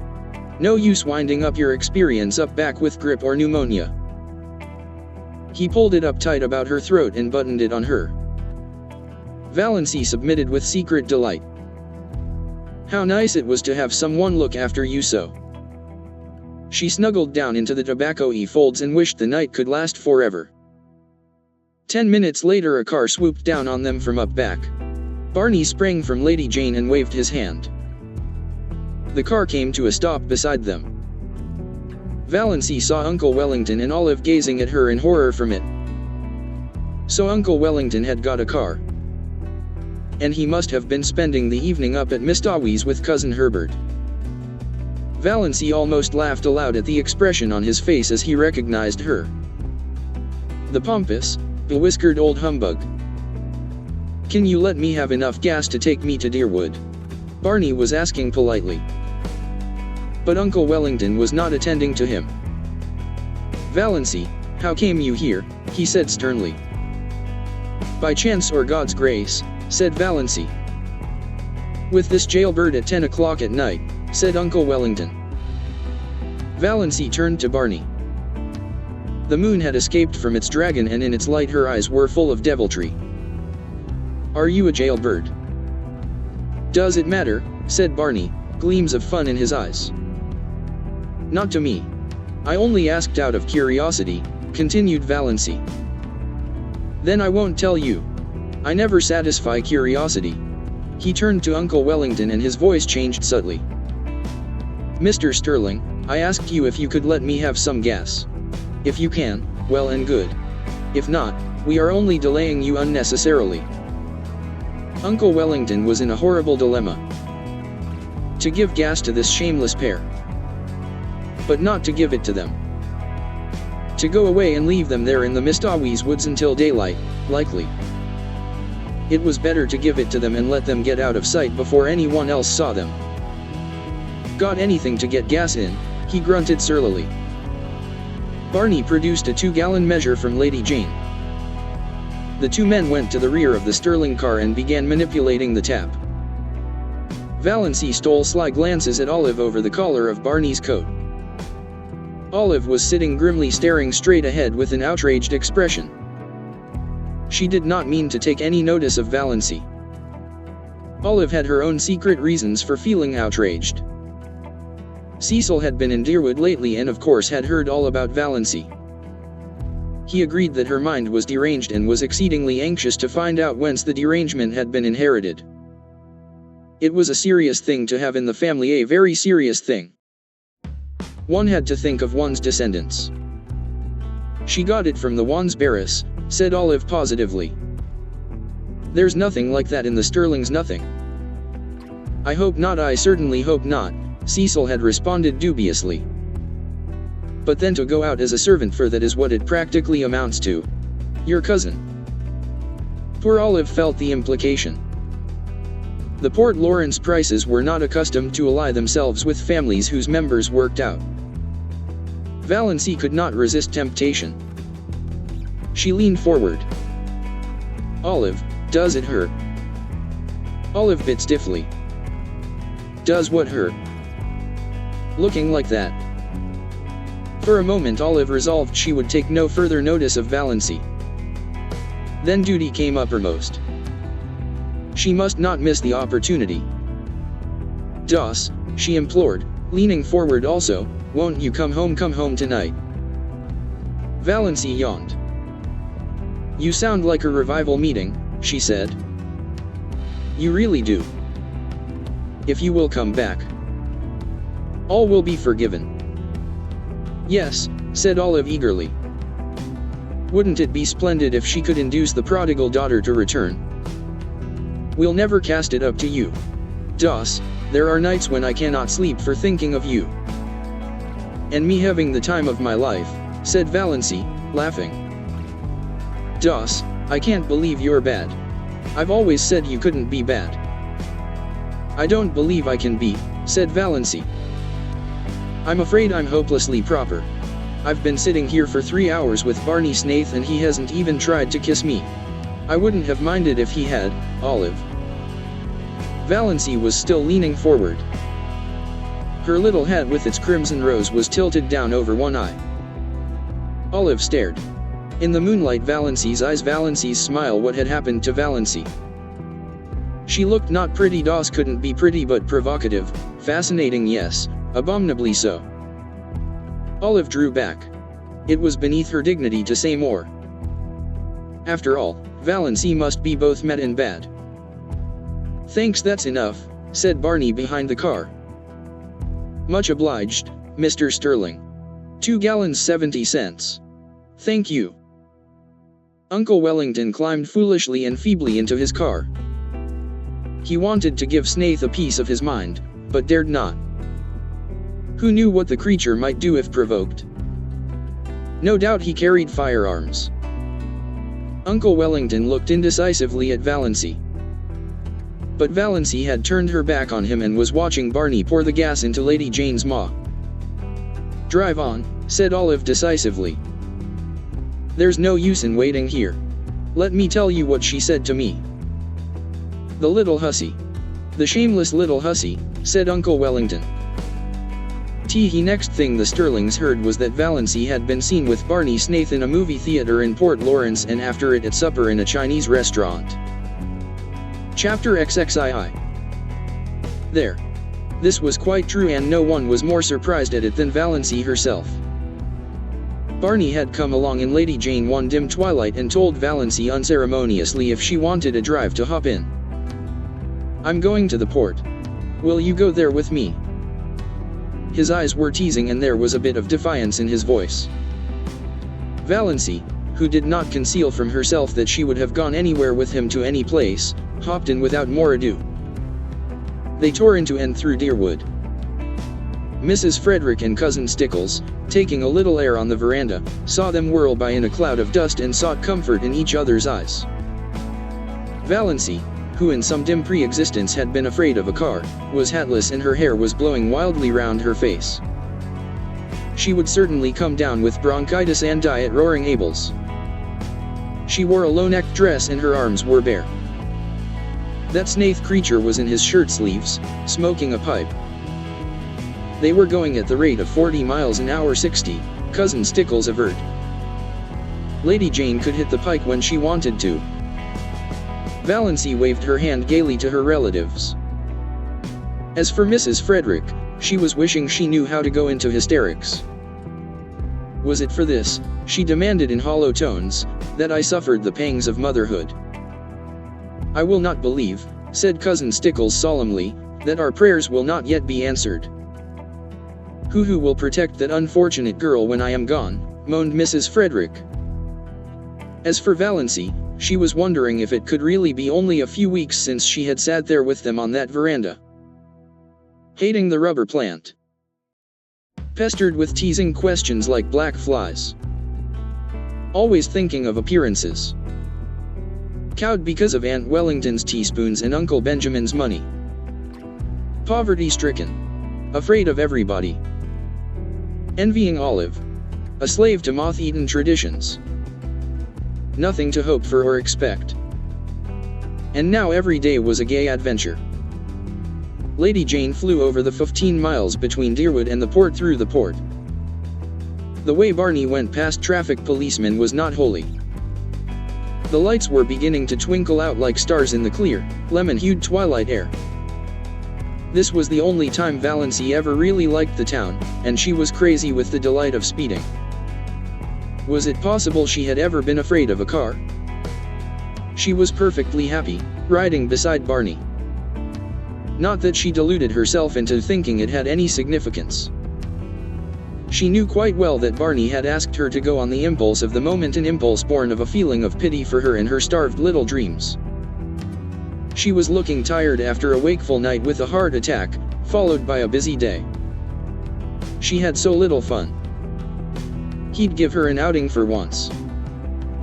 Besides, Abel was in the kitchen, at the point of drunkenness where he was declaring he did not believe in God and beginning to sing ribald songs. It was just as well she should be out of the way for a while. Barney knew Roaring Abel's repertoire. They went to the movie. Valancy had never been to a movie. And then, finding a nice hunger upon them, they went and had fried chicken unbelievably delicious in the Chinese restaurant.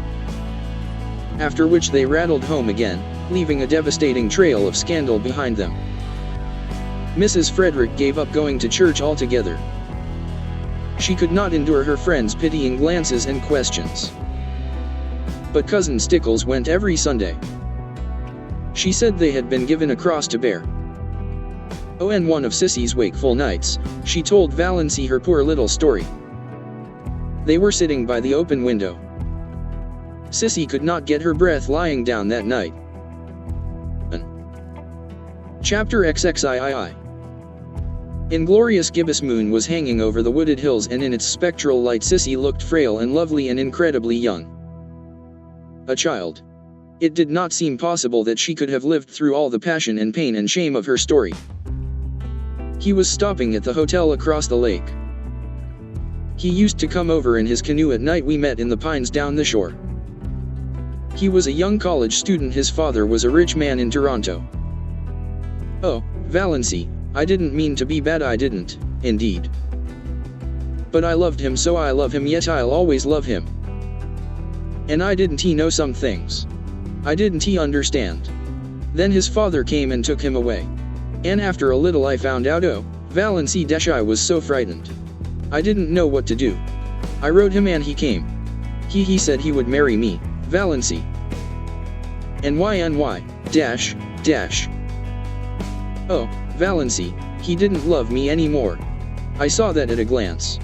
He was just offering to marry me because he thought he ought to, because he was sorry for me. He wasn't bad, but he was so young, and what was I that he should keep on loving me? Never mind making excuses for him, said Valancy a bit shortly. So you wouldn't marry him? I couldn't, not when he didn't love me anymore. Somehow I can't explain, it seemed a worse thing to do than the other. He argued a little, but he went away. Do you think I did right, Valancy? Yes, I do. You did right. But he... Don't blame him, dear. Please don't.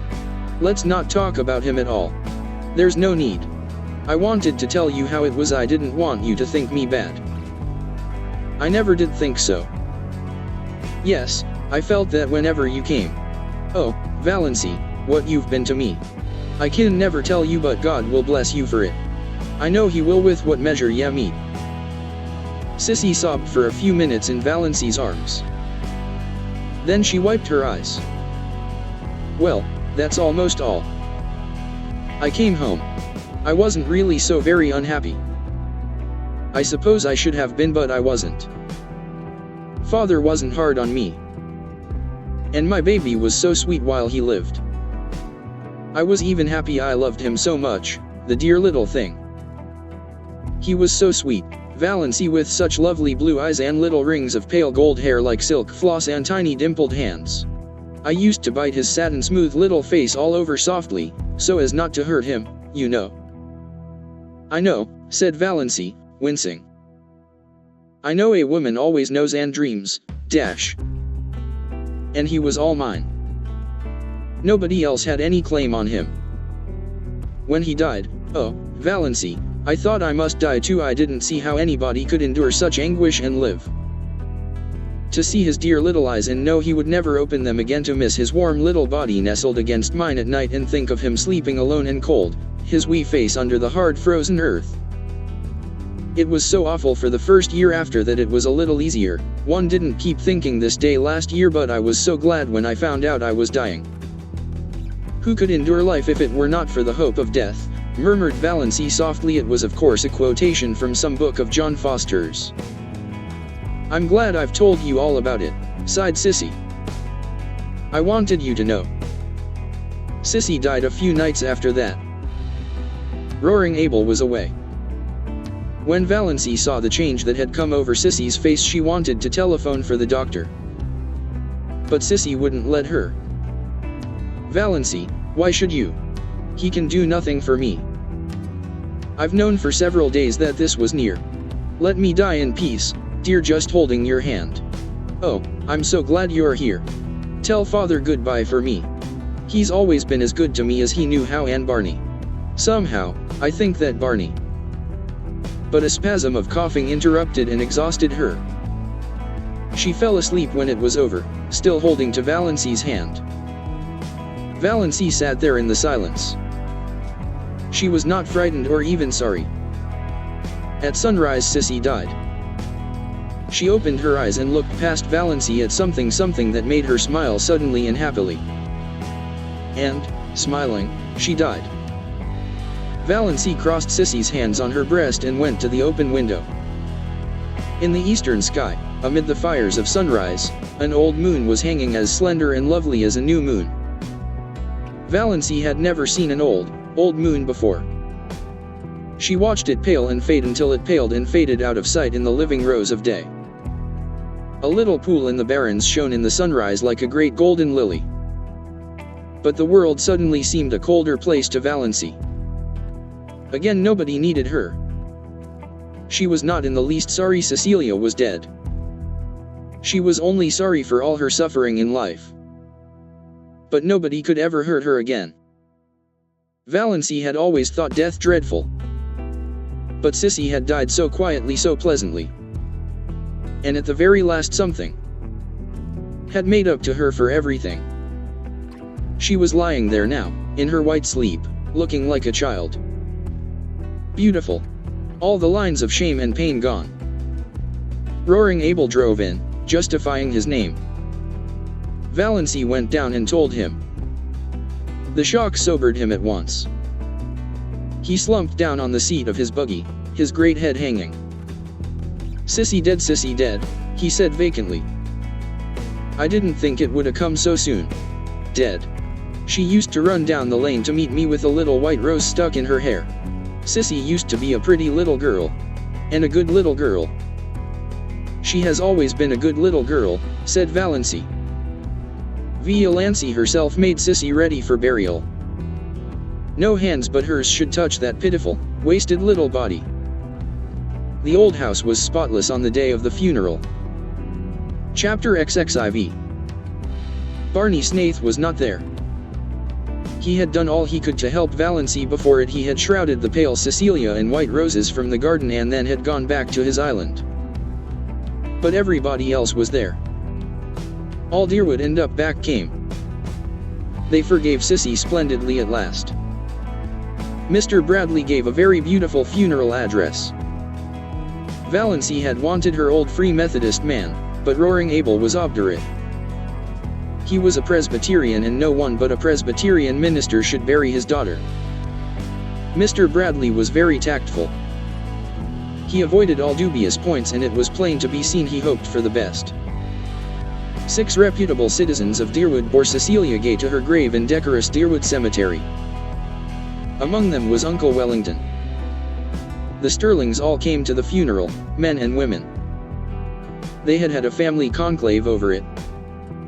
Surely now that Sissy Gay was dead, Valancy would come home. She simply could not stay there with Roaring Abel. That being the case, the wisest course, decreed Uncle James, was to attend the funeral, legitimize the whole thing, so to speak, show Deerwood that Valancy had really done a most creditable deed in going to nurse poor Cecilia Gay and that her family backed her up in it. Death, the miracle worker, suddenly made the thing quite respectable. If Valancy would return to home and decency while public opinion was under its influence, all might yet be well. Society was suddenly forgetting all Cecilia's wicked doings and remembering what a pretty, modest little thing she had been, and motherless, you know, motherless. It was the psychological moment, said Uncle James. So the Stirlings went to the funeral. Even Cousin Gladys Neuritis allowed her to come. Cousin Stickles was there, her bonnet dripping all over her face, crying as woefully as if Sissy had been her nearest and dearest. Funerals always brought Cousin Stickles, own sad bereavement, back. And Uncle Wellington was a pallbearer. Valancy, pale, subdued looking. Her slanted eyes smudged with purple. In her snuff brown dress. Moving quietly about, finding seats for people, consulting in undertones with minister and undertaker, marshalling the mourners into the parlor, was so decorous and proper and Stirlingish that her family took heart of grace. This could not be the girl who had sat all night in the woods with Barney Snaith, who had gone tearing bareheaded through Deerwood and Port Lawrence. This was the Valancy they knew. Really, surprisingly capable and efficient. Perhaps she had always been kept down a bit too much. Amelia really was rather strict, hadn't he had a chance to show what was in her? So thought the Stirlings. And Edward Beck, from the Port Road, a widower with a large family who was beginning to take notice, took notice of Valancy and thought she might make a mighty fine second wife. No beauty but a 50-year-old widower, Mr. Beck told himself very reasonably, couldn't expect everything. Altogether, it seemed that Valancy's matrimonial chances were never so bright as they were at Cecilia Gay's funeral. What the Stirlings and Edward Beck would have thought had they known the back of Valancy's mind must be left to the imagination. Valancy was hating the funeral, hating the people who came to stare with curiosity at Cecilia's marble white face, hating the smugness, hating the dragging, melancholy singing, hating Mr. Bradley's cautious platitudes. If she could have had her absurd way, there would have been no funeral at all. She would have covered Sissy over with flowers, shut her away from prying eyes, and buried her beside her nameless little baby in the grassy burying ground under the pines of the up-back church, with a bit of kindly prayer from the old Free Methodist minister. She remembered Sissy saying once, "I wish I could be buried deep in the heart of the woods where nobody would ever come to say, 'Sissy Gay is buried here,' and tell over my miserable story." But this, however, it would soon be over. Valancy knew, if the Stirlings and Edward Beck didn't, exactly what she intended to do then. She had lain awake all the preceding night thinking about it and finally deciding on it. When the funeral procession had left the house, Mrs. Frederick sought out Valancy in the kitchen. "My child," she said tremulously, "you'll come home now." "Home," said Valancy absently. She was getting on an apron and calculating how much tea she must put to steep for supper. There would be several guests from up-back-distant relatives of the Gays who had not remembered them for years. And she was so tired she wished she could borrow a pair of legs from the cat. "Yes, home," said Mrs. Frederick, with a touch of asperity. "I suppose you won't dream of staying here now alone with Roaring Abel." "Oh, no, I'm not going to stay here," said Valancy. "Of course, I'll have to stay for a day or two, to put the house in order generally. But that will be all. Excuse me, Mother, won't you? I've a frightful lot to do. All those up-back people will be here to supper." Mrs. Frederick retreated in considerable relief, and the Stirlings went home with lighter hearts. "We will just treat her as if nothing had happened when she comes back," decreed Uncle Benjamin. "That will be the best plan. Just as if nothing had happened." Oh, and the evening of the day after the funeral, Roaring Abel went off for a spree. He had been sober for 4 whole days and could endure it no longer. Before he went. Chapter XXV. Valancy told him she would be going away the next day. Roaring Abel was sorry, and said so. A distant cousin from up back was coming to keep house for him, quite willing to do so now since there was no sick girl to wait on, but Abel was not under any delusions concerning her.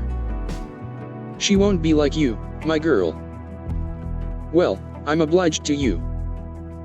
You helped me out of a bad hole and I won't forget it. And I won't forget what you did for Sissy. I'm your friend, and if you ever want any of the Stirlings spanked and sought in a corner, send for me. I'm going to wet my whistle. Lord, but I'm dry. Don't reckon I'll be back afore tomorrow night, so if you are going home tomorrow, goodbye now." "Go home tomorrow," said Valancy, "but I'm not going back to Deerwood." "Not going?" "You'll find the key on the woodshed nail," interrupted Valancy, politely and unmistakably. "The dog will be in the barn and the cat in the cellar. Don't forget to feed her till your cousin comes.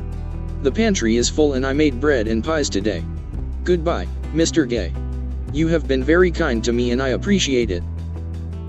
We've had a decent time of it together, and that's a fact," said Roaring Abel.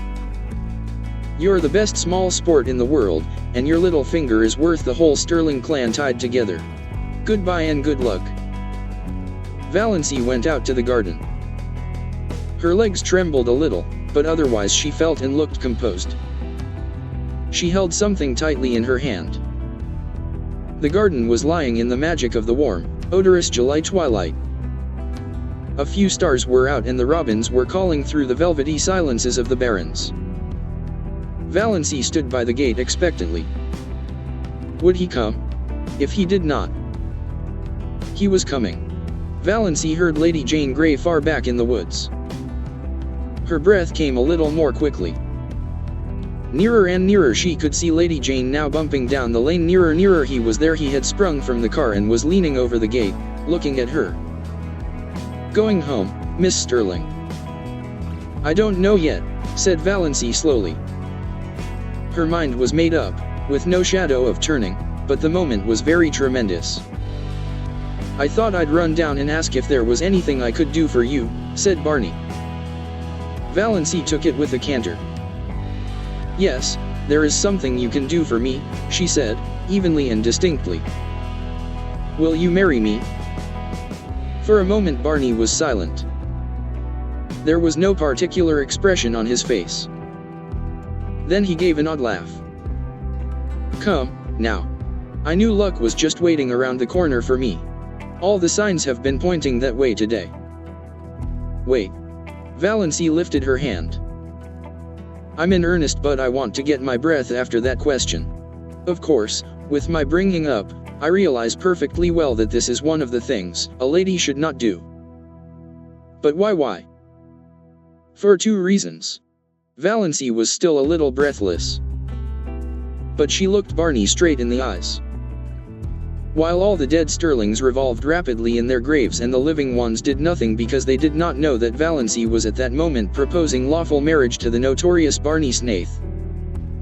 The first reason is, Valancy tried to say I love you but could not. She had to take refuge in a pretended flippancy. I'm crazy about you. The second is this. She handed him Dr. Trent's letter. Barney opened it with the air of a man thankful to find some safe, sane thing to do. As he read it, his face changed. He understood more perhaps than Valancy wanted him to. Are you sure nothing can be done for you? Valancy did not misunderstand the question. Yes. You know Dr. Trent's reputation in regard to heart disease. I haven't long to live, perhaps only a few months, a few weeks. I want to live them. I can't go back to Deerwood, you know what my life was like there. And, she managed it this time, I love you. I want to spend the rest of my life with you. That's all.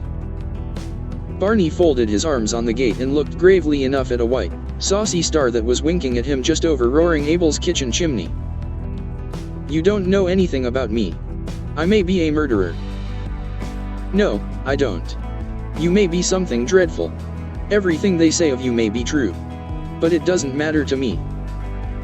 You care that much for me, Valancy, said Barney incredulously, looking away from the star and into her eyes, her strange, mysterious eyes.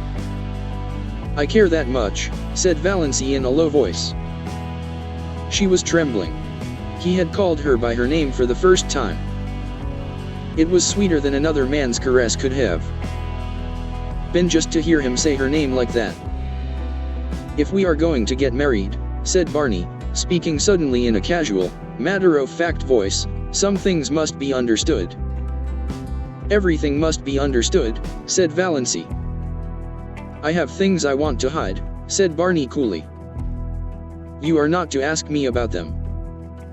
I won't, said Valancy. You must never ask to see my mail. Never. And we are never to pretend anything to each other. We won't, said Valancy. You won't even have to pretend you like me. If you marry me, I know you are only doing it out of pity. And we'll never tell a lie to each other about anything, a big lie or a petty lie. Especially a petty lie, agreed Valancy. And you'll have to live back on my island. I won't live anywhere else. That's partly why I want to marry you, said Valancy. Barney peered at her. I believe you mean it. Well, let's get married, then. Thank you, said Valancy, with a sudden return of primness. She would have been much less embarrassed if he had refused her. I suppose I haven't any right to make conditions. But I'm going to make one. You are never to refer to my heart or my liability to sudden death. You are never to urge me to be careful. You are to forget, absolutely forget that I'm not perfectly healthy. I have written a letter to my mother, here it is, you are to keep it. I have explained everything in it. If I drop dead suddenly, as I likely will do, it will exonerate me in the eyes of your kindred from the suspicion of having poisoned you, said Barney with a grin. Exactly. Valancy laughed gaily. Dear me, I'm glad this is over. It has been a bit of an ordeal. You see, I'm not in the habit of going about asking men to marry me.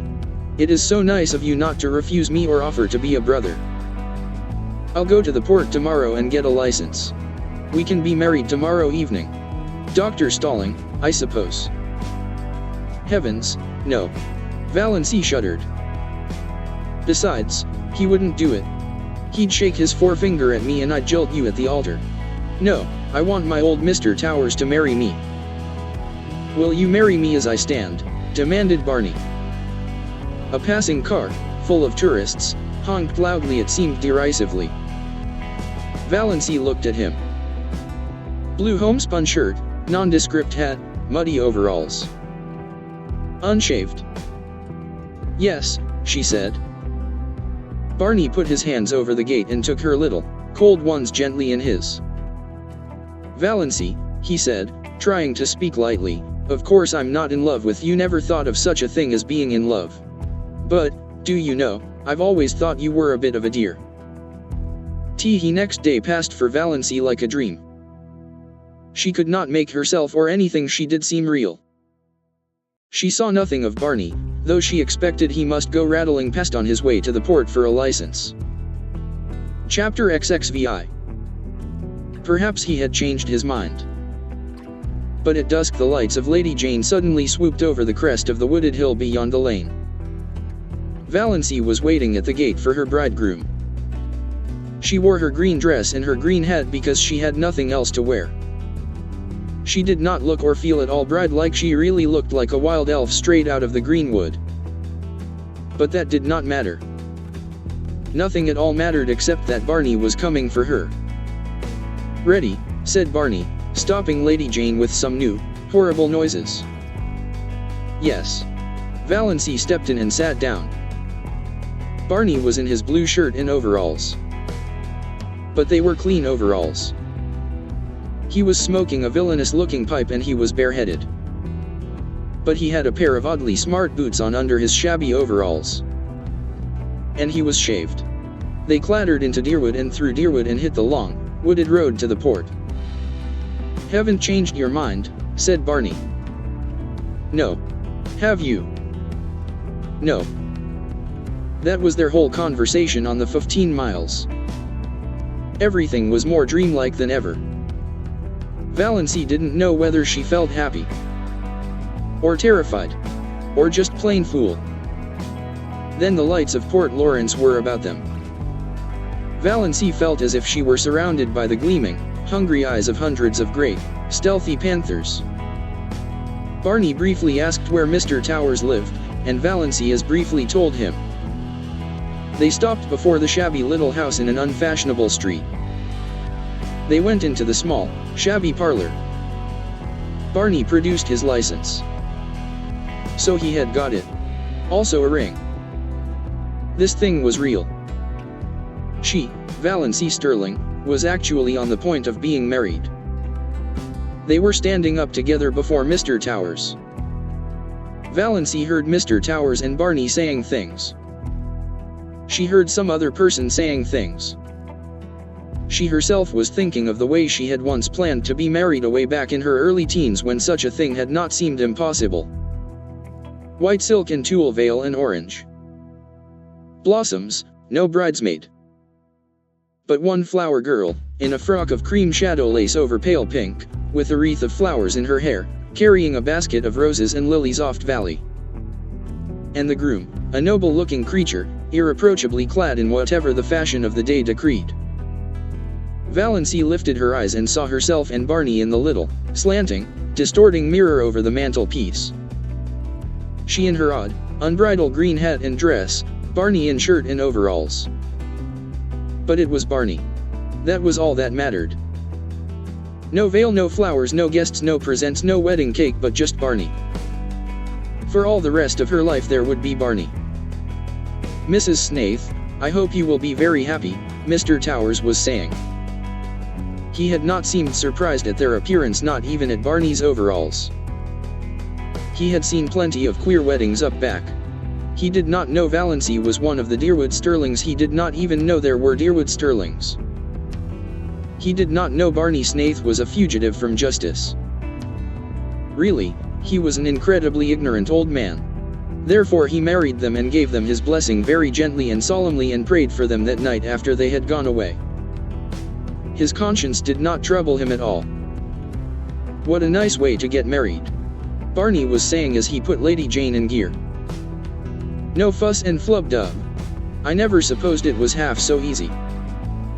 For heaven's sake, said Valancy suddenly, let's forget we are married and talk as if we weren't. I can't stand another drive like the one we had coming in. Barney howled and threw Lady Jane into high with an infernal noise. And I thought I was making it easy for you, he said. You didn't seem to want to talk. I didn't. But I wanted you to talk. I don't want you to make love to me, but I want you to act like an ordinary human being. Tell me about this island of yours. What sort of a place is it? The jolliest place in the world. You're going to love it. The first time I saw it I loved it. Old Tom McMurray owned it then. He built the little shack on it, lived there in winter and rented it to Toronto people in summer. I bought it from him, became by that one simple transaction a landed proprietor owning a house in an island. There is something so satisfying in owning a whole island. And isn't an uninhabited island a charming idea? I'd wanted to own one ever since I'd read Robinson Crusoe. It seemed too good to be true. And beauty. Most of the scenery belongs to the government, but they don't tax you for looking at it, and the moon belongs to everybody. You won't find my shack very tidy. I suppose you'll want to make it tidy. Yes, said Valancy honestly. I have to be tidy. I don't really want to be. But untidiness hurts me. Yes, I'll have to tidy up your shack. I was prepared for that, said Barney, with a hollow groan. But, continued Valancy relentingly, I won't insist on your wiping your feet when you come in. No, you'll only sweep up after me with the air of a martyr, said Barney. Well, anyway, you can't tidy the lean-to. You can't even enter it. The door will be locked and I shall keep the key. Bluebeard's chamber, said Valancy. I shan't even think of it. I don't care how many wives you have hanging up in it. So long as they're really dead. Dead as doornails. You can do as you like in the rest of the house. There's not much of it, just one big living room and one small bedroom. Well built, though. Old Tom loved his job. The beams of our house are cedar and the rafters fir. Our living room windows face west and east. It's wonderful to have a room where you can see both sunrise and sunset. I have 2 cats there. Banjo and Good Luck. Adorable animals. Banjo is a big, enchanting, gray devil cat. Striped, of course.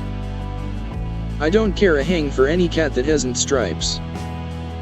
I never knew a cat who could swear as genteelly and effectively as Banjo. His only fault is that he snores horribly when he is asleep. Luck is a dainty little cat. Always looking wistfully at you, as if he wanted to tell you something. Maybe he will pull it off sometime. Once in 1,000 years, you know, one cat is allowed to speak. My cats are philosophers, neither of them ever cries over spilt milk. 2 old crows live in a pine tree on the point and are reasonably neighborly. Call them Nip and Tuck. And I have a demure little tame owl. Name, Leander. I brought him up from a baby and he lives over on the mainland and chuckles to himself o' nights. And bats, it's a great place for bats at night. Scared of bats? No, I like them. So do I. Nice, queer, uncanny, mysterious creatures. Coming from nowhere, going nowhere. Swoop.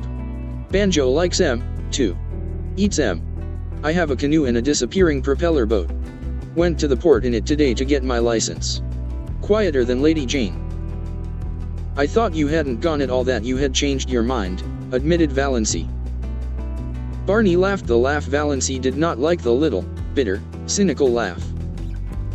I never change my mind, he said shortly. They went back through Deerwood. Up the Muskoka Road. Past Roaring Abels.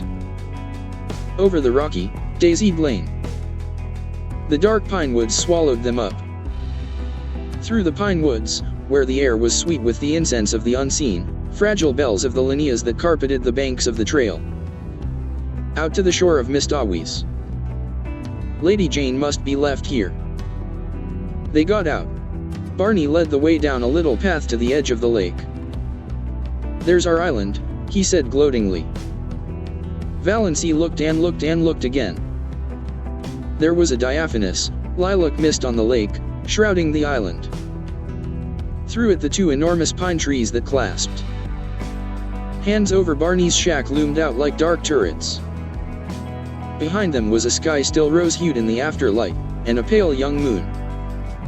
Valancy shivered like a tree the wind stirs suddenly. Something seemed to sweep over her soul. "My blue castle," she said. "Oh, my blue castle."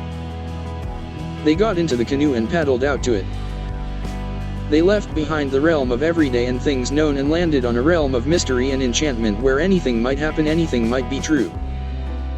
Barney lifted Valancy out of the canoe and swung her to a lichen-covered rock under a young pine tree. His arms were about her and suddenly his lips were on hers.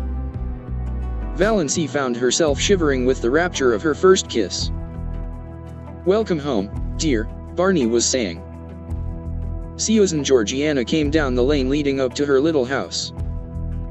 She lived half a mile out of Deerwood and she wanted to go into Amelia's and find out if Doss had. Chapter XXVII. Come home yet? Cousin Georgiana was anxious to see Doss. She had something very important to tell her. Something, she was sure, Doss would be delighted to hear. Poor Doss. She had had rather a dull life of it. Cousin Georgiana owned to herself that she would not like to live under Amelia's thumb. But that would be all changed now. Cousin Georgiana felt tremendously important. For the time being, she quite forgot to wonder which of them would go next. And here was Doss herself, coming along the road from Roaring Abel's in such a queer green dress and hat. Talk about luck. Cousin Georgiana would have a chance to impart her wonderful secret right away, with nobody else about to interrupt. It was, you might say, a providence. Valancy, who had been living for 4 days on her enchanted island, had decided that she might as well go into Deerwood and tell her relatives that she was married. Otherwise, finding that she had disappeared from Roaring Abel's, they might get out a search warrant for her. Barney had offered to drive her in, but she had preferred to go alone. She smiled very radiantly at Cousin Georgiana, who, she remembered, as of someone known a long time ago, had really been not a bad little creature. Valancy was so happy that she could have smiled at anybody, even Uncle James. She was not averse to Cousin Georgiana's company. Already, since the houses along the road were becoming numerous, she was conscious that curious eyes were looking at her from every window. "I suppose you're going home, dear Doss," said Cousin Georgiana as she shook hands, furtively eyeing Valancy's dress and wondering if she had any petticoat on at all. "Sooner or later," said Valancy cryptically. "Then I'll go along with you. I've been wanting to see you very especially, Doss dear. I've something quite wonderful to tell you." "Yes," said Valancy absently. What on earth was Cousin Georgiana looking so mysterious and important about? But did it matter? No. Nothing mattered but Barney and the blue castle up back in Mistawis. "Who do you suppose called to see me the other day?" asked Cousin Georgiana archly. Valancy couldn't guess. "Edward Beck."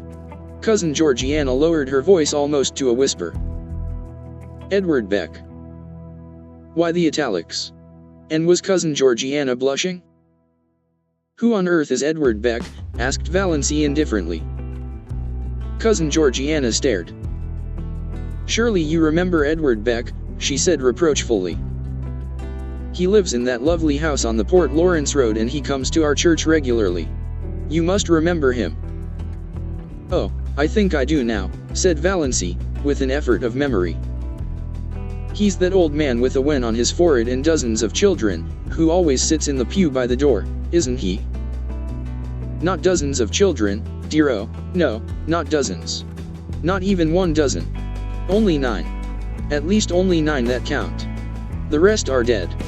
He isn't old, he's only about 48, the prime of life, Doss, and what does it matter about a wen?" "Nothing, of course," agreed Valancy quite sincerely. It certainly did not matter to her whether Edward Beck had a wen or a dozen wens or no wen at all. But Valancy was getting vaguely suspicious. There was certainly an air of suppressed triumph about Cousin Georgiana. Could it be possible that Cousin Georgiana was thinking of marrying again? Marrying Edward Beck? Absurd. Cousin Georgiana was 65 if she were a day, and her little anxious face was as closely covered with fine wrinkles as if she had been 100. But still. "My dear," said Cousin Georgiana, "Edward Beck wants to marry you." Valancy stared at Cousin Georgiana for a moment. Then she wanted to go off into a peal of laughter. But she only said, "Me." "Yes, you. He fell in love with you at the funeral. And he came to consult me about it. I was such a friend of his first wife, you know. He is very much in earnest, Dossie. And it's a wonderful chance for you. He's very well off, and you know you. I am not so young as I once was," agreed Valancy. "To her that hath shall be given. Do you really think I would make a good stepmother, Cousin Georgiana?" "I'm sure you would. You were always so fond of children." "But 9 is such a family to start with," objected Valancy gravely. "The 2 oldest are grown up and the 3rd almost. That leaves only 6 that really count. And most of them are boys. So much easier to bring up than girls. There's an excellent book, Healthcare of the Growing Child. Gladys has a copy, I think. It would be such a help to you. And there are books about morals. You'd manage nicely." "Of course I told Mr. Beck that I thought you would. Jump at him," supplied Valancy. "Oh, no, dear. I wouldn't use such an indelicate expression. I told him I thought you would consider his proposal favorably. And you will, won't you, dearie?" "There's only one obstacle," said Valancy dreamily. "You see, I'm married already." "Married?" Cousin Georgiana stopped stock still and stared at Valancy. "Married?" "Yes. I was married to Barney Snaith last Tuesday evening in Port Lawrence. There was a convenient gate post hard by." Cousin Georgiana took firm hold of it. "Doss, dear, I am an old woman. Are you trying to make fun of me?" "Not at all. I'm only telling you the truth."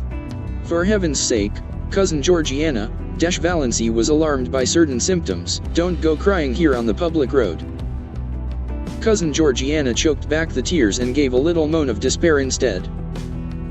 "Oh, Doss, what have you done? What have you done?" "I've just been telling you. I've got married," said Valancy, calmly and patiently. "To that Barney Snaith. Why, they say he's had a dozen wives already." "I'm the only one round at present," said Valancy. "What will your poor mother say?" moaned Cousin Georgiana. "Come along with me and hear, if you want to know," said Valancy. "I'm on my way to tell her now." Cousin Georgiana let go the gate post cautiously and found that she could stand alone. She meekly trotted on beside Valancy, who suddenly seemed quite a different person in her eyes. Cousin Georgiana had a tremendous respect for a married woman. But it was terrible to think of what the poor girl had done. So rash. So reckless. Of course Valancy must be stark mad. But she seemed so happy in her madness that Cousin Georgiana had a momentary conviction that it would be a pity if the clan tried to scold her back to sanity. She had never seen that look in Valancy's eyes before. But what would Amelia say? And Ben? To marry a man you know nothing about, thought Cousin Georgiana aloud. I know more about him than I know of Edward Beck, said Valancy. Edward Beck goes to church, said Cousin Georgiana. Does your husband? He has promised that he will go with me on fine Sundays, said Valancy. When they turned in at the Stirling gate, Valancy gave an exclamation of surprise. Look at my rosebush. Why, it's blooming. It was covered with blossoms. Great, crimson, velvety blossoms. Fragrant. Glowing. Wonderful. My cutting it to pieces must have done it good, said Valancy, laughing. She gathered a handful of the blossoms. They would look well on the supper table of the veranda at Miss Dawes and went. Still laughing, up the walk, conscious that Olive was standing on the steps, Olive, goddess-like in loveliness, looking down with a slight frown on her forehead. Olive, beautiful, insolent. Her full form voluptuous in its swathings of rose silk and lace. Her golden brown hair curling richly under her big, white-frilled hat. Her color ripe and melting. Beautiful, thought Valancy coolly, but dash as if she suddenly saw her cousin through new eyes, without the slightest touch of distinction. So Valancy had come home, thank goodness, thought Olive. But Valancy was not looking like a repentant, returned prodigal. This was the cause of Olive's frown. She was looking triumphant, graceless. That outlandish dress, that queer hat, those hands full of blood-red roses. Yet there was something about both dress and hat, as Olive instantly felt, that was entirely lacking in her own attire. This deepened the frown. She put out a condescending hand. So you're back, Dawes? Very warm day, isn't it? Did you walk in? Yes. Coming in. Oh, no. I've just been in. I've come often to comfort poor Auntie. She's been so lonesome. I'm going to Mrs. Bartlett's tea. I have to help poor. She's giving it for her cousin from Toronto. Such a charming girl. You'd have loved meeting her, Dawes. I think Mrs. Bartlett did send you a card. Perhaps you'll drop in later on. No, I don't think so, said Valancy indifferently.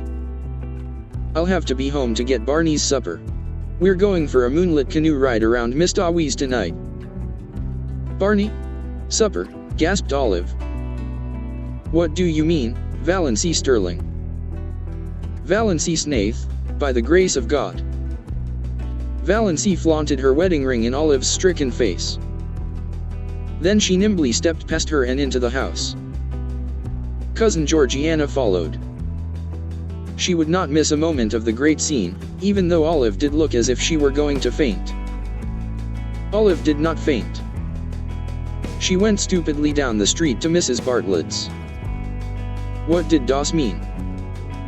She couldn't have that ring. Oh, what fresh scandal was that wretched girl bringing on her defenseless family now? She should have been shut up long ago. Valancy opened the sitting room door and stepped unexpectedly right into a grim assemblage of Stirlings. They had not come together of malice prepense. Aunt Wellington and Cousin Gladys and Aunt Mildred and Cousin Sarah had just called in on their way home from a meeting of the Missionary Society.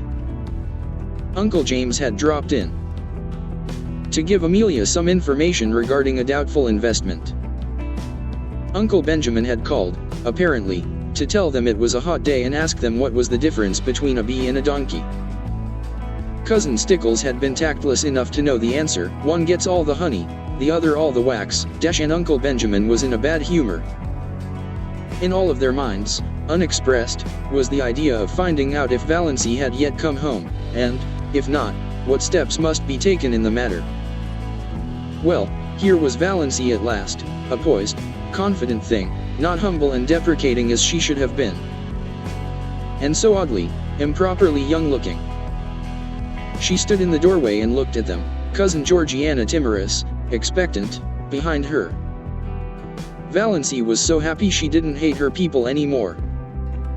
She could even see a number of good qualities in them that she had never seen before. And she was sorry for them. Her pity made her quite gentle. Well, Mother, she said pleasantly.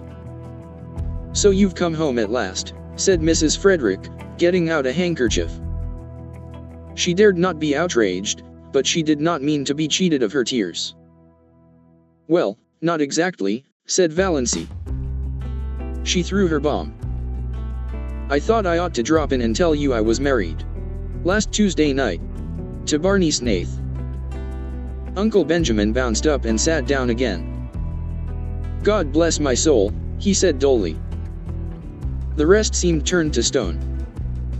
Except Cousin Gladys, who turned faint. Aunt Mildred and Uncle Wellington had to help her out to the kitchen. She would have to keep up the Victorian traditions, said Valancy, with a grin. She sat down, uninvited, on a chair. Cousin Stickles had begun to sob. "Is there one day in your life that you haven't cried?" asked Valancy curiously. "Valancy," said Uncle James, being the first to recover the power of utterance, "did you mean what you said just now?" "I did." "Do you mean to say that you have actually gone and married that notorious Barney Snaith, that criminal that?" "I have." "Then," said Uncle James violently, "you are a shameless creature, lost to all sense of propriety and virtue, and I wash my hands entirely of you. I do not want ever to see your face again." "What have you left to say when I commit murder?" asked Valancy. Uncle Benjamin again appealed to God to bless his soul. "That drunken outlaw that." A dangerous spark appeared in Valancy's eyes. "They might say what they liked to Anne of her, but they should not abuse Barney." "Say dem and you'll feel better," she suggested. "I can express my feelings without blasphemy. And I tell you, you have covered yourself with eternal disgrace and infamy by marrying that drunkard. You would be more endurable if you got drunk occasionally. Barney is not a drunkard." "He was seen drunk in Port Lawrence, pickled to the gills," said Uncle Benjamin. "If that is true, and I don't believe it, he had a good reason for it. Now I suggest that you all stop looking tragic and accept the situation. I'm married, you can't undo that. And I'm perfectly happy." "I suppose we ought to be thankful he has really married her," said Cousin Sarah, by way of trying to look on the bright side. "If he really has," said Uncle James, who had just washed his hands of Valancy. "Who married you?" "Mr. Towers, of Port Lawrence." "By a Free Methodist," groaned Mrs. Frederick, as if to have been married by an imprisoned Methodist would have been a shade less disgraceful. It was the first thing she had said. Mrs. Frederick didn't know what to say. The whole thing was too horrible, too nightmarish. She was sure she must wake up soon. After all their bright hopes at the funeral. "It makes me think of those what do ye call EMS, said Uncle Benjamin helplessly. "Those yarns you know of, fairies taking babies out of their cradles." "Valancy could hardly be a changeling at 29, said Aunt Wellington satirically. "She was the oddest looking baby I ever saw, anyway," averred Uncle Benjamin. "I said so at the time, you remember, Amelia? I said I had never seen such eyes in a human head." "I'm glad I never had any children," said Cousin Sarah. "If they don't break your heart in one way, they do it in another." "Isn't it better to have your heart broken than to have it wither up?" queried Valancy. "Before it could be broken, it must have felt something splendid. That would be worth the pain." "Dippy clean dippy," muttered Uncle Benjamin, with a vague, unsatisfactory feeling that somebody had said something like that before. "Valancy," said Mrs. Frederick solemnly, "do you ever pray to be forgiven for disobeying your mother?" "I should pray to be forgiven for obeying you so long," said Valancy stubbornly. "But I don't pray about that at all. I just thank God every day for my happiness." "I would rather," said Mrs. Frederick, beginning to cry rather belatedly, "see you dead before me than listen to what you have told me today." Valancy looked at her mother and aunts, and wondered if they could ever have known anything of the real meaning of love. She felt sorrier for them than ever. They were so very pitiable. And they never suspected it. "Barney Snaith is a scoundrel to have deluded you into marrying him," said Uncle James violently. "Oh, I did the deluding. I asked him to marry me," said Valancy, with a wicked smile. "Have you no pride?" demanded Aunt Wellington. "Lots of it. I am proud that I have achieved a husband by my own unaided efforts. Cousin Georgiana here wanted to help me to Edward Beck. Edward Beck is worth $20,000 and has the finest house between here and Port Lawrence," said Uncle Benjamin. "That sounds very fine," said Valancy scornfully, "but it isn't worth that." She snapped her fingers, compared to feeling Barney's arms around me and his cheek against mine. "Oh, Doss," said Cousin Stickles. Cousin Sarah said, "Oh, Doss." Aunt Wellington said, "Valancy, you need not be indecent." "Why, it surely isn't indecent to like to have your husband put his arm around you. I should think it would be indecent if you didn't." "Why expect decency from her?" inquired Uncle James sarcastically. "She has cut herself off from decency forevermore. She has made her bed. Let her lie on it." "Thanks," said Valancy very gratefully. "How you would have enjoyed being Torquemada. Now, I must really be getting back. Mother, may I have those 3 woolen cushions I worked last winter?"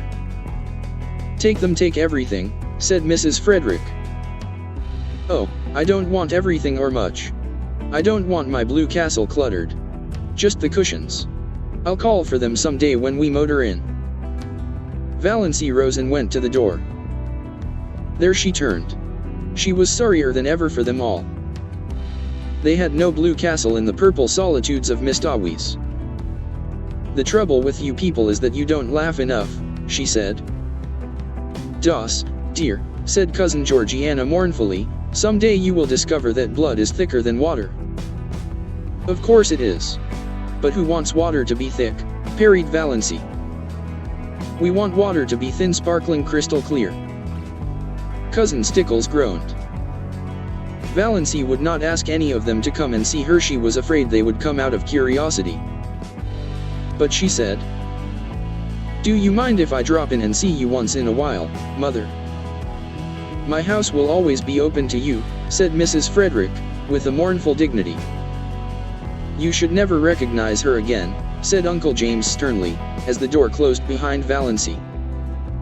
"I cannot quite forget that I am a mother," said Mrs. Frederick. "My poor, unfortunate girl." "I dare say the marriage isn't legal," said Uncle James comfortingly. "He has probably been married half a dozen times before. But I am through with her. I have done all I could, Amelia. I think you will admit that. Henceforth, Uncle James was terribly solemn about it, Valancy is to me as one dead." "Mrs. Barney Snaith," said Cousin Georgiana, as if trying it out to see how it would sound. "He has a score of aliases, no doubt," said Uncle Benjamin. "For my part, I believe the man is half Indian. I haven't a doubt they're living in a wigwam." "If he has married her under the name of Snaith and it isn't his real name, wouldn't that make the marriage null and void?" asked Cousin Stickles hopefully. Uncle James shook his head. "No, it is the man who marries, not the name." "You know," said Cousin Gladys, who had recovered and returned but was still shaky, "I had a distinct premonition of this at Herbert's silver dinner. I remarked it at the time, when she was defending Snaith. You remember, of course. It came over me like a revelation. I spoke to David when I went home about it." What, demanded Aunt Wellington of the universe, has come over Valancy? Valancy. The universe did not answer, but Uncle James did. "Isn't there something coming up of late about secondary personalities cropping out? I don't hold with many of those newfangled notions, but there may be something in this one. It would account for her incomprehensible conduct." "Valancy is so fond of mushrooms," sighed Cousin Georgiana. "I'm afraid she'll get poisoned eating toadstools by mistake living up back in the woods." "There are worse things than death," said Uncle James, believing that it was the first time in the world that such a statement had been made. "Nothing can ever be the same again," sobbed Cousin Stickles. Valancy, hurrying along the dusty road, back to cool Mistawis and her purple island, had forgotten all about them, just as she had forgotten that she might drop dead at any moment if she hurried. Summer passed by. The Stirling clan, with the insignificant exception of Cousin Georgiana, had tacitly agreed to follow Uncle James' example and look upon. Chapter XXVII. Valancy as one dead.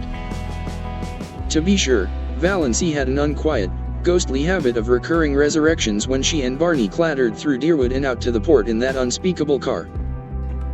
Valancy, bareheaded, with stars in her eyes. Barney, bareheaded, smoking his pipe. But shaved. Always shaved now, if any of them had noticed it. They even had the audacity to go into Uncle Benjamin's store to buy groceries. Twice Uncle Benjamin ignored them. Was not Valancy one of the dead? While Snaith had never existed. But the third time he told Barney he was a scoundrel who should be hung for luring an unfortunate, weak-minded girl away from her home and friends. Barney's one straight eyebrow went up. I have made her happy, he said coolly, and she was miserable with her friends. So that's that. Uncle Benjamin stared. It had never occurred to him that women had to be, or ought to be, made happy. You pup, he said. Why be so unoriginal? Queried Barney amiably. Anybody could call me a pup. Why not think of something worthy of the Stirlings? Besides, I'm not a pup. I'm really quite a middle-aged dog. 35, if you're interested in knowing. Uncle Benjamin remembered just in time that Valancy was dead. He turned his back on Barney. Valancy was happy gloriously and entirely so. She seemed to be living in a wonderful house of life, and every day opened a new, mysterious room. It was in a world which had nothing in common with the one she had left behind, a world where time was not, which was young with immortal youth, where there was neither past nor future but only the present. She surrendered herself utterly to the charm of it. The absolute freedom of it all was unbelievable. They could do exactly as they liked. No Mrs. Grundy. No traditions. No relatives. Or in-laws. Peace, perfect peace, with loved ones far away, as Barney quoted shamelessly. Valancy had gone home once and got her cushions. And Cousin Georgiana had given her one of her famous candlewick spreads of most elaborate design. For your spare room bed, dear, she said. But I haven't got any spare room, said Valancy. Cousin Georgiana looked horrified. A house without a spare room was monstrous to her. But it's a lovely spread, said Valancy, with a kiss, and I'm so glad to have it. I'll put it on my own bed. Barney's old patchwork quilt is getting ragged. I don't see how you can be contented to live up back, sighed Cousin Georgiana. It's so out of the world. Contented? Valancy laughed. What was the use of trying to explain to Cousin Georgiana? It is, she agreed, most gloriously and entirely out of the world. And you are really happy, dear? Asked Cousin Georgiana wistfully. I really am, said Valancy gravely, her eyes dancing. Marriage is such a serious thing, sighed Cousin Georgiana. When it's going to last long, agreed Valancy. Cousin Georgiana did not understand this at all. But it worried her, and she lay awake at nights wondering what Valancy meant by it. Valancy loved her blue castle and was completely satisfied with it. The big living room had 3 windows, all commanding exquisite views of exquisite Mistawis. The one in the end of the room was an oriel window which Tom McMurray, Barney explained, had got out of some little, old-up back church that had been sold. It faced the west, and when the sunsets flooded it, Valancy's whole being knelt in prayer as if in some great cathedral. The new moons always looked down through it, the lower pine boughs swayed about the top of it, and all through the nights the soft, dim silver of the lake dreamed through it. There was a stone fireplace on the other side. No desecrating gas imitation, but a real fireplace where you could burn real logs. With a big grizzly bearskin on the floor before it, and beside it a hideous, red plush sofa of Tom McMurray's regime. But its ugliness was hidden by silver gray timber wolf skins, and Valancy's cushions made it gay and comfortable. In a corner a nice, tall, lazy old clock ticked the right kind of a clock. One that did not hurry the hours away but ticked them off deliberately. It was the jolliest looking old clock. A fat, corpulent clock with a great, round, man's face painted on it, the hands stretching out of its nose and the hours encircling it like a halo. There was a big glass case of stuffed owls and several deer heads, likewise of Tom McMurray's vintage. Some comfortable old chairs that asked to be sat upon. A squat little chair with a cushion was prescriptively Banjo's. If anybody else dared sit on it, Banjo glared him out of it with his topaz-hued, black-ringed eyes. Banjo had an adorable habit of hanging over the back of it, trying to catch his own tail. losing his temper because he couldn't catch it, giving it a fierce bite for spite when he did catch it, yowling malignantly with pain. Barney and Valancy laughed at him until they ached. But it was Good Luck they loved. They were both agreed that Good Luck was so lovable that he practically amounted to an obsession. One side of the wall was lined with rough, homemade bookshelves filled with books, and between the two side windows hung an old mirror in a faded gilt frame, with fat cupids gamboling in the panel over the glass. A mirror, Valancy thought, that must be like the fabled mirror into which Venus had once looked and which thereafter reflected as beautiful every woman who looked into it. Valancy thought she was almost pretty in that mirror. But that may have been because she had shingled her hair. This was before the day of bobs and was regarded as a wild, unheard of proceeding unless you had typhoid. When Mrs. Frederick heard of it, she almost decided to erase Valancy's name from the family Bible. Barney cut the hair square off at the back of Valancy's neck, bringing it down in a short black fringe over her forehead. It gave a meaning and a purpose to her little, three-cornered face that it never had possessed before. Even her nose ceased to irritate her. Her eyes were bright, and her sallow skin had cleared to the hue of creamy ivory. The old family joke had come true. She was really fat at last anyway, no longer skinny. Valancy might never be beautiful, but she was of the type that looks its best in the woods, elfin mocking alluring. Her heart bothered her very little. When an attack threatened, she was generally able to head it off with Dr. Trent's prescription. The only bad one she had was one night when she was temporarily out of medicine. And it was a bad one. For the time being, Valancy realized keenly that death was actually waiting to pounce on her any moment. But the rest of the time she did not let herself remember it at all. Valancy toiled not, neither did she spin. There was really very little work to do. She cooked their meals on a coal oil stove, performing all her little domestic rites. Chapter XXIX. Carefully and exultingly, and they ate out on the veranda that almost overhung the lake. Before them lay Mistawis, like a scene out of some fairy tale of old time. And Barney smiling his twisted, enigmatical smile at her across the table. What a view old Tom picked out when he built this shack, Barney would say exultantly. Supper was the meal Valancy liked best. The faint laughter of winds was always about them, and the colors of Mistawis, imperial and spiritual, under the changing clouds were something that cannot be expressed in mere words. Shadows, too, clustering in the pines until a wind shook them out and pursued them over Mistawis. They lay all day along the shores, threaded by ferns and wild blossoms. They stole around the headlands in the glow of the sunset, until twilight wove them all into one great web of dusk. The cats, with their wise, innocent little faces, would sit on the veranda railing and eat the tidbits Barney flung them. And how good everything tasted! Valancy, amid all the romance of Mistawis, never forgot that men had stomachs. Barney paid her no end of compliments on her cooking. After all, he admitted, there's something to be said for square meals. I've mostly got along by boiling 2 or 3 dozen eggs hard at once and eating a few when I got hungry, with a slice of bacon once in a while and a jorum of tea. Valancy poured tea out of Barney's little battered old pewter teapot of incredible age. She had not even a set of dishes, only Barney's mismatched chipped bits and a dear, big, bobby old jug of Robin's egg blue. After the meal was over, they would sit there and talk for hours or sit and say nothing.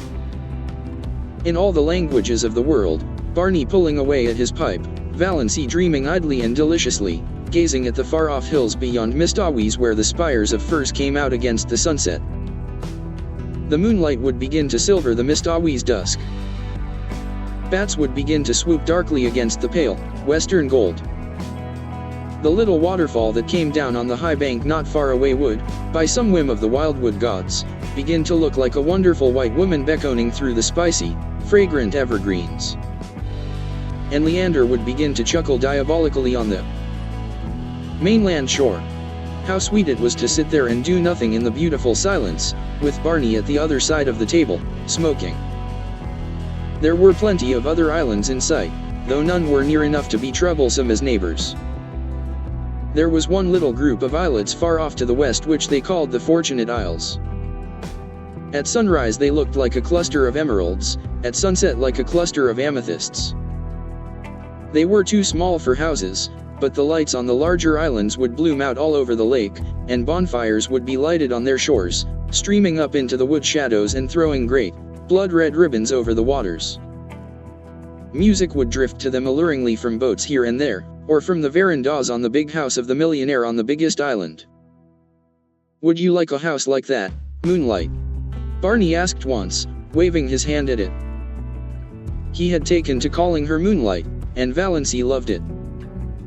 "No," said Valancy, who had once dreamed of a mountain castle 10 times the size of the rich man's cottage and now pitied the poor inhabitants of palaces. "No. It's too elegant. I would have to carry it with me everywhere I went. On my back like a snail. It would own me, possess me, body and soul. I like a house I can love and cuddle and boss. Just like ours here. I don't envy Hamilton Gossard, the finest summer residence in Canada. It is magnificent, but it isn't my blue castle." Away down at the far end of the lake they got every night a glimpse of a big, continental train rushing through a clearing. Valancy liked to watch its lighted windows flash by and wonder who was on it and what hopes and fears it carried. She also amused herself by picturing Barney and herself going to the dances and dinners in the houses on the islands, but she did not want to go in reality. Once they did go to a masquerade dance in the pavilion at one of the hotels up the lake, and had a glorious evening, but slipped away in their canoe, before unmasking time, back to the Blue Castle. "It was lovely, but I don't want to go again," said Valancy. So many hours a day Barney shut himself up in Bluebeard's chamber. Valancy never saw the inside of it. From the smells that filtered through at times she concluded he must be conducting chemical experiments or counterfeiting money. Valancy supposed there must be smelly processes in making counterfeit money. But she did not trouble herself about it. She had no desire to peer into the locked chambers of Barney's house of life. His past and his future concerned her not. Only this rapturous present. Nothing else mattered. Once he went away and stayed away 2 days and nights. He had asked Valancy if she would be afraid to stay alone and she had said she would not. He never told her where he had been. She was not afraid to be alone, but she was horribly lonely. The sweetest sound she had ever heard was Lady Jane's clatter through the woods when Barney returned, and then his signal whistle from the shore. She ran down to the landing rock to greet him, to nestle herself into his eager arms. They did seem eager. "Have you missed me, Moonlight?" Barney was whispering. "It seems 100 years since you went away," said Valancy. "I won't leave you again." "You must," protested Valancy, "if you want to. I'd be miserable if I thought you wanted to go and didn't, because of me. I want you to feel perfectly free." Barney laughed a little cynically. "There is no such thing as freedom on earth," he said. "Only different kinds of bondages. And comparative bondages. You think you are free now because you've escaped from a peculiarly unbearable kind of bondage. But are you? You love me, that's a bondage." "Who said or wrote that the prison unto which we doom ourselves no prison is?" asked Valancy dreamily, clinging to his arm as they climbed up the rock steps. "Ah, now you have it," said Barney. "That's all the freedom we can hope for, the freedom to choose our prison." "But, Moonlight," he stopped at the door of the Blue Castle and looked about him at the glorious lake, the great, shadowy woods, the bonfires, the twinkling lights. "Moonlight, I'm glad to be home again. When I came down through the woods and saw my home lights, mine gleaming out under the old pines, something I'd never seen before, oh, girl, I was glad. But in spite of Barney's doctrine of bondage, Valancy thought they were splendidly free. It was amazing to be able to sit up half the night and look at the moon if you wanted to. To be late for meals if you wanted to, she who had always been rebuked so sharply by her mother and so reproachfully by Cousin Stickles if she were 1 minute late. Dawdle over meals as long as you wanted to. Leave your crusts if you wanted to. Not come home at all for meals if you wanted to. Sit on a sun-warmed rock and paddle your bare feet in the hot sand if you wanted to. Just sit and do nothing in the beautiful silence if you wanted to. In short, do any fool thing you wanted to whenever the notion took you. If that wasn't freedom, what was? Tehei didn't spend all their days on the island.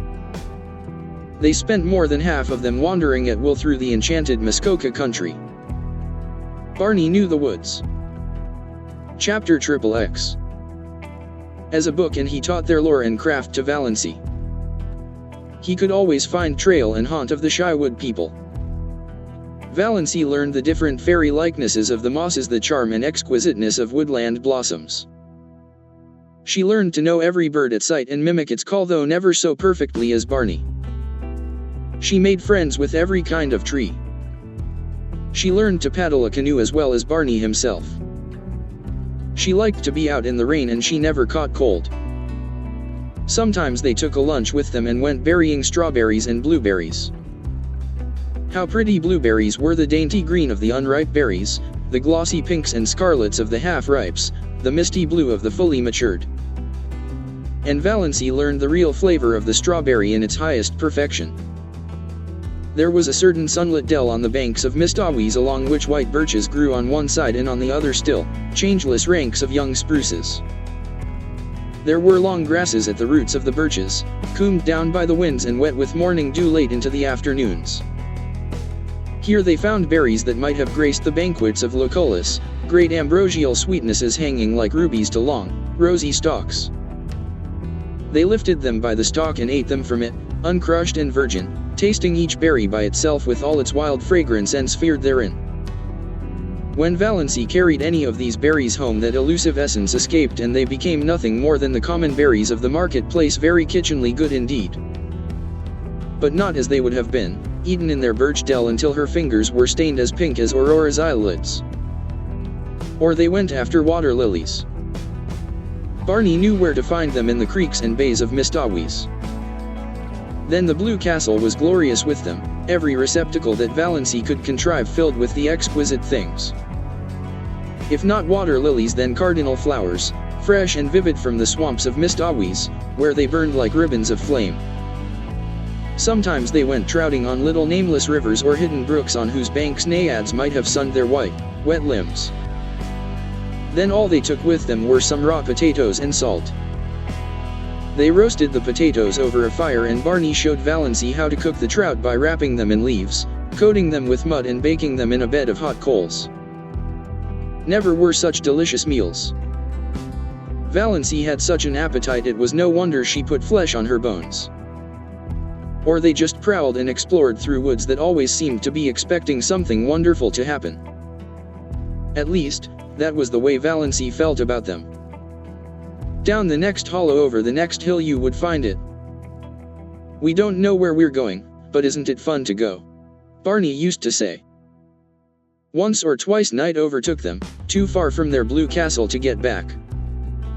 But Barney made a fragrant bed of bracken and fir boughs, and they slept on it dreamlessly.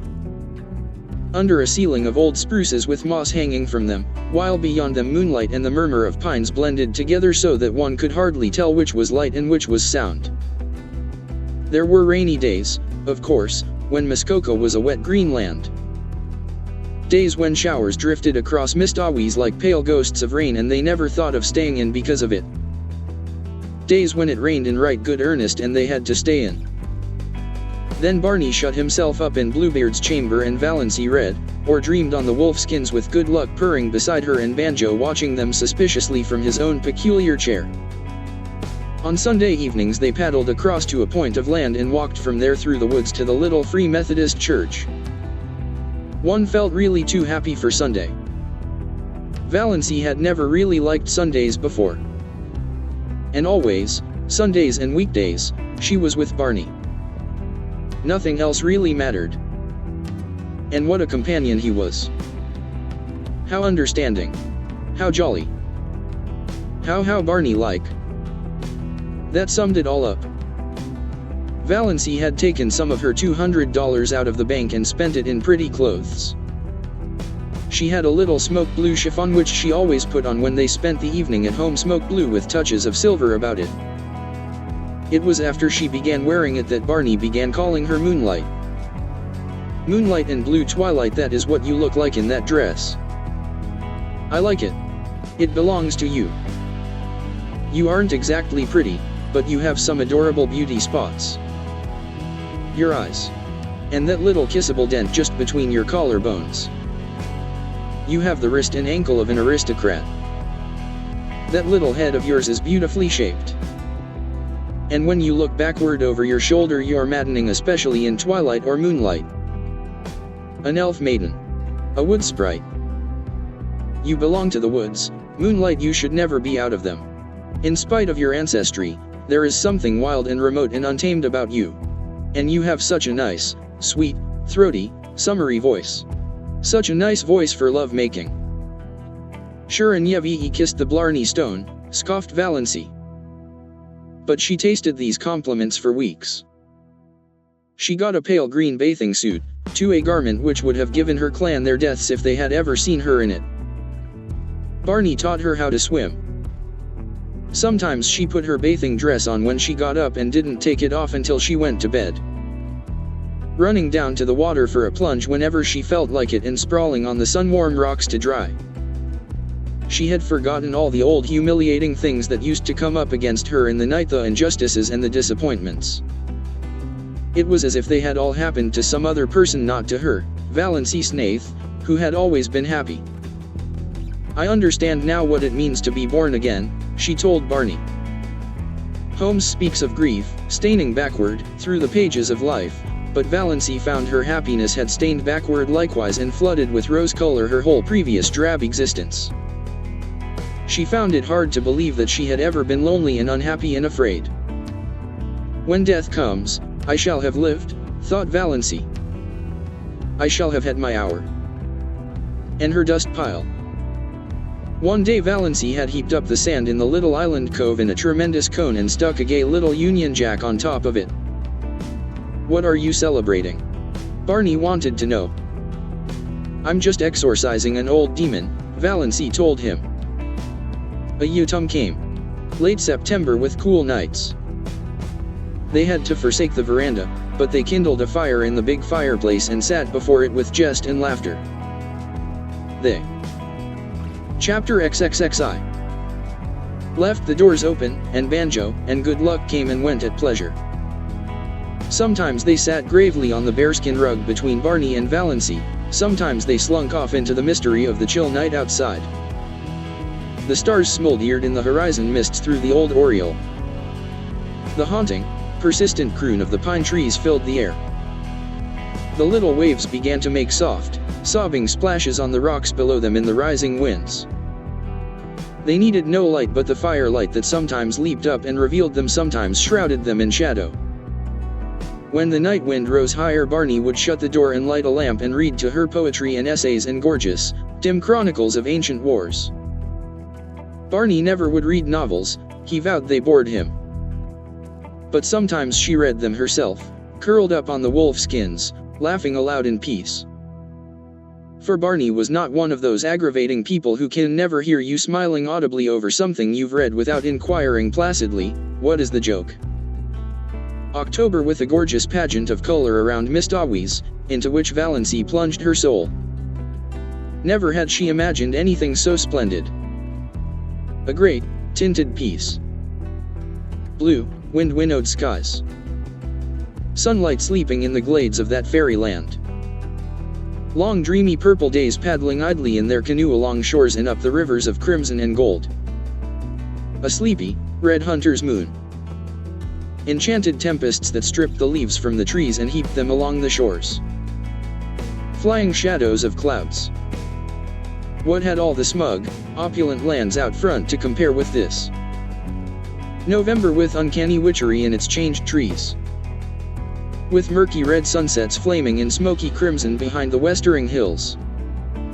With dear days when the austere woods were beautiful and gracious in a dignified serenity of folded hands and closed eyes, days full of a fine, pale sunshine that sifted through the late, leafless gold of the juniper trees and glimmered among the gray beeches, lighting up evergreen banks of moss and washing the colonnades of the pines. Days with a high-sprung sky of flawless turquoise. Days when an exquisite melancholy seemed to hang over the landscape and dream about the lake. But days, too, of the wild blackness of great autumn storms, followed by dank, wet, streaming nights when there was witch laughter in the pines and fitful moans among the mainland trees. What cared they? Old Tom had built his roof well, and his chimney drew warm fire, books, comfort, safety from storm, our cats on the rug. Moonlight, said Barney, would you be any happier now if you had $1 million? No, nor half so happy. I'd be bored by conventions and obligations then. December. Early snows in Orion. The pale fires of the Milky Way. It was really winter now, wonderful, cold, starry winter. How Valancy had always hated winter. Dull, brief, uneventful days. Long, cold, companionless nights. Cousin Stickles with her back that had to be rubbed continually. Cousin Stickles making weird noises, gargling her throat in the mornings. Cousin Stickles whining over the price of coal. Her mother, probing, questioning, ignoring. Endless colds and bronchitis or the dread of it. Redfern's liniment and purple pills. But now she loved winter. Winter was beautiful up back, almost intolerably beautiful. Days of clear brilliance. Evenings that were like cups of glamour, the purest vintage of winter's wine. Nights with their fire of stars. Cold, exquisite winter sunrises. Lovely ferns of ice all over the windows of the blue castle. Moonlight on birches in a silver thaw. Ragged shadows on windy evenings, torn, twisted, fantastic shadows. Great silences, austere and searching. Jeweled, barbaric hills. The sun suddenly breaking through gray clouds over long, white mist awees. Icy gray twilights, broken by snow squalls, when their cozy living room, with its goblins of firelight and inscrutable cats, seemed cozier than ever. Every hour brought a new revelation and wonder. Barney ran Lady Jane into Roaring Abel's barn and taught Valancy how to snowshoe Valancy, who ought to be laid up with bronchitis. But Valancy had not even a cold. Later on in the winter, Barney had a terrible one and Valancy nursed him through it with a dread of pneumonia in her heart. But Valancy's colds seemed to have gone where old moons go. Which was luck, for she hadn't even read Fern's liniment. She had thoughtfully bought a bottle at the port and Barney had hurled it into frozen mist awees with a scowl. Bring no more of that devilish stuff here, he had ordered briefly. It was the first and last time he had spoken harshly to her. They went for long tramps through the exquisite reticence of winter woods and the silver jungles of frosted trees, and found loveliness everywhere. At times they seemed to be walking through a spellbound world of crystal and pearl, so white and radiant were clearings and lakes and sky. The air was so crisp and clear that it was half intoxicating. Once they stood in a hesitation of ecstasy at the entrance of a narrow path between ranks of birches. Every twig and spray was outlined in snow. The undergrowth along its sides was a little fairy forest cut out of marble. The shadows cast by the pale sunshine were fine and spiritual. Come away, said Barney, turning. We must not commit the desecration of tramping through there. One evening they came upon a snowdrift far back in an old clearing which was in the exact likeness of a beautiful woman's profile. Seen too close by, the resemblance was lost, as in the fairy tale of the castle of St. John. Seen from behind, it was a shapeless oddity. But at just the right distance and angle the outline was so perfect that when they came suddenly upon it, gleaming out against the dark background of spruce in the glow of that winter sunset, they both exclaimed in amazement. There was a low, noble brow, a straight, classic nose, lips and chin and cheek curve modeled as if some goddess of old time had sat to the sculptor, and a breast of such cold, swelling purity as the very spirit of the winter woods might display. All the beauty that old Greece and Rome, sung painted, taught, quoted Barney. And to think no human eyes save ours have seen or will see it, breathed Valancy, who felt at times as if she were living in a book by John Foster. As she looked around her, she recalled some passages she had marked in the new Foster book Barney had brought her from the port with an adjuration not to expect him to read or listen to it. All the tintings of winter woods are extremely delicate and elusive, recalled Valancy. When the brief afternoon wanes and the sun just touches the tops of the hills, there seems to be all over the woods an abundance, not of color, but of the spirit of color. There is really nothing but pure white after all, but one has the impression of fairy-like blendings of rose and violet, opal, and heliotrope on the slopes in the dingles and along the curves of the forest land. You feel sure the tint is there, but when you look at it directly it is gone. From the corner of your eye you are aware that it is lurking over yonder in a spot where there was nothing but pale purity a moment ago. Only just when the sun is setting is there a fleeting moment of real color. Then the redness streams out over the snow and incarnadines the hills and rivers and smites the crest of the pines with flame. Just a few minutes of transfiguration and revelation and it is gone. I wonder if John Foster ever spent a winter in Mistawis, said Valancy. Not likely, scoffed Barney. People who write tosh like that generally write it in a warm house on some smug city street. You are too hard on John Foster, said Valancy severely. No one could have written that little paragraph I read you last night without having seen it first. You know he couldn't. I didn't listen to it, said Barney morosely. You know I told you I wouldn't. Then you've got to listen to it now, persisted Valancy. She made him stand still on his snowshoes while she repeated it. She is a rare artist, this old Mother Nature, who works for the joy of working and not in any spirit of vain show. Today the fir woods are a symphony of greens and grays, so subtle that you cannot tell where one shade begins to be the other. Gray trunk, green bough, gray-green moss above the white, gray-shadowed floor. Yet the old gypsy doesn't like unrelieved monotones. She must have a dash of color. See it. A broken dead fir bough, of a beautiful red-brown, swinging among the bayards of moss. Good Lord, do you learn all that fellow's books by heart, was Barney's disgusted reaction as he strode off. John Foster's books were all that saved my soul alive the past 5 years, averred Valancy. Oh, Barney, look at that exquisite filigree of snow in the furrows of that old elm tree trunk. When they came out to the lake they changed from snowshoes to skates and skated home. For a wonder Valancy had learned, when she was a little schoolgirl, to skate on the pond behind the Deerwood School. She never had any skates of her own, but some of the other girls had lent her theirs and she seemed to have a natural knack of it. Uncle Benjamin had once promised her a pair of skates for Christmas, but when Christmas came he had given her rubbers instead. She had never skated since she grew up, but the old trick came back quickly, and glorious were the hours she and Barney spent skimming over the white lakes and past the dark islands where the summer cottages were closed and silent. Tonight they flew down Mistawis before the wind, in an exhilaration that crimsoned Valancy's cheeks under her white tam.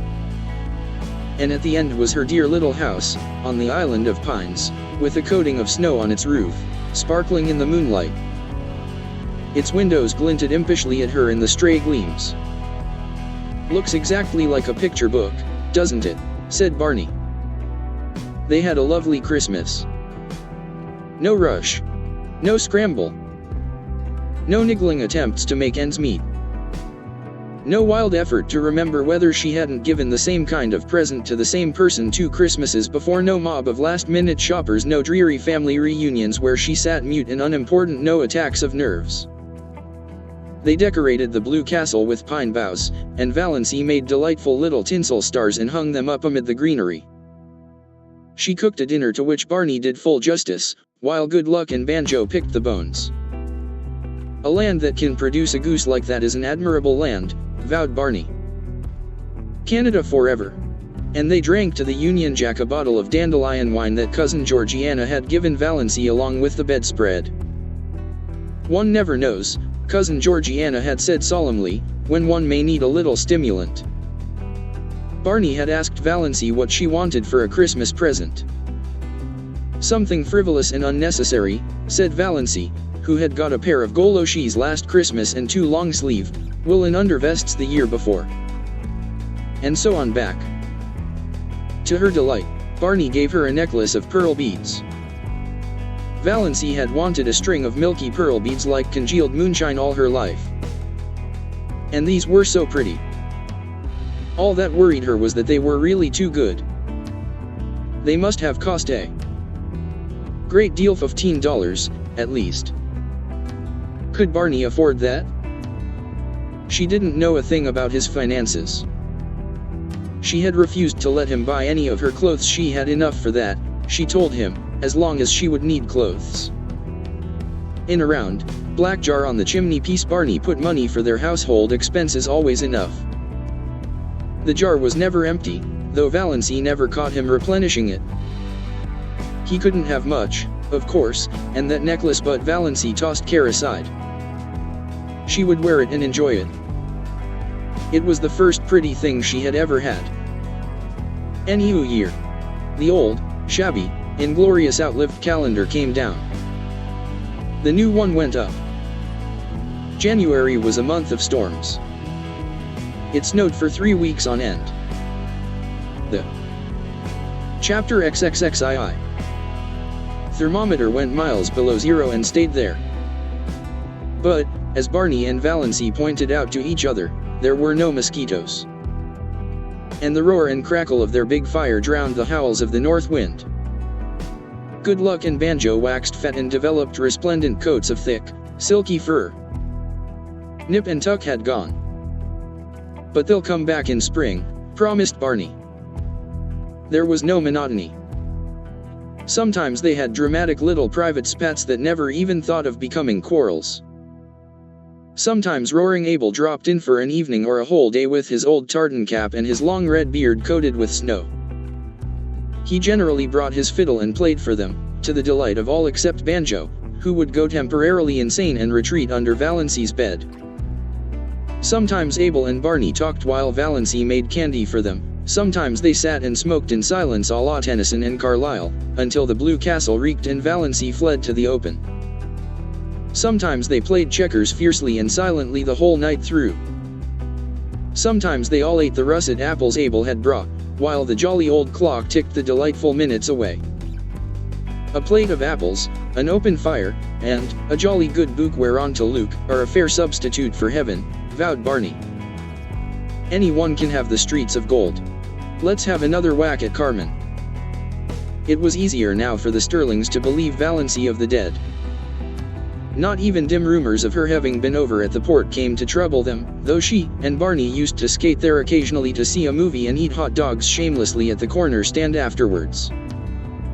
Presumably none of the Stirlings ever thought about her except cousin Georgiana, who used to lie awake worrying about poor Doss. Did she have enough to eat? Was that dreadful creature good to her? Was she warm enough at nights? Valancy was quite warm at nights. She used to wake up and revel silently in the coziness of those winter nights on that little island in the frozen lake. The nights of other winters had been so cold and long. Valancy hated to wake up in them and think about the bleakness and emptiness of the day that had passed and the bleakness and emptiness of the day that would come. Now she almost counted that night lost on which she didn't wake up and lie awake for half an hour just being happy, while Barney's regular breathing went on beside her, and through the open door the smoldering brands in the fireplace winked at her in the gloom. It was very nice to feel a little lucky cat jump up on your bed in the darkness and snuggle down at your feet, purring, but Banjo would be sitting dourly by himself out in front of the fire like a brooding demon. At such moments Banjo was anything but canny, but Valancy loved his uncanniness. The side of the bed had to be right against the window. There was no other place for it in the tiny room. Valancy, lying there, could look out of the window, through the big pine boughs that actually touched it, away up Mist Awies, white and lustrous as a pavement of pearl, or dark and terrible in the storm. Sometimes the pine boughs tapped against the panes with friendly signals. Sometimes she heard the little hissing whisper of snow against them right at her side. Some nights the whole outer world seemed given over to the empery of silence. Then came nights when there would be a majestic sweep of wind in the pines. Nights of dear starlight when it whistled freakishly and joyously around the blue castle, brooding nights before storm when it crept along the floor of the lake with a low, wailing cry of boding and mystery. Valancy wasted many perfectly good sleeping hours in these delightful communings. But she could sleep as long in the morning as she wanted to. Nobody cared. Barney cooked his own breakfast of bacon and eggs and then shut himself up in Bluebeard's chamber till supper time. Then they had an evening of reading and talk. They talked about everything in this world and a good many things in other worlds. They laughed over their own jokes until the blue castles re-echoed. "You do laugh beautifully," Barney told her once. "It makes me want to laugh just to hear you laugh. There's a trick about your laugh, as if there were so much more fun back of it that you wouldn't let out. Did you laugh like that before you came to Miss Dawes, Moonlight?" "I never laughed at all, really. I used to giggle foolishly when I felt I was expected to. But now the laugh just comes." It struck Valancy more than once that Barney himself laughed a great deal oftener than he used to, and that his laugh had changed. It had become wholesome. She rarely heard the little cynical note in it now. Could a man laugh like that who had crimes on his conscience? Yet Barney must have done something. Valancy had indifferently made up her mind as to what he had done. She concluded he was a defaulting bank cashier. She had found in one of Barney's books an old clipping cut from a Montreal paper in which a vanished, defaulting cashier was described. The description applied to Barney as well as to half a dozen other men Valancy knew, and from some casual remarks he had dropped from time to time she concluded he knew Montreal rather well. Valancy had it all figured out in the back of her mind. Barney had been in a bank. He was tempted to take some money to speculate, meaning, of course, to put it back. He had gotten deeper and deeper, until he found there was nothing for it but flight. It had happened so to scores of men. He had, Valancy was absolutely certain, never meant to do wrong. Of course, the name of the man in the clipping was Bernard Craig. But Valancy had always thought Snaith was an alias. Not that it mattered. Valancy had only one unhappy night that winter. It came in late March when most of the snow had gone and Nip and Tuck had returned. Barney had gone off in the afternoon for a long, woodland tramp, saying he would be back by dark if all went well. Soon after he had gone it had begun to snow.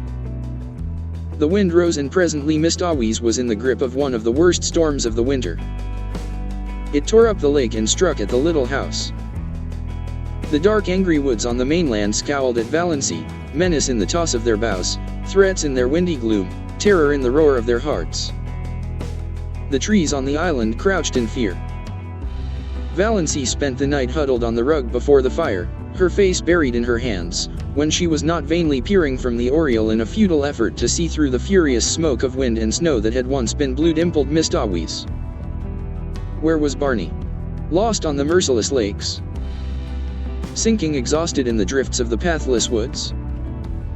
Valancy died 100 deaths that night and paid in full for all the happiness of her blue castle. When morning came the storm broke and cleared, the sun shone gloriously over Miss Dawes, and at noon Barney came home. Valancy saw him from the oriel as he came around a wooded point, slender and black against the glistening white world. She did not run to meet him. Something happened to her knees and she dropped down on Banjo's chair. Luckily Banjo got out from under in time, his whiskers bristling with indignation. Barney found her there, her head buried in her hands. "Barney, I thought you were dead," she whispered. Barney hooted. "After 2 years of the Klondike, did you think a baby storm like this could get me?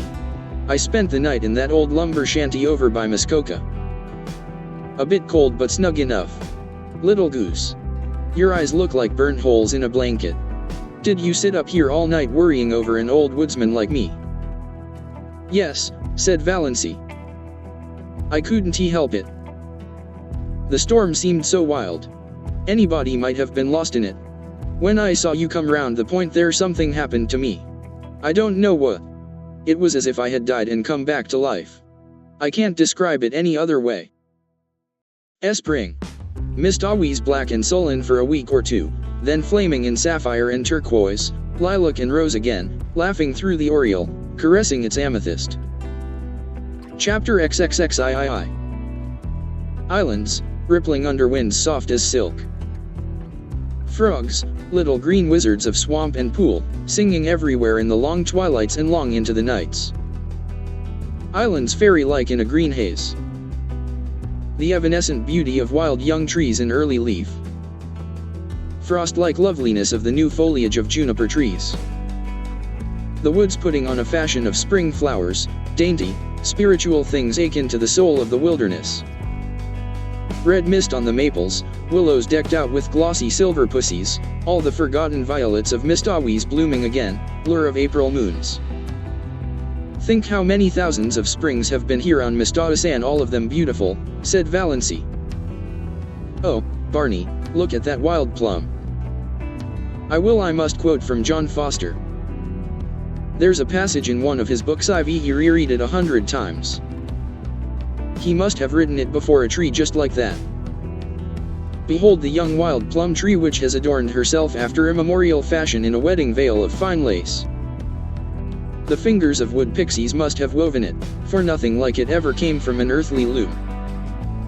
I vow the tree is conscious of its loveliness. It is bridling before our very eyes as if its beauty were not the most ephemeral thing in the woods, as it is the rarest and most exceeding, for today it is and tomorrow it is not. Every south wind purring through the boughs will winnow away a shower of slender petals. But what matter? Today it is queen of the wild places, and it is always today in the woods. I'm sure you feel much better since you've got that out of your system, said Barney heartlessly. Here's a patch of dandelions, said Valancy, unsubdued. Dandelions shouldn't grow in the woods, though. They haven't any sense of the fitness of things at all. They are too cheerful and self-satisfied. They haven't any of the mystery and reserve of the real wood flowers. In short, they've no secrets, said Barney. But wait a bit. The woods will have their own way even with those obvious dandelions. In a little while all that obtrusive yellowness and complacency will be gone, and we'll find here misty, phantom-like globes hovering over those long grasses in full harmony with the traditions of the forest. That sounds John Foster-ish, teased Valancy. What have I done that deserved a slam like that? Complained Barney. One of the earliest signs of spring was the renaissance of Lady Jane. Barney put her on roads that no other car would look at, and they went through Deerwood in mud to the axles. They passed several Stirlings, who groaned and reflected that now spring was come they would encounter that shameless pair everywhere. Valancy, prowling about Deerwood shops, met Uncle Benjamin on the street. But he did not realize until he had gone 2 blocks further on that the girl in the scarlet-collared blanket coat, with cheeks reddened in the sharp April air and the fringe of black hair over laughing, slanted eyes, was Valancy. When he did realize it, Uncle Benjamin was indignant. What business had Valancy to look like a young girl? The way of the transgressor was hard. Had to be scriptural and proper. Yet Valancy's path couldn't be hard. She wouldn't look like that if it were. There was something wrong. It was almost enough to make a man turn modernist. Barney and Valancy clanged onto the port, so that it was dark when they went through Deerwood again. At her old home Valancy, seized with a sudden impulse, got out, opened the little gate and tiptoed around to the sitting room window. There sat her mother and cousin Stickles drearily, grimly knitting. Baffling and inhuman as ever. If they had looked the least bit lonesome, Valancy would have gone in. But they did not. Valancy would not disturb them for worlds. Valancy had 2 wonderful moments that spring. Chapter 30. One day, coming home through the woods, with her arms full of trailing arbutus and creeping spruce, she met a man who she knew must be Alan Tierney. Alan Tierney, the celebrated painter of beautiful women. He lived in New York in winter, but he owned an island cottage at the northern end of Mistawis, to which he always came the minute the ice was out of the lake. He was reputed to be a lonely, eccentric man. He never flattered his sitters. There was no need to, for he would not paint anyone who required flattery. To be painted by Alan Tierney was all the cachet of beauty a woman could desire. Valancy had heard so much about him that she couldn't help turning her head back over her shoulder for another shy, curious look at him. A shaft of pale spring sunlight fell through a great pine athwart her bare black head and her slanted eyes. She wore a pale green sweater and had bound a fillet of linea vine about her hair. The feathery fountain of trailing spruce overflowed her arms and fell around her. Alan Tierney's eyes lighted up. "I've had a caller," said Barney the next afternoon, when Valancy had returned from another flower quest. "Who?" Valancy was surprised but indifferent. She began filling a basket with arbutus. "Alan Tierney. He wants to paint you, Moonlight." "Me?" Valancy dropped her basket and her arbutus. "You're laughing at me, Barney." "I'm not. That's what Tierney came for.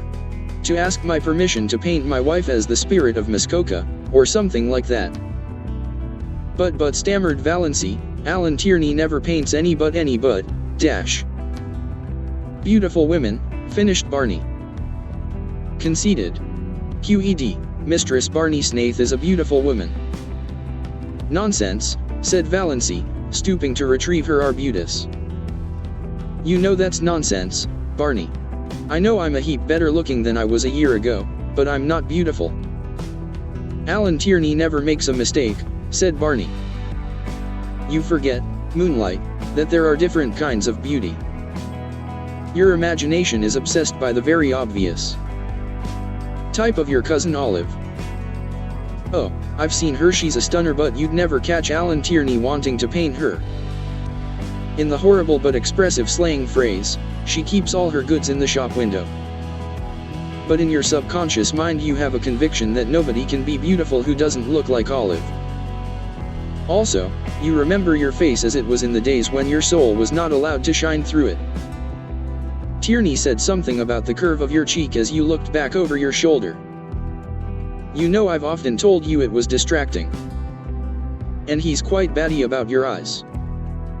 If I wasn't absolutely sure it was solely professional, he's really a crabbed old bachelor, you know I'd be jealous." "Well, I don't want to be painted," said Valancy. "I hope you told him that." "I couldn't tell him that. I didn't know what you wanted. But I told him I didn't want my wife painted hung up in a salon for the mob to stare at, belonging to another man. For of course I couldn't buy the picture. So even if you had wanted to be painted, Moonlight, your tyrannous husband would not have permitted it." Tierney was a bit squiffy. He isn't used to being turned down like that. His requests are almost like royalties. "But we are outlaws," laughed Valancy. "We bow to no decrees, we acknowledge no sovereignty." In her heart she thought unashamedly, "I wish Olive could know that Alan Tierney wanted to paint me. Me. Little old maid Valancy Stirling that was." Her second wonder moment came one evening in May. She realized that Barney actually liked her. She had always hoped he did, but sometimes she had a little, disagreeable, haunting dread that he was just kind and nice and chummy out of pity. Knowing that she hadn't long to live and determined she should have a good time as long as she did live. But away back in his mind, rather looking forward to freedom again, with no intrusive woman creature in his island fastness and no chattering thing beside him in his woodland prowls. She knew he could never love her. She did not even want him to. If he loved her he would be unhappy when she died. Valancy never flinched from the plain word. No, passing away, for her. And she did not want him to be the least unhappy. But neither did she want him to be glad or relieved. She wanted him to like her and miss her as a good chum. But she had never been sure until this night that he did. They had walked over the hills in the sunset. They had the delight of discovering a virgin spring in a ferny hollow and had drunk together from it out of a birch bark cup. They had come to an old tumble-down rail fence and sat on it for a long time. They didn't talk much, but Valancy had a curious sense of oneness. She knew that she couldn't have felt that if he hadn't liked her. "You nice little thing," said Barney suddenly. Oh, you nice little thing. Sometimes I feel you're too nice to be real, that I'm just dreaming you. Why can't I die now this very minute when I am so happy, thought Valancy. Well, it couldn't be so very long now. Somehow, Valancy had always felt she would live out the year Dr. Trent had allotted. She had not been careful, she had never tried to be. But, somehow, she had always counted on living out her year. She had not let herself think about it at all. But now, sitting here beside Barney, with her hand in his, a sudden realization came to her. She had not had a heart attack for a long while, 2 months at least. The last one she had had was 2 or 3 nights before Barney was out in the storm. Since then she had not remembered she had a heart. Well, no doubt, it betokened the nearness of the end. Nature had given up the struggle. There would be no more pain. I'm afraid heaven will be very dull after this past year, thought Valancy.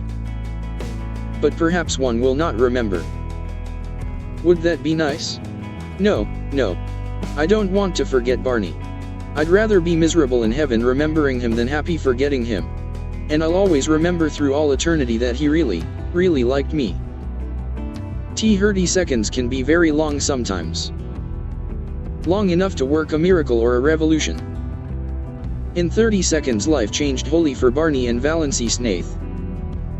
Chapter XXXV. They had gone around the lake one June evening in their disappearing propeller, fished for an hour in a little creek, left their boat there, and walked up through the woods to Port Lawrence 2 miles away. Valancy prowled a bit in the shops and got herself a new pair of sensible shoes. Her old pair had suddenly and completely given out. And this evening she had been compelled to put on the little fancy pair of patent leather with rather high, slender heels, which she had bought in a fit of folly one day in the winter because of their beauty and because she wanted to make one foolish, extravagant purchase in her life.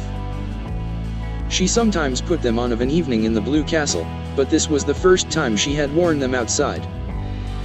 She had not found it any too easy walking up through the woods in them, and Barney guyed her unmercifully about them.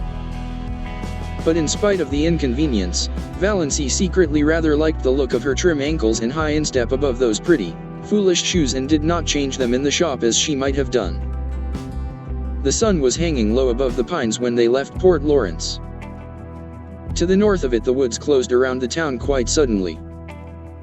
Valancy always had a sense of stepping from one world to another, from reality to fairyland, when she went out of Port Lawrence and in a twinkling found it shut off behind her by the armies of the pines. A mile and a half from Port Lawrence there was a small railroad station with a little station house which at this hour of the day was deserted, since no local train was due. Not a soul was in sight when Barney and Valancy emerged from the woods. Off to the left a sudden curve in the track hid it from view, but over the treetops beyond, the long plume of smoke betokened the approach of a through train. The rails were vibrating to its thunder as Barney stepped across the switch. Valancy was a few steps behind him, loitering to gather June bells along the little, winding path. But there was plenty of time to get across before the train came. She stepped unconcernedly over the first rail. She could never tell how it happened. The ensuing 30 seconds always seemed in her recollection like a chaotic nightmare in which she endured the agony of 1,000 lifetimes. The heel of her pretty, foolish shoe caught in a crevice of the switch. She could not pull it loose. "Barney, Barney," she called in alarm. Barney turned, saw her predicament, saw her ashen face, dashed back.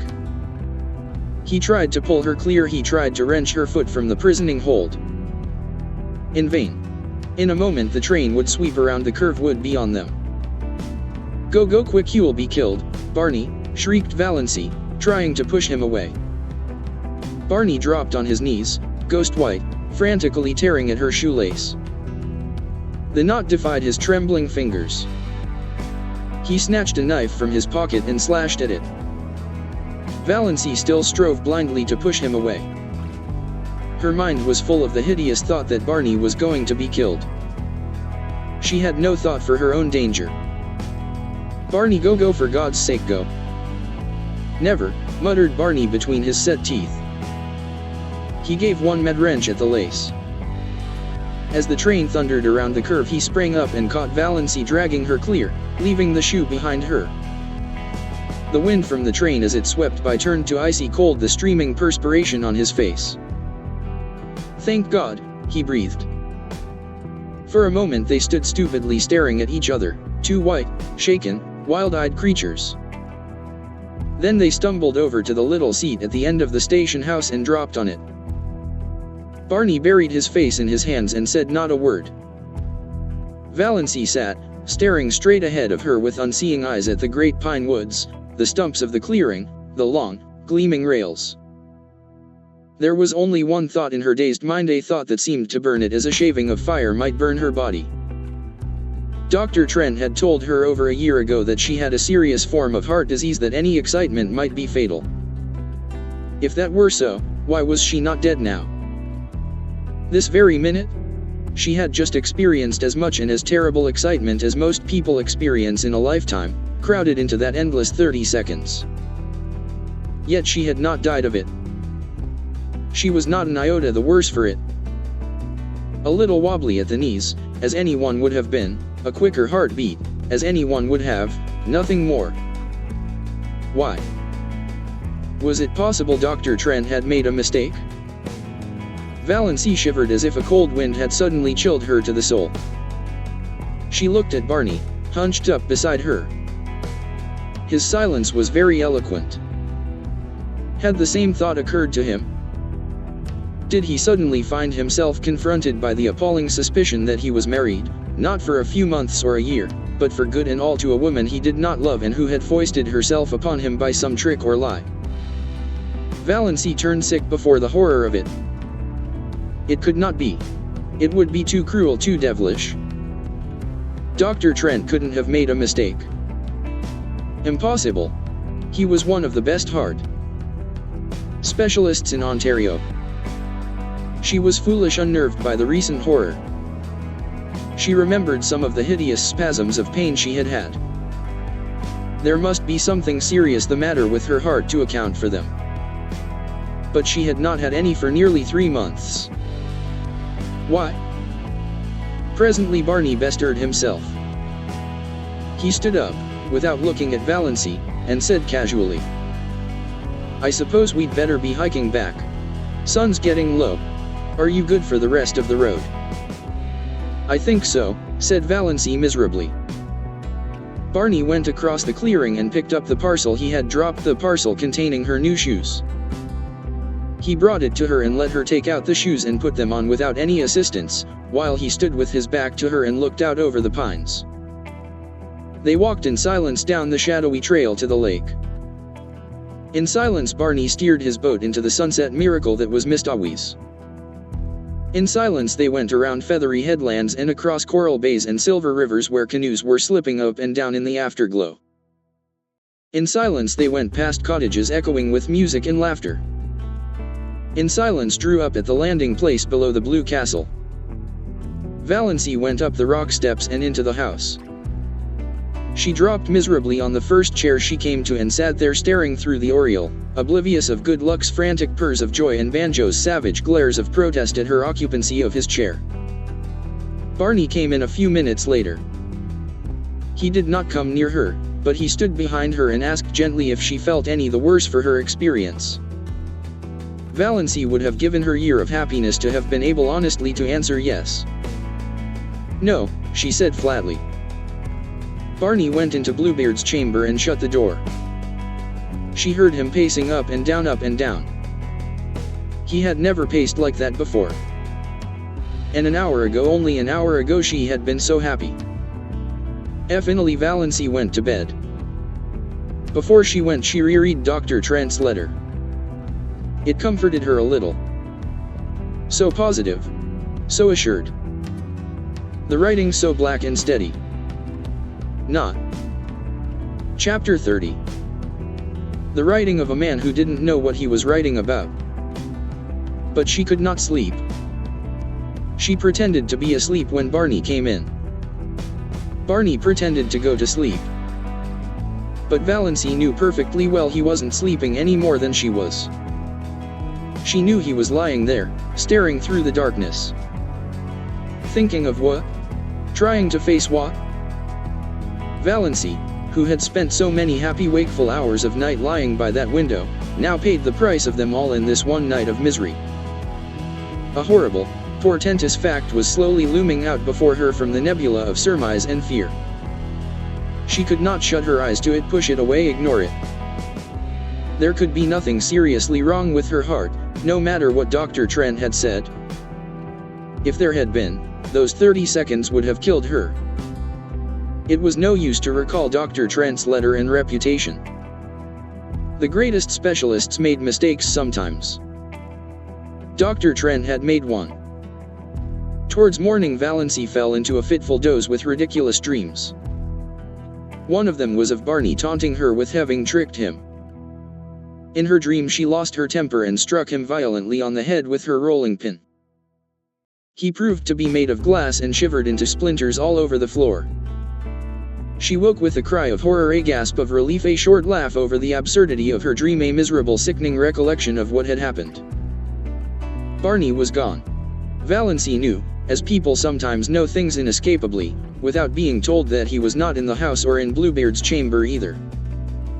There was a curious silence in the living room. A silence with something uncanny about it. The old clock had stopped. Barney must have forgotten to wind it up, something he had never done before. The room without it was dead, though the sunshine streamed in through the aureole and dimples of light from the dancing waves beyond quivered over the walls. The canoe was gone, but Lady Jane was under the mainland trees. So Barney had betaken himself to the wilds. He would not return till night, perhaps not even then. He must be angry with her. That furious silence of his must mean anger, cold, deep, justifiable resentment. Well, Valancy knew what she must do first. She was not suffering very keenly now.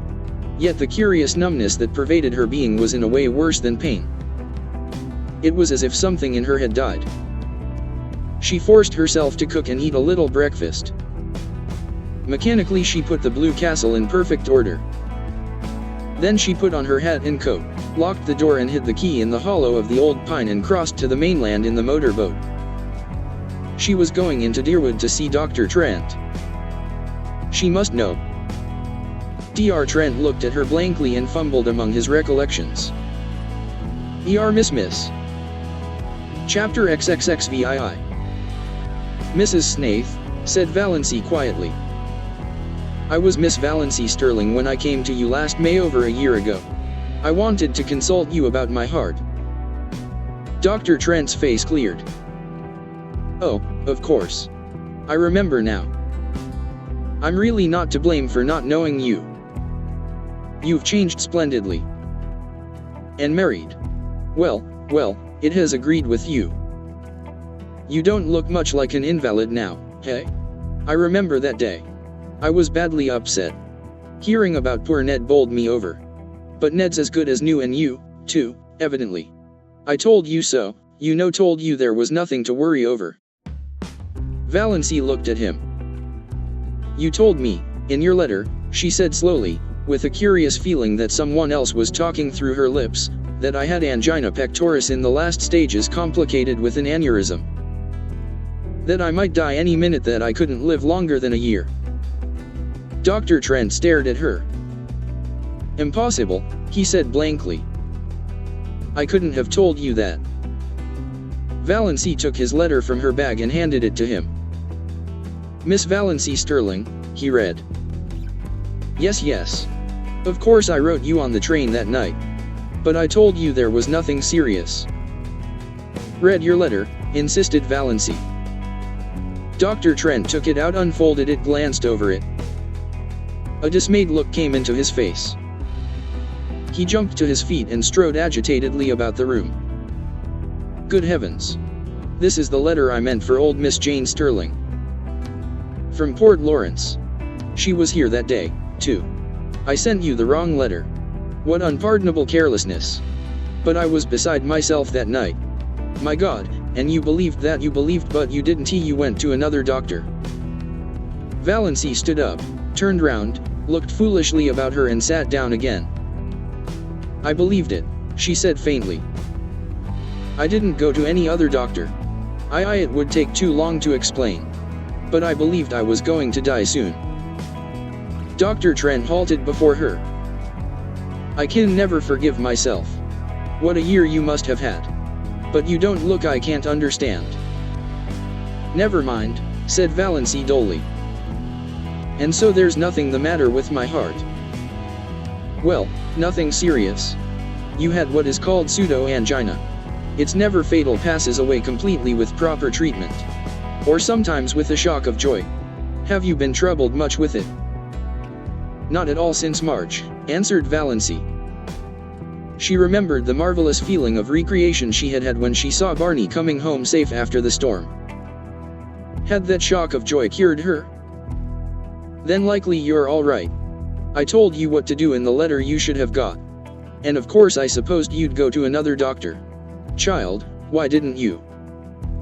I didn't want anybody to know. Idiot, said Dr. Trent bluntly. I can't understand such folly. And poor old Miss Stirling. She must have got your letter telling her there was nothing serious the matter. Well, it couldn't have made any difference. Her case was hopeless. Nothing that she could have done or left undone could have made any difference. I was surprised she lived as long as she did, 2 months. She was here that day not long before you. I hated to tell her the truth. You think I'm a blunt old curmudgeon, and my letters are blunt enough. I can't soften things. But I'm a snivelling coward when it comes to telling a woman face to face that she's got to die soon. I told her I'd look up some features of the case I wasn't quite sure of and let her know next day. But you got her letter. Look here, dear Miss Sterling. Yes. I noticed that. But I thought it a mistake. I didn't know there were any Stirlings in Port Lawrence. She was the only one. A lonely old soul. Lived by herself with only a little home girl. She died 2 months after she was here, died in her sleep. My mistake couldn't have made any difference to her. But you. I can't forgive myself for inflicting a year's misery on you. It's time I retired, all right, when I do things like that, even if my son was supposed to be fatally injured. Can you ever forgive me? A year of misery. Valancy smiled a tortured smile as she thought of all the happiness Dr. Trent's mistake had bought her. But she was paying for it now. Oh, she was paying. If to feel was to live, she was living with a vengeance. She let Dr. Trent examine her and answered all his questions. When he told her she was fit as a fiddle and would probably live to be 100, she got up and went away silently. She knew that there were a great many horrible things outside waiting to be thought over. Dr. Trent thought she was odd. Anybody would have thought, from her hopeless eyes and woebegone face, that he had given her a sentence of death instead of life. Snaith? Who the devil had she married? He had never heard of Snaiths in Deerwood. And she had been such a sallow, faded, little old maid. Gad, but marriage had made a difference in her, anyhow, whoever Snaith was. Snaith? Dr. Trent remembered. That rapscallion up back. Had Valancy Stirling married him? And her clan had led her. Well, probably that solved the mystery. She had married in haste and repented at leisure, and that was why she wasn't overjoyed at learning she was a good insurance prospect, after all. Married. To God knew whom. Or what? Jailbird? Defaulter? Fugitive from justice? It must be pretty bad if she had looked to death as a release, poor girl. But why were women such fools? Dr. Trent dismissed Valancy from his mind, though to the day of his death he was ashamed of putting those letters into the wrong envelopes. Valancy walked quickly through the back streets and through Lover's Lane. She did not want to meet anyone she knew. She didn't want to meet even people she didn't. Chapter 38. No. She hated to be seen. Her mind was so confused, so torn, so messy. She felt that her appearance must be the same. She drew a sobbing breath of relief as she left the village behind and found herself on the back road. There was little fear of meeting anyone she knew here. The cars that fled by her with raucous shrieks were filled with strangers. One of them was packed with young people who whirled past her singing uproariously. "My wife has the fever, oh then, my wife has the fever, oh then, my wife has the fever, oh, I hope it won't leave her, for I want to be single again." Valancy flinched as if one of them had leaned from the car and cut her across the face with a whip. She had made a covenant with death and death had cheated her. Now life stood mocking her. She had trapped Barney. Trapped him into marrying her. And divorce was so hard to get in Ontario. So expensive. And Barney was poor. With life, fear had come back into her heart. Sickening fear. Fear of what Barney would think. Would say. Fear of the future that must be lived without him. Fear of her insulted, repudiated clan. She had had one draught from a divine cup and now it was dashed from her lips. With no kind, friendly death to rescue her. She must go on living and longing for it. Everything was spoiled, smirched, defaced. Even that year in the Blue Castle. Even her unashamed love for Barney. It had been beautiful because death waited. Now it was only sordid because death was gone. How could anyone bear an unbearable thing? She must go back and tell him. Make him believe she had not meant to trick him. She must make him believe that. She must say goodbye to her Blue Castle and return to the brick house on Elm Street. Back to everything she had thought left behind forever. The old bondage, the old fears. But that did not matter. All that mattered now was that Barney must somehow be made to believe she had not consciously tricked him. When Valancy reached the pines by the lake, she was brought out of her daze of pain by a startling sight. There, parked by the side of old, battered, ragged Lady Jane, was another car. A wonderful car. A purple car. Not a dark, royal purple but a blatant, screaming purple. It shone like a mirror and its interior plainly indicated the car cast of Vere de Vere. On the driver's seat sat a haughty chauffeur in livery. And in the tonneau sat a man who opened the door and bounced out nimbly as Valancy came down the path to the landing place. He stood under the pines waiting for her and Valancy took in every detail of him. A stout, short, pudgy man, with a broad, rubicund, good-humored face, a clean-shaven face, though an unparalyzed little imp at the back of Valancy's paralysed mind suggested the thought, such a face should have a fringe of white whisker around it. Old-fashioned, steel-rimmed spectacles on prominent blue eyes. A pursy mouth, a little round, knobby nose. Where, groped Valancy, had she seen that face before? It seemed as familiar to her as her own. The stranger wore a green hat and a light fawn overcoat over a suit of a loud check pattern. His tie was a brilliant green of lighter shade. On the plump hand he outstretched to intercept Valancy, an enormous diamond winked at her. But he had a pleasant, fatherly smile, and in his hearty, unmodulated voice was a ring of something that attracted her. "Can you tell me, miss, if that house yonder belongs to a Mr. Redfern? And if so, how can I get to it?"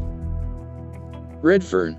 A vision of bottles seemed to dance before Valancy's eyes. Long bottles of bitters, round bottles of hair tonic, square bottles of liniment, short, corpulent little bottles of purple pills, and all of them bearing that very prosperous, beaming moon face and steel-rimmed spectacles on the label. "Dr. Redfern." "No," said Valancy faintly. "No, that house belongs to Mr. Snaith." Dr. Redfern nodded. "Yes, I understand Bernie's been calling himself Snaith." "Well, it's his middle name was his poor mother's. Bernard Snaith Redfern, that's him. And now, miss, you can tell me how to get over to that island? Nobody seems to be home there. I've done some waving and yelling. Henry, there, wouldn't yell. He's a one-job man. But old Doc Redfern can yell with the best of them yet, and ain't above doing it. raised nothing but a couple of crows. Guess Bernie's out for the day. He was away when I left this morning, said Valancy. I suppose he hasn't come home yet. She spoke flatly and tonelessly. This last shock had temporarily bereft her of whatever little power of reasoning had been left her by Dr. Trent's revelation. In the back of her mind the aforesaid little imp was jeeringly repeating a silly old proverb, "It never rains but it pours." But she was not trying to think. What was the use? Dr. Redfern was gazing at her in perplexity. When you left this morning, do you live over there? He waved his diamond at the blue castle. Of course, said Valancy stupidly. I'm his wife. Dr. Redfern took out a yellow silk handkerchief, removed his hat and mopped his brow. He was very bald, and Valancy's imp whispered, "Why be bald? Why lose your manly beauty? Try Redfern's hair vigor. It keeps you young." Excuse me, said Dr. Redfern. This is a bit of a shock. Shocks seem to be in the air this morning. The imp said this out loud before Valancy could prevent it. I didn't know Bernie was married. I didn't think he would have got married without telling his old dad. Were Dr. Redfern's eyes misty? Amid her own dull ache of misery and fear and dread, Valancy felt a pang of pity for him. Don't blame him, she said hurriedly. It wasn't his fault. It was all my doing. You didn't ask him to marry you, I suppose, twinkled Dr. Redfern. He might have let me know.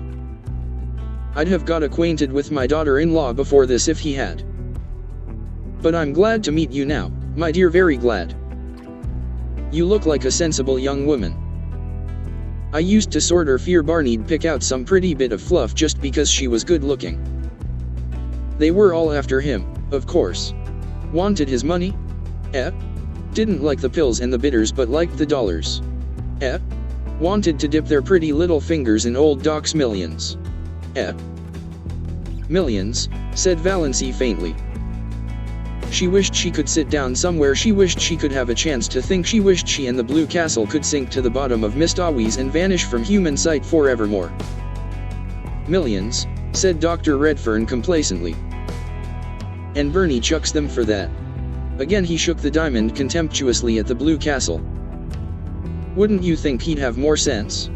And all on account of a white bit of a girl. He must have got over that feeling, anyhow, since he's married.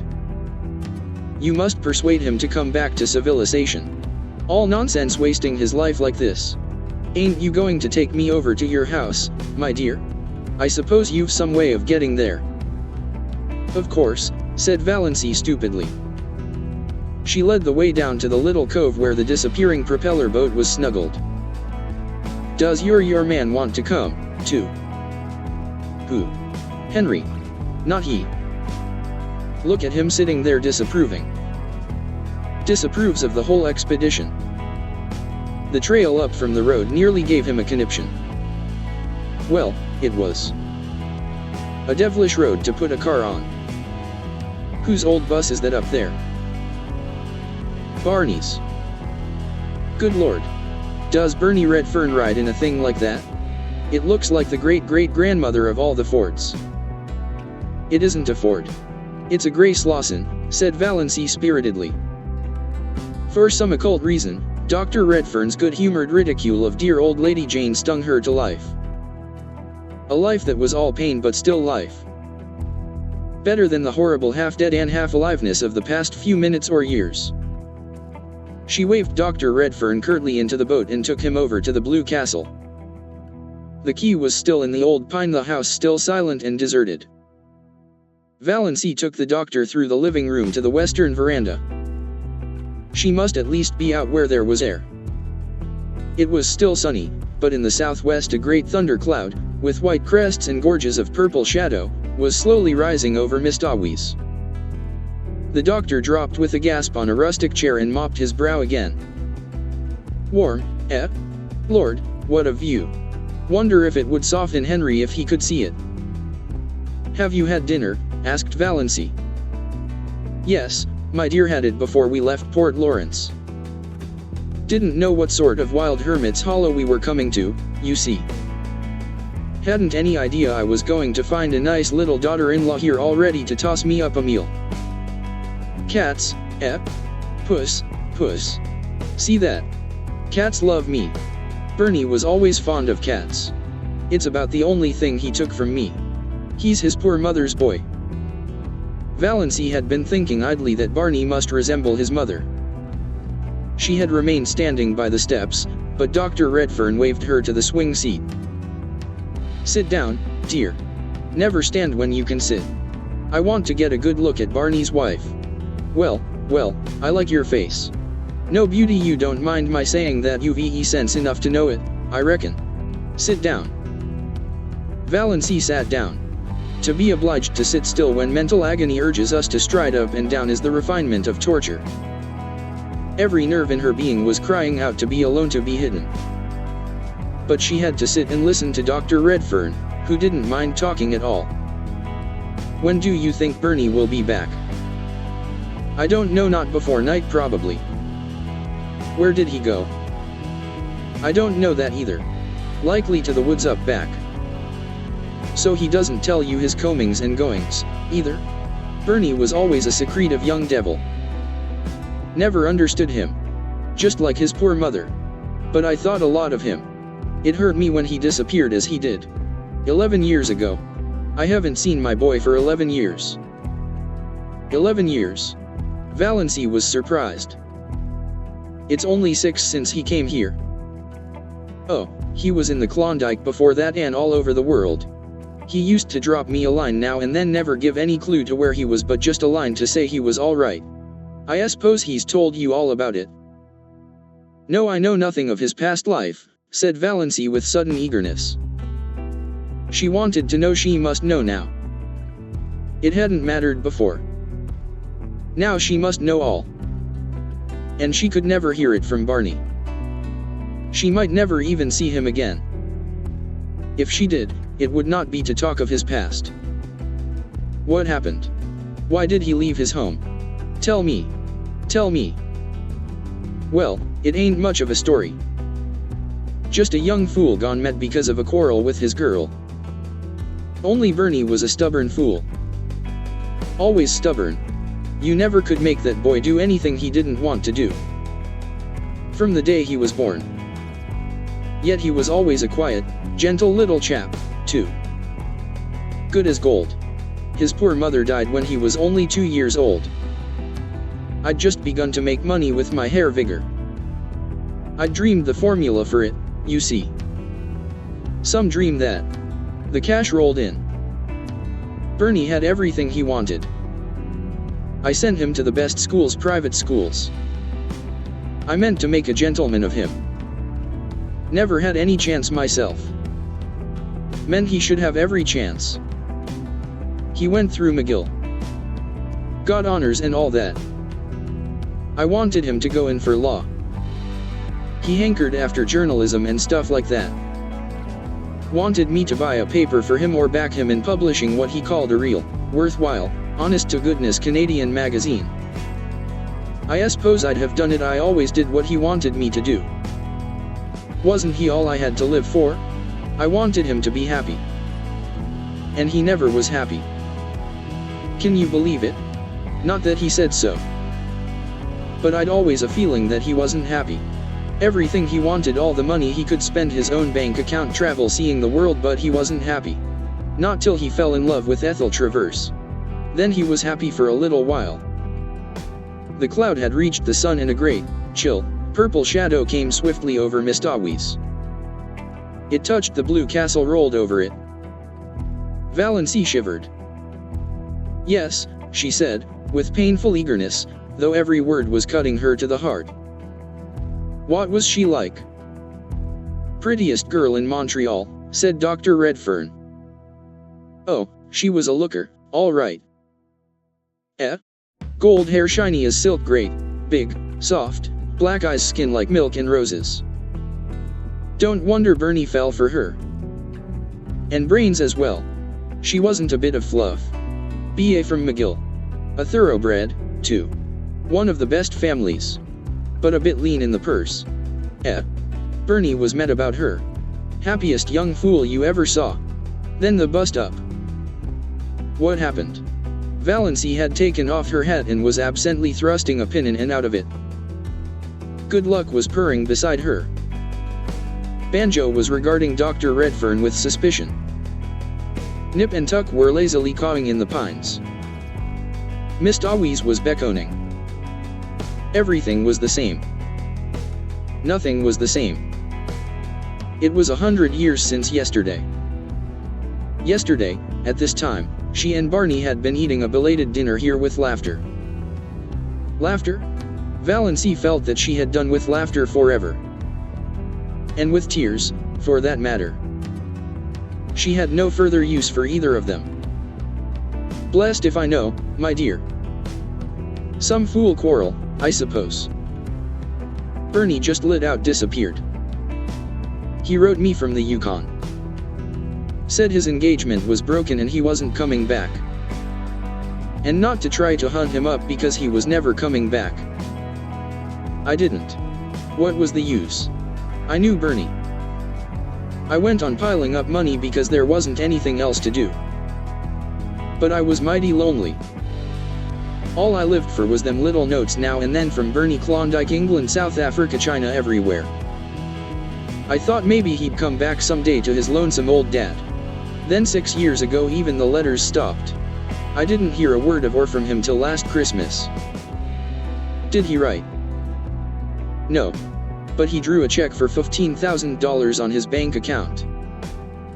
The bank manager is a friend of mine, one of my biggest shareholders. He'd always promised me he'd let me know if Bernie drew any checks. Bernie had $50,000 there. And he'd never touched a cent of it till last Christmas. The check was made out to Ainsley's, Toronto. Ainsley's. Valancy heard herself saying Ainsley's. She had a box on her dressing table with the Ainsley trademark. Yes. The big jewelry house there. After I'd thought it over a while, I got brisk. I wanted to locate Bernie. Had a special reason for it. It was time he gave up his fool hoboing and come to his senses. Drawing that 15 told me there was something in the wind. The manager communicated with the Ainsleys. His wife was an Ainsley and found out that Bernard Redfern had bought a pearl necklace there. His address was given as Box 444, Port Lawrence, Muskoka, ONT. First I thought I'd write. Then I thought I'd wait till the open season for cars and come down myself. Ain't no hand at writing. I've motored from Montreal. Got to Port Lawrence yesterday. Inquired at the post office. Told me they knew nothing of any Bernard Snaith Redfern, but there was a Barney Snaith had a P.O. box there. Lived on an island out here, they said. So here I am. And where's Barney? Valancy was fingering her necklace. She was wearing $15,000 around her neck. And she had worried lest Barney had paid $15 for it and couldn't afford it. Suddenly she laughed in Dr. Redfern's face. Excuse me. It's so amusing, said poor Valancy. Isn't it? Said Dr. Redfern, seeing a joke but not exactly hers. Now, you seem like a sensible young woman, and I dare say you've lots of influence over Bernie. Can't you get him to come back to civilization and live like other people? I've a house up there. Big as a castle. Furnished like a palace. I want company in it. Bernie's wife, Bernie's children. Did Ethel Travers ever marry? Queried Valancy irrelevantly. Bless you, yes. 2 years after Bernie Levant. But she's a widow now. Pretty as ever.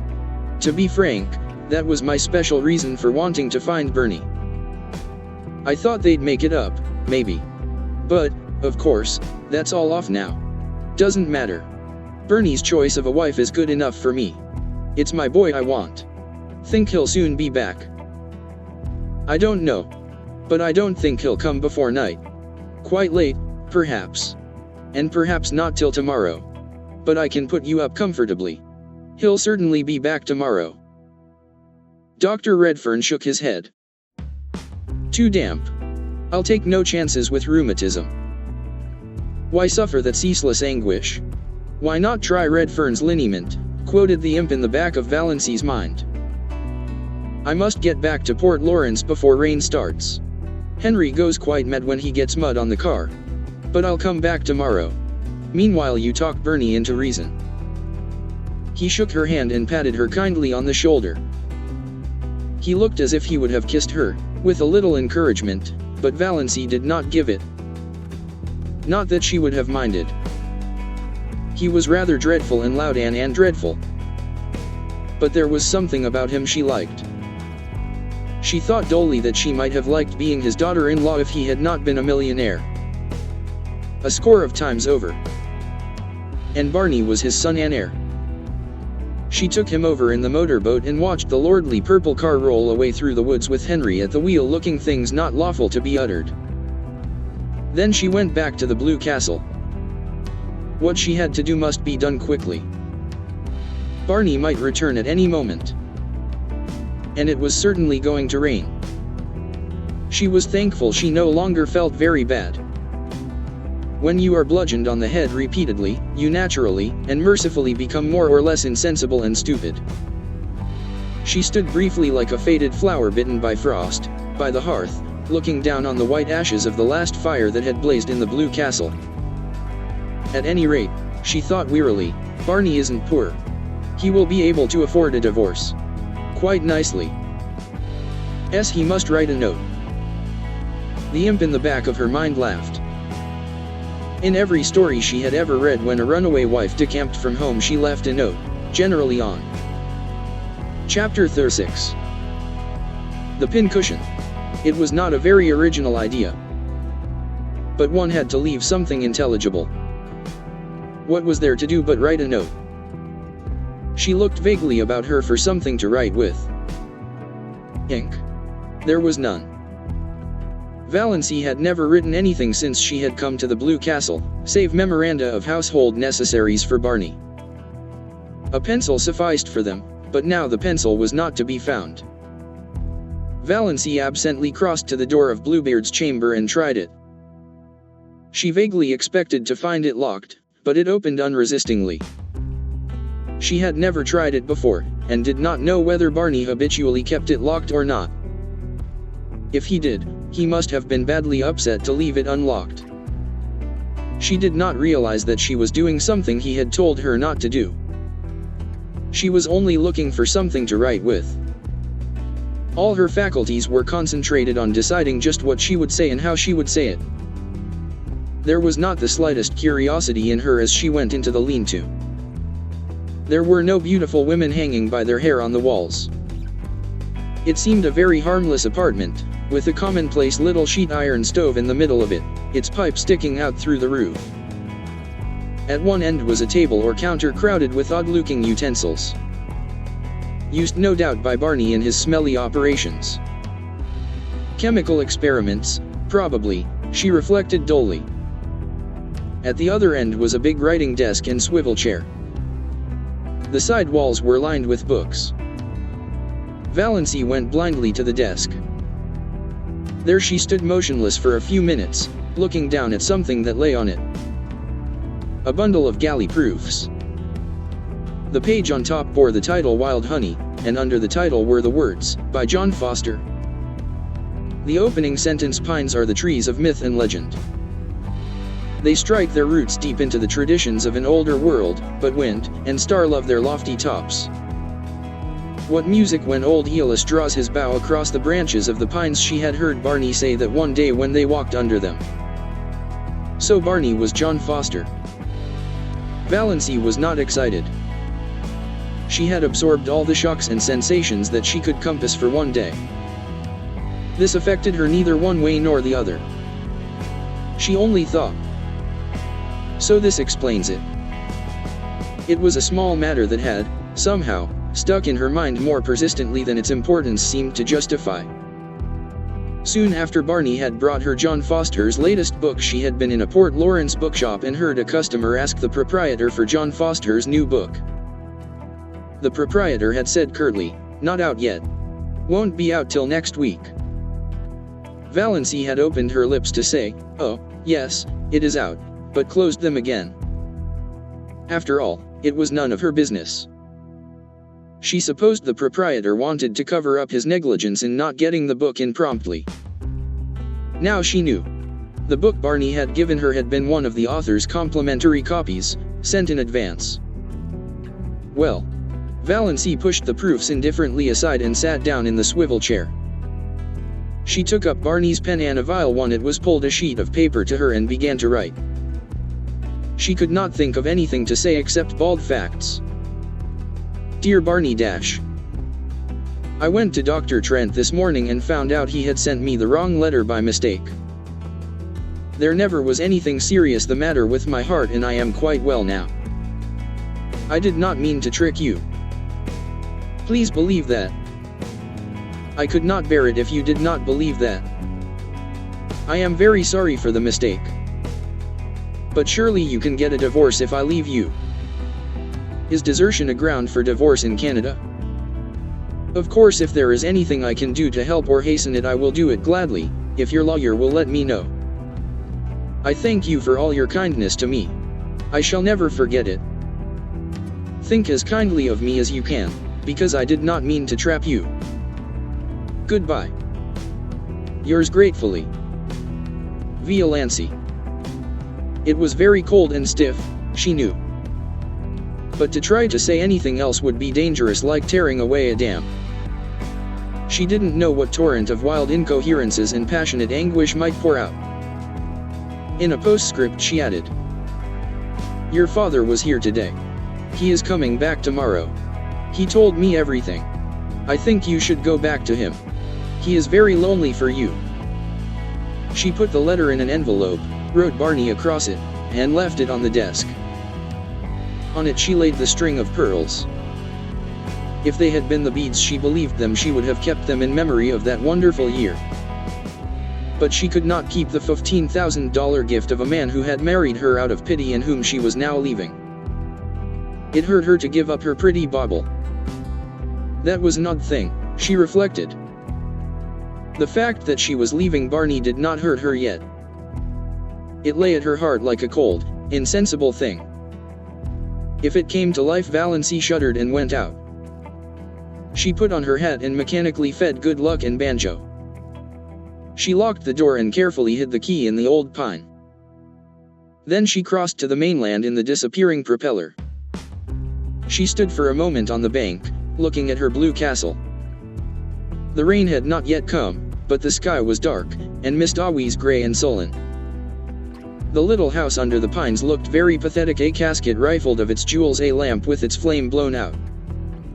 I shall never again hear the wind crying over Mistawees at night, thought Valancy. This hurt her, too.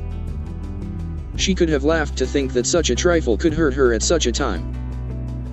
Valancy paused a moment on the porch of the brick house in Elm Street. She felt that she ought to knock like a stranger. Her rosebush, she idly noticed, was loaded with Chapter XL buds. The rubber plant stood beside the prim door. A momentary horror overcame her, a horror of the existence to which she was returning. Then she opened the door and walked in. I wonder if the prodigal son ever felt really at home again, she thought. Mrs. Frederick and Cousin Stickles were in the sitting room. Uncle Benjamin was there, too. They looked blankly at Valancy, realizing at once that something was wrong. This was not the saucy, impudent thing who had laughed at them in this very room last summer. This was a gray-faced woman with the eyes of a creature who had been stricken by a mortal blow. Valancy looked indifferently around the room. She had changed so much and it had changed so little. The same pictures hung on the walls. The little orphan who knelt at her never-finished prayer by the bed whereon reposed the black kitten that never grew up into a cat. The grey, steel engraving of Cotter Bras, where the British regiment forever stood at bay. The crayon enlargement of the boyish father she had never known. There they all hung in the same places. The green cascade of Wandering Jew still tumbled out of the old granite saucepan on the window stand. The same elaborate, never-used pitcher stood at the same angle on the sideboard shelf. The blue and gilt vases that had been among her mother's wedding presents still primly adorned the mantelpiece, flanking the china clock of Barost and besprayed ware that never went. The chairs in exactly the same places. Her mother and cousin Stickles, likewise unchanged, regarding her with stony unwelcome. Valancy had to speak first. "I've come home, Mother," she said tiredly. "So I see." Mrs. Frederick's voice was very icy. She had resigned herself to Valancy's desertion. She had almost succeeded in forgetting there was a Valancy. She had rearranged and organized her systematic life without any reference to an ungrateful, rebellious child. She had taken her place again in a society which ignored the fact that she had ever had a daughter and pitted her, if it pitted her at all, only in discreet whispers and asides. The plain truth was that, by this time, Mrs. Frederick did not want Valancy to come back, did not want ever to see or hear of her again. And now, of course, Valancy was here. With tragedy and disgrace and scandal trailing after her visibly. "So I see," said Mrs. Frederick. "May I ask why?" "Because I am not going to die," said Valancy huskily. "God bless my soul," said Uncle Benjamin. "Who said you were going to die?" "I suppose," said Cousin Stickles shrewishly. Cousin Stickles did not want Valancy back either. "I suppose you've found out he has another wife, as we've been sure all along." "No, I only wished he had," said Valancy. She was not suffering particularly, but she was very tired. If only the explanations were all over and she were upstairs in her old, ugly room alone. Just alone. The rattle of the beads on her mother's sleeves, as they swung on the arms of the reed chair, almost drove her crazy. Nothing else was worrying her, but all at once it seemed that she simply could not endure that thin, insistent rattle. "My home, as I told you, is always open to you," said Mrs. Frederick stonily, "but I can never forgive you." Valancy gave a mirthless laugh. "I'd care very little for that if I could only forgive myself," she said. "Come, come," said Uncle Benjamin testily, but rather enjoying himself. He felt he had Valancy under his thumb again. "We've had enough of mystery. What has happened? Why have you left that fellow? No doubt there's reason enough, but what particular reason is it?" Valancy began to speak mechanically. She told her tale bluntly and barely. "A year ago Dr. Trent told me I had angina pectoris and could not live long. I wanted to have some life before I died. That's why I went away. Why I married Barney. And now I've found it is all a mistake. There is nothing wrong with my heart. I've got to live, and Barney only married me out of pity. So I have to leave him free." "God bless me," said Uncle Benjamin. Cousin Stickles began to cry. "Valancy, if you'd only had confidence in your own mother." Yes, I know," said Valancy impatiently. "What's the use of going into that now? I can't undo this year. God knows I wish I could. I've tricked Barney into marrying me, and he's really Bernard Redfern, Dr. Redfern's son, of Montreal. And his father wants him to go back to him." Uncle Benjamin made a queer sound. Cousin Stickles took her black-bordered handkerchief away from her eyes and stared at Valancy. A queer gleam suddenly shot into Mrs. Frederick's stone-gray orbs. "Dr. Redfern, not the purple pill man," she said. Valancy nodded. "He's John Foster, too, the writer of those nature books." But Mrs. Frederick was visibly agitated, though not over the thought that she was the mother-in-law of John Foster. "Dr. Redfern is a millionaire." Uncle Benjamin shut his mouth with a snap. 10 times over, he said. Valancy nodded. "Yes. Barney left home years ago because of some trouble, some disappointment. Now he will likely go back. So you see, I had to come home. He doesn't love me. I can't hold him to a bond he was tricked into." Uncle Benjamin looked incredibly sly. "Did he say so? Does he want to get rid of you?" "No, I haven't seen him since I found out. But I tell you, he only married me out of pity because I asked him to, because he thought it would only be for a little while." Mrs. Frederick and Cousin Stickles both tried to speak, but Uncle Benjamin waved a hand at them and frowned portentously. "Me handle this," wave and frown seemed to say. To Valancy. Well, dear, we'll talk it all over later. You see, we don't quite understand everything yet. As Cousin Stickles says, you should have confided in us before. Later on I dare say we can find a way out of this." "You think Barney can easily get a divorce, don't you?" said Valancy eagerly. Uncle Benjamin silenced with another wave the exclamation of horror he knew was trembling on Mrs. Frederick's lips. "Trust to me, Valancy. Everything will arrange itself. Tell me this, Dossie.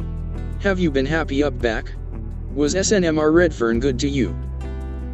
"I have been very happy and Barney was very good to me," said Valancy, as if reciting a lesson. She remembered when she studied grammar at school she had disliked the past and perfect tenses. They had always seemed so pathetic. "I have been dash it was all over and done with." "Then don't worry, little girl."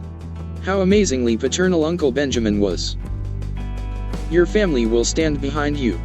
We'll see what can be done." "Thank you," said Valancy dully. Really, it was quite decent of Uncle Benjamin. "Can I go and lie down a little while? I am tired." "Of course you're tired." Uncle Benjamin patted her hand gently, very gently. "All worn out and nervous. Go and lie down, by all means. You'll see things in quite a different light after you've had a good sleep." He held the door open. As she went through he whispered, "What is the best way to keep a man's love?" Valancy smiled wanly. But she had come back to the old life, the old shackles. "What?" she asked as meekly as of yore. "Not to return it," said Uncle Benjamin with a chuckle. He shut the door and rubbed his hands. Nodded and smiled mysteriously round the room. "Poor little Doss," he said pathetically. "Do you really suppose that Snaith can actually be Dr. Redfern's son?" gasped Mrs. Frederick. "I see no reason for doubting it. She says Dr. Redfern has been there. Why, the man is rich as wedding cake." "Amelia, I've always believed there was more in Doss than most people thought. You kept her down too much, repressed her.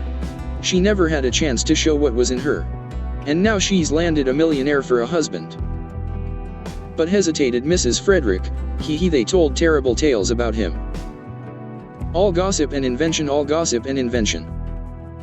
It's always been a mystery to me why people should be so ready to invent and circulate slanders about other people they know absolutely nothing about. I can't understand why you paid so much attention to gossip and surmise. Just because he didn't choose to mix up with everybody, people resented it. I was surprised to find what a decent fellow he seemed to be that time he came into my store with Valancy. I discounted all the yarns then and there. "But he was seen dead drunk in Port Lawrence once," said Cousin Stickles. Doubtfully, yet as one very willing to be convinced to the contrary. "Who saw him?" demanded Uncle Benjamin truculently. "Who saw him?" "Old Jemmy Strang said he saw him." "I wouldn't take old Jemmy Strang's word on oath. He's too drunk himself half the time to see straight. He said he saw him lying drunk on a bench in the park shaw. Redfern's been asleep there. Don't worry over that." "But his clothes and that awful old car," said Mrs. Frederick uncertainly. "Eccentricities of genius," declared Uncle Benjamin. "You heard Doss say he was John Foster. I'm not up in literature myself, but I heard a lecturer from Toronto say that John Foster's books had put Canada on the literary map of the world." "I suppose we must forgive her," yielded Mrs. Frederick. "Forgive her?" Uncle Benjamin snorted. Really, Amelia was an incredibly stupid woman. No wonder poor Doss had gone sick and tired of living with her. "Well, yes, I think you'd better forgive her. The question is, will Snaith forgive us? What if she persists in leaving him? You've no idea how stubborn she can be," said Mrs. Frederick.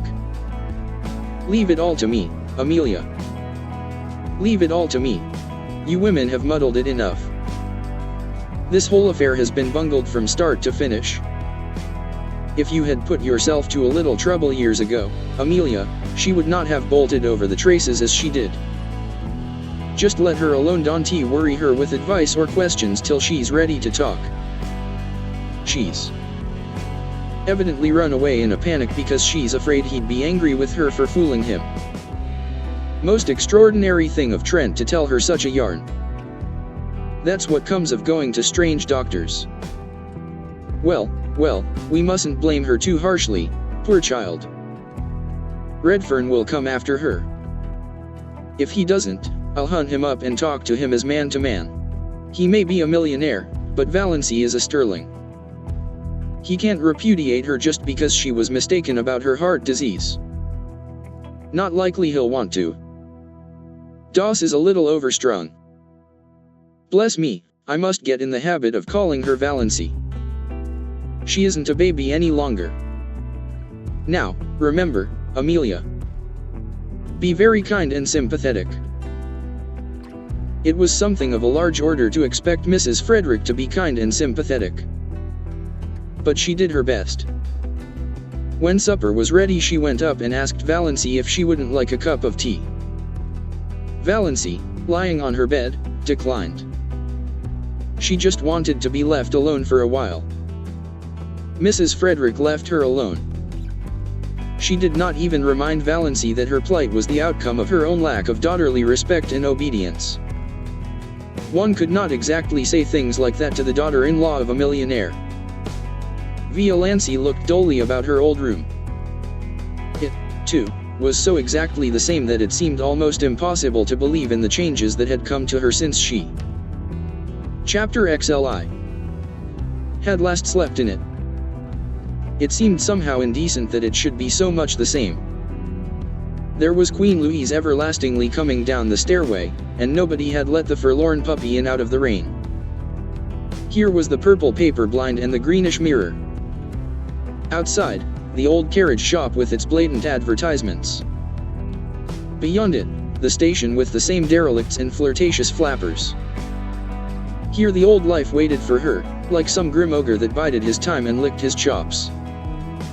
A monstrous horror of it suddenly possessed her. When night fell and she had undressed and got into bed, the merciful numbness passed away and she lay in anguish and thought of her island under the stars. The campfires, all their little household jokes and phrases and catchwords, their furry beautiful cats, the lights agleam on the fairy island's canoes skimming over mistawees, and the magic of morning white birches shining among the dark spruces like beautiful women's bodies, winter snows and rose red sunset fires, lakes drunken with moonshine, all the delights of her lost paradise. She would not let herself think of Barney. Only of these lesser things. She could not endure to think of Barney. Then she thought of him inescapably. She ached for him. She wanted his arms around her, his face against hers, his whispers in her ear. She recalled all his friendly looks and quips and jests, his little compliments, his caresses. She counted them all over as a woman might count her jewels. Not one did she miss from the first day they had met. These memories were all she could have now. She shut her eyes and prayed. Let me remember every one, God. Let me never forget one of them. Yet it would be better to forget. This agony of longing and loneliness would not be so terrible if one could forget. And Ethel Travers. That shimmering witch woman with her white skin and black eyes and shining hair. The woman Barney had loved. The woman whom he still loved. Hadn't he told her he never changed his mind? Who was waiting for him in Montreal? Who was the right wife for a rich and famous man? Barney would marry her, of course, when he got his divorce. How Valancy hated her and envied her. Barney had said, "I love you," to her. Valancy had wondered what tone Barney would say "I love you" in, how his dark blue eyes would look when he said it. Ethel Travers knew. Valancy hated her for the knowledge, hated and envied her.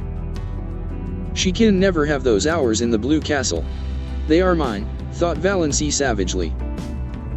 Ethel would never make strawberry jam or dance to old Abel's fiddle or fry bacon for Barney over a campfire.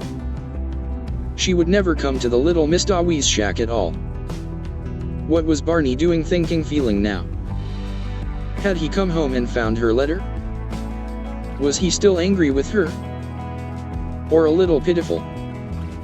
Was he lying on their bed looking out on stormy Mistaways and listening to the rain streaming down on the roof? Or was he still wandering in the wilderness, raging at the predicament in which he found himself? Hating her? Pain took her and wrung her like some great pitiless giant. She got up and walked the floor.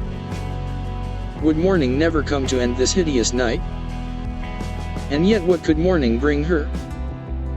The old life without the old stagnation that was at least bearable. The old life with the new memories, the new longings, the new anguish. Oh, why can't I die, moaned Valancy. It was not until early afternoon the next day that a dreadful old car clanked up Elm Street and stopped in front of the brick house. A hatless man sprang from it and rushed. Chapter XLII. Up the steps. The bell was rung as it had never been rung before, vehemently, intensely. The ringer was demanding entrance, not asking it. Uncle Benjamin chuckled as he hurried to the door. Uncle Benjamin had just dropped in to inquire how dear Doss Valancy was. Dear Doss Valancy, he had been informed, was just the same. She had come down for breakfast which she didn't eat, gone back to her room, come down for dinner which she didn't eat, gone back to her room. That was all. She had not talked. And she had been let, kindly, considerately, alone. Very good. Redfern will be here today, said Uncle Benjamin. And now Uncle Benjamin's reputation as a prophet was made. Redfern was here, unmistakably so. Is my wife here? He demanded of Uncle Benjamin without preface. Uncle Benjamin smiled expressively. Mr. Redfern, I believe? Very glad to meet you, sir. Yes, that naughty little girl of yours is here. We have been. I must see her, Barney cut Uncle Benjamin ruthlessly short. Certainly, Mr. Redfern. Just step in here. Valancy will be down in a minute. He ushered Barney into the parlor and betook himself to the sitting room and Mrs. Frederick. Go up and tell Valancy to come down. Her husband is here. But so dubious was Uncle Benjamin as to whether Valancy could really come down in a minute or at all that he followed Mrs. Frederick on tiptoe up the stairs and listened in the hall. Valancy dear, said Mrs. Frederick tenderly, your husband is in the parlor, asking for you. Oh, mother. Valancy got up from the window and wrung her hands. I cannot see him, I cannot. Tell him to go away, ask him to go away. I can't see him. Tell her, hissed Uncle Benjamin through the keyhole, that Redfern says he won't go away until he has seen her. Redfern had not said anything of the kind, but Uncle Benjamin thought he was that sort of a fellow. Valancy knew he was. She understood that she might as well go down first as last. She did not even look at Uncle Benjamin as she passed him on the landing. Uncle Benjamin did not mind. Rubbing his hands and chuckling, he retreated to the kitchen, where he genially demanded of Cousin Stickles. Why are good husbands like bread? Cousin Stickles asked why. Because women need them, beamed Uncle Benjamin. Valancy was looking anything but beautiful when she entered the parlor. Her white night had played fearful havoc with her face. She wore an ugly old brown and blue gingham, having left all her pretty dresses in the blue castle. But Barney dashed across the room and caught her in his arms. Valancy, darling, oh, you darling little idiot. Whatever possessed you to run away like that?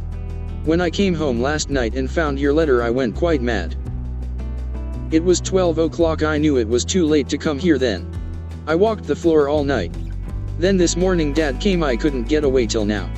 Valancy, whatever got into you? Divorce, forsooth. Don't you know? I know you only married me out of pity, said Valancy, brushing him away feebly. I know you don't love me, I know. You've been lying awake at 3 o'clock too long, said Barney, shaking her. That's all that's the matter with you. Love you. Oh, don't I love you? My girl, when I saw that train coming down on you, I knew whether I loved you or not. "Oh, I was afraid you would try to make me think you cared," cried Valancy passionately. Dante. I know all about Ethel Travers. Your father told me everything." "Oh, Barney, don't torture me. I can never go back to you." Barney released her and looked at her for a moment. Something in her pallid, resolute face spoke more convincingly than words of her determination. "Valancy," he said quietly, "Father couldn't have told you everything because he didn't know it. Will you let me tell you everything?" "Yes," said Valancy wearily. Oh, how dear he was. How she longed to throw herself into his arms. As he put her gently down in a chair, she could have kissed the slender, brown hands that touched her arms. She could not look up as he stood before her. She dared not meet his eyes. For his sake, she must be brave. She knew him kind, unselfish. Of course he would pretend he did not want his freedom. She might have known he would pretend that, once the first shock of realization was over. He was so sorry for her. He understood her terrible position. When had he ever failed to understand? But she would never accept his sacrifice. Never. "You've seen Dad and you know I'm Bernard Redfern. And I suppose you've guessed that I'm John Foster since you went into Bluebeard's chamber." "Yes. But I didn't go in out of curiosity. I forgot you had told me not to go in. I forgot, dash. Never mind.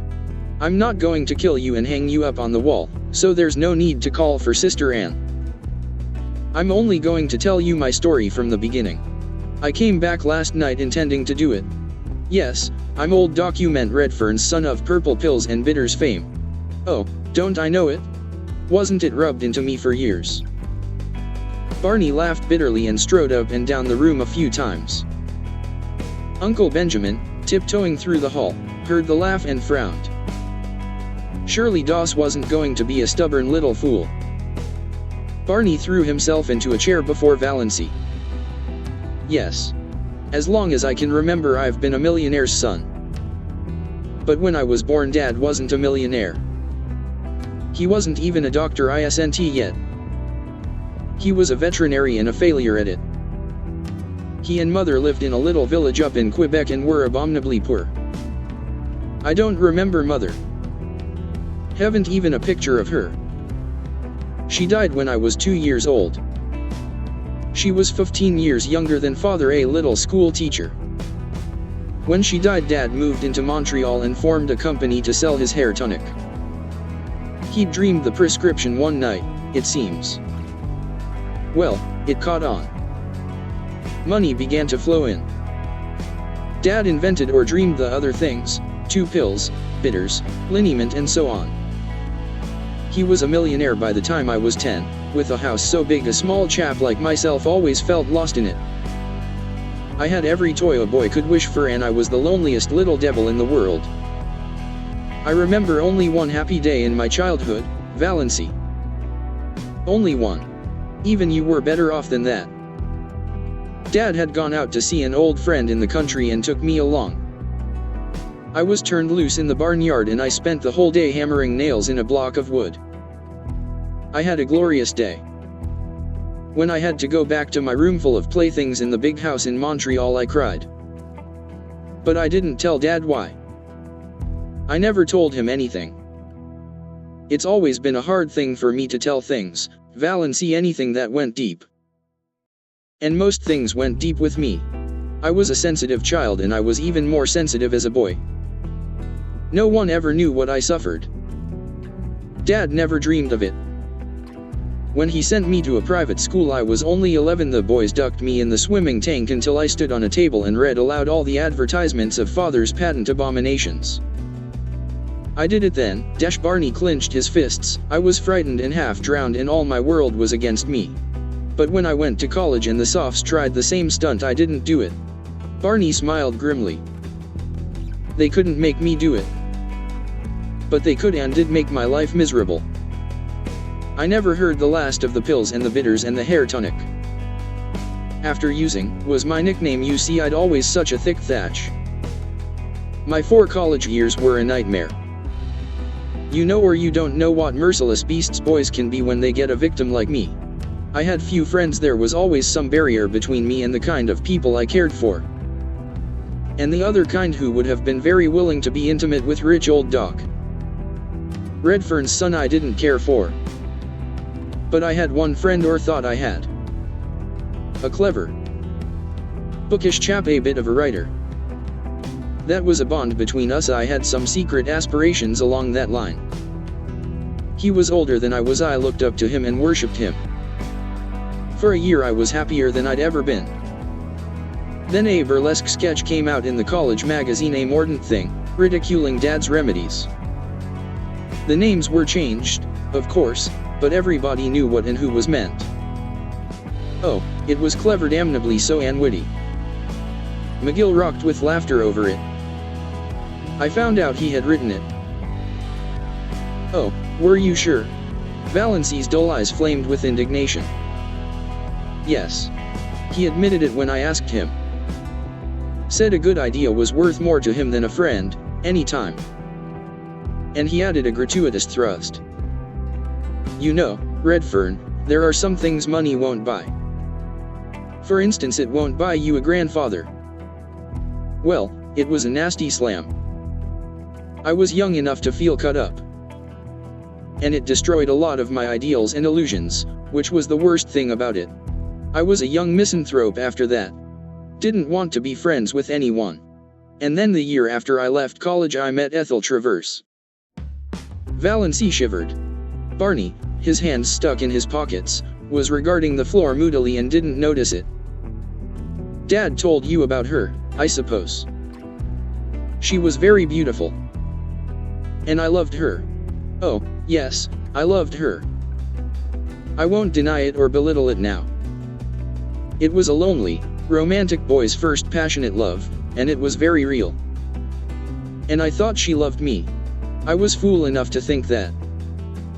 I was wildly happy when she promised to marry me. For a few months. Then I found out she didn't. I was an involuntary eavesdropper on a certain occasion for a moment. That moment was enough. The proverbial fate of the eavesdropper overtook me. A girlfriend of hers was asking her how she could stomach Doc Redfern's son and the patent medicine background. His money will gild the pills and sweeten the bitters, said Ethel, with a laugh. Mother told me to catch him if I could. We're on the rocks. But Pa, I smell turpentine whenever he comes near me. Oh, Barney, cried Valancy, wrung with pity for him. She had forgotten all about herself and was filled with compassion for Barney and rage against Ethel Traverse. How dared she? Well, Barney got up and began pacing round the room. That finished me. Completely. I left civilization and those accursed dopes behind me and went to the Yukon. For 5 years I knocked about the world in all sorts of outlandish places. I earned enough to live on. I wouldn't touch a cent of Dad's money. Then one day I woke up to the fact that I no longer cared to hang about Ethel, one way or another. She was somebody I'd known in another world, that was all. But I had no hankering to go back to the old life. None of that for me. I was free and I meant to keep so. I came to Mistatus, saw Tom McMurray's Island. My first book had been published the year before, and made a hit. I had a bit of money from my royalties. I bought my island. But I kept away from people. I had no faith in anybody. I didn't believe there was such a thing as real friendship or true love in the world, not for me, anyhow, the son of purple pills. I used to revel in all the wild yarns they told of me. In fact, I'm afraid I suggested a few of them myself. By mysterious remarks which people interpreted in the light of their own prepossessions. Then you came. I had to believe you loved me, really loved me, not my father's millions. There was no other reason why you should want to marry a penniless devil with my supposed record. And I was sorry for you. Oh, yes, I don't deny I married you because I was sorry for you. And then I found you the best and jolliest and dearest little pal and chum a fellow ever had. Witty, loyal, sweet. You made me believe again in the reality of friendship and love. The world seemed good again just because you were in it, honey. I'd have been willing to go on forever just as we were. I knew that, the night I came home and saw my home light shining out from the island for the first time. And knew you were there waiting for me. After being homeless all my life, it was beautiful to have a home. To come home hungry at night and know there was a good supper and a cheery fire and you. But I didn't realize what you actually meant to me till that moment at the switch. Then it came like a lightning flash. I knew I couldn't live without you, that if I couldn't pull you loose in time I'd have to die with you. I admit it bowled me over, knocked me silly. I couldn't get my bearings for a while. That's why I acted like a mule. But the thought that drove me to the tall timber was the awful one, that you were going to die. I'd always hated the thought of it, but I supposed there wasn't any chance for you, so I put it out of my mind. Now I had to face it, you were under sentence of death and I couldn't live without you. When I came home last night I had made up my mind that I'd take you to all the specialists in the world, that something surely could be done for you. I felt sure you couldn't be as bad as Dr. Trent thought, when those moments on the track hadn't even hurt you. And I found your note and went mad with happiness and a little terror for fear you didn't care much for me, after all, and had gone away to get rid of me. But now, it's all right, isn't it, darling? Was she, Valancy, being called darling? I can't believe you care for me, she said helplessly. I know you can't. What's the use, Barney? Of course, you're sorry for me, of course you want to do the best you can to straighten out the mess.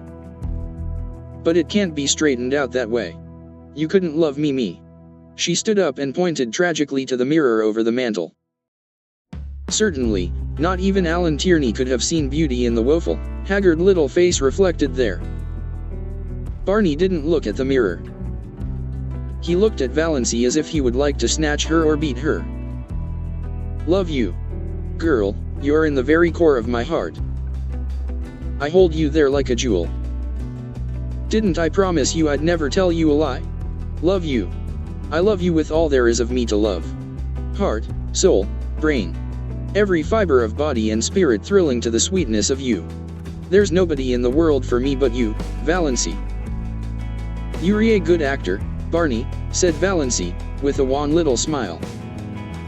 Barney looked at her. So you don't believe me yet? I can't. Oh damn, said Barney violently. Valancy looked up startled. She had never seen this Barney. Scowling. Eyes black with anger. Sneering lips. Dead white face. You don't want to believe it, said Barney in the silk-smooth voice of ultimate rage. You're tired of me. You want to get out of it free from me. You're ashamed of the pills and the liniment, just as she was. Your sterling pride can't stomach them. It was all right as long as you thought you hadn't long to live. A good lark you could put up with me. But a lifetime with old Doc Redfern's son is a different thing. Oh, I understand perfectly. I've been very dense, but I understand, at last. Valancy stood up. She stared into his furious face. Then she suddenly laughed. You darling, she said. You do mean it. You do really love me. You wouldn't be so enraged if you didn't. Barney stared at her for a moment. Then he caught her in his arms with the little low laugh of the triumphant lover. Uncle Benjamin, who had been frozen with horror at the keyhole, suddenly thawed out and tiptoed back to Mrs. Frederick and Cousin Stickles. Everything is all right, he announced jubilantly. Dear little Doss. He would send for his lawyer right away and alter his will again. Doss should be his sole heiress. To her that head should certainly be given. Mrs. Frederick, returning to her comfortable belief in an overruling providence, got out the family Bible and made an entry under marriages. But, Barney, protested Valancy after a few minutes, your father somehow gave me to understand that you still loved her. Chapter Slaying. He would. Dad holds the championship for making blunders. If there's a thing that's better left unsaid, you can trust him to say it. But he isn't a bad old soul, Valancy. You'll like him. I do, now. And his money isn't tainted money. He made it honestly. His medicines are quite harmless. Even his purple pills do people whole heaps of good when they believe in them. But I am not fit for your life, sighed Valancy. I'm not clever or well-educated or dash. My life is in Mistautis and all the wild places of the world. I'm not going to ask you to live the life of a society woman. Of course, we must spend a bit of the time with Dad, he's lonely and old. But not in that big house of his, pleaded Valancy. I can't live in a palace. Can't come down to that after your blue castle, grinned Barney. Don't worry, sweet. I couldn't live in that house myself. It has a white marble stairway with gilt banisters and looks like a furniture shop with the labels off. Likewise, it's the pride of Dad's heart. We'll get a little house somewhere outside of Montreal in the real country near enough to see Dad often. I think we'll build one for ourselves. A house you build for yourself is so much nicer than a hand-me-down. But we'll spend our summers in Mistautis. And our autumns traveling. I want you to see the Alhambra, it's the nearest thing to the blue castle of your dreams I can think of. And there's an old world garden in Italy where I want to show you the moon rising over Rome through the dark cypress trees.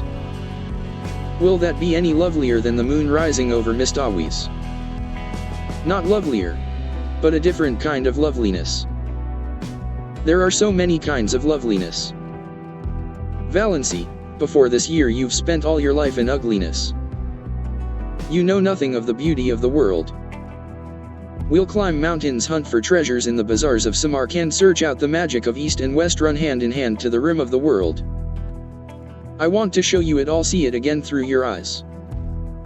Girl, there are a million things I want to show you, do with you, say to you. It will take a lifetime. And we must see about that picture by Tierney, after all. Will you promise me one thing? Asked Valancy solemnly.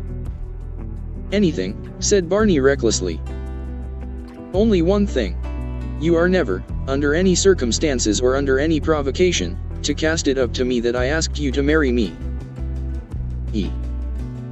Chapter XLIV. Extract from letter written by Miss Olive Stirling to Mr. Cecil Bruce. It's really disgusting that Daw's crazy adventures should have turned out like this. It makes one feel that there is no use in behaving properly. I'm sure her mind was unbalanced when she left home. What she said about a dust pile showed that. Of course, I don't think there was ever a thing the matter with her heart. Or perhaps Snaith or Redfern or whatever his name really is fed purple pills to her, back in that Mistautis hut, and cured her. It would make quite a testimonial for the family ads, wouldn't it? He's such an insignificant-looking creature. I mentioned this to Doss, but all she said was, I don't like collar-ad men. Well, he's certainly no collar-ad man. Though I must say there is something rather distinguished about him, now that he has cut his hair and put on decent clothes. I really think, Cecil, you should exercise more. It doesn't do to get too fleshy. He also claims, I believe, to be John Foster. We can believe that or not, as we like, I suppose. Old Doc Redfern has given them $2 million for a wedding present. Evidently the purple pills bring in the bacon. They're going to spend the fall in Italy and the winter in Egypt and motor through Normandy in apple blossom time. Not in that dreadful old Lizzie, though. Redfern has got a wonderful new car. Well, I think I'll run away, too, and disgrace myself. It seems to pay. Uncle Ben is a scream. Likewise Uncle James. The fuss they all make over Doss now is absolutely sickening. To hear Aunt Amelia talking of my son-in-law, Bernard Redfern, and my daughter, Mrs. Bernard Redfern. Mother and father are as bad as the rest.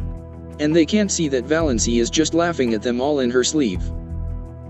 Valancy and Barney turned under the mainland pines in the cool dusk of the September night for a farewell look at the Blue Castle. Chapter XLV. Mistautis was drowned in sunset lilac light, incredibly delicate and elusive. Nip and Tuck were cawing lazily in the old pines. Good Luck and Banjo were mute and mewing in separate baskets in Barney's new, dark green car en route to Cousin Georgiana's. Cousin Georgiana was going to take care of them until Barney and Valancy came back. Aunt Wellington and Cousin Sarah and Aunt Alberta had also entreated the privilege of looking after them, but to Cousin Georgiana was it given. Valancy was in tears. "Don't cry, Moonlight. We'll be back next summer. And now we're off for a real honeymoon."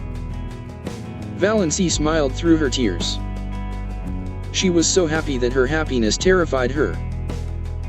But, despite the delights before her, the glory that was Greece and the grandeur that was Rome, lure of the ageless Nile, glamour of the Riviera mosque and palace and minaret, she knew perfectly well that no spot or place or home in the world could ever possess the sorcery of her blue castle. The end.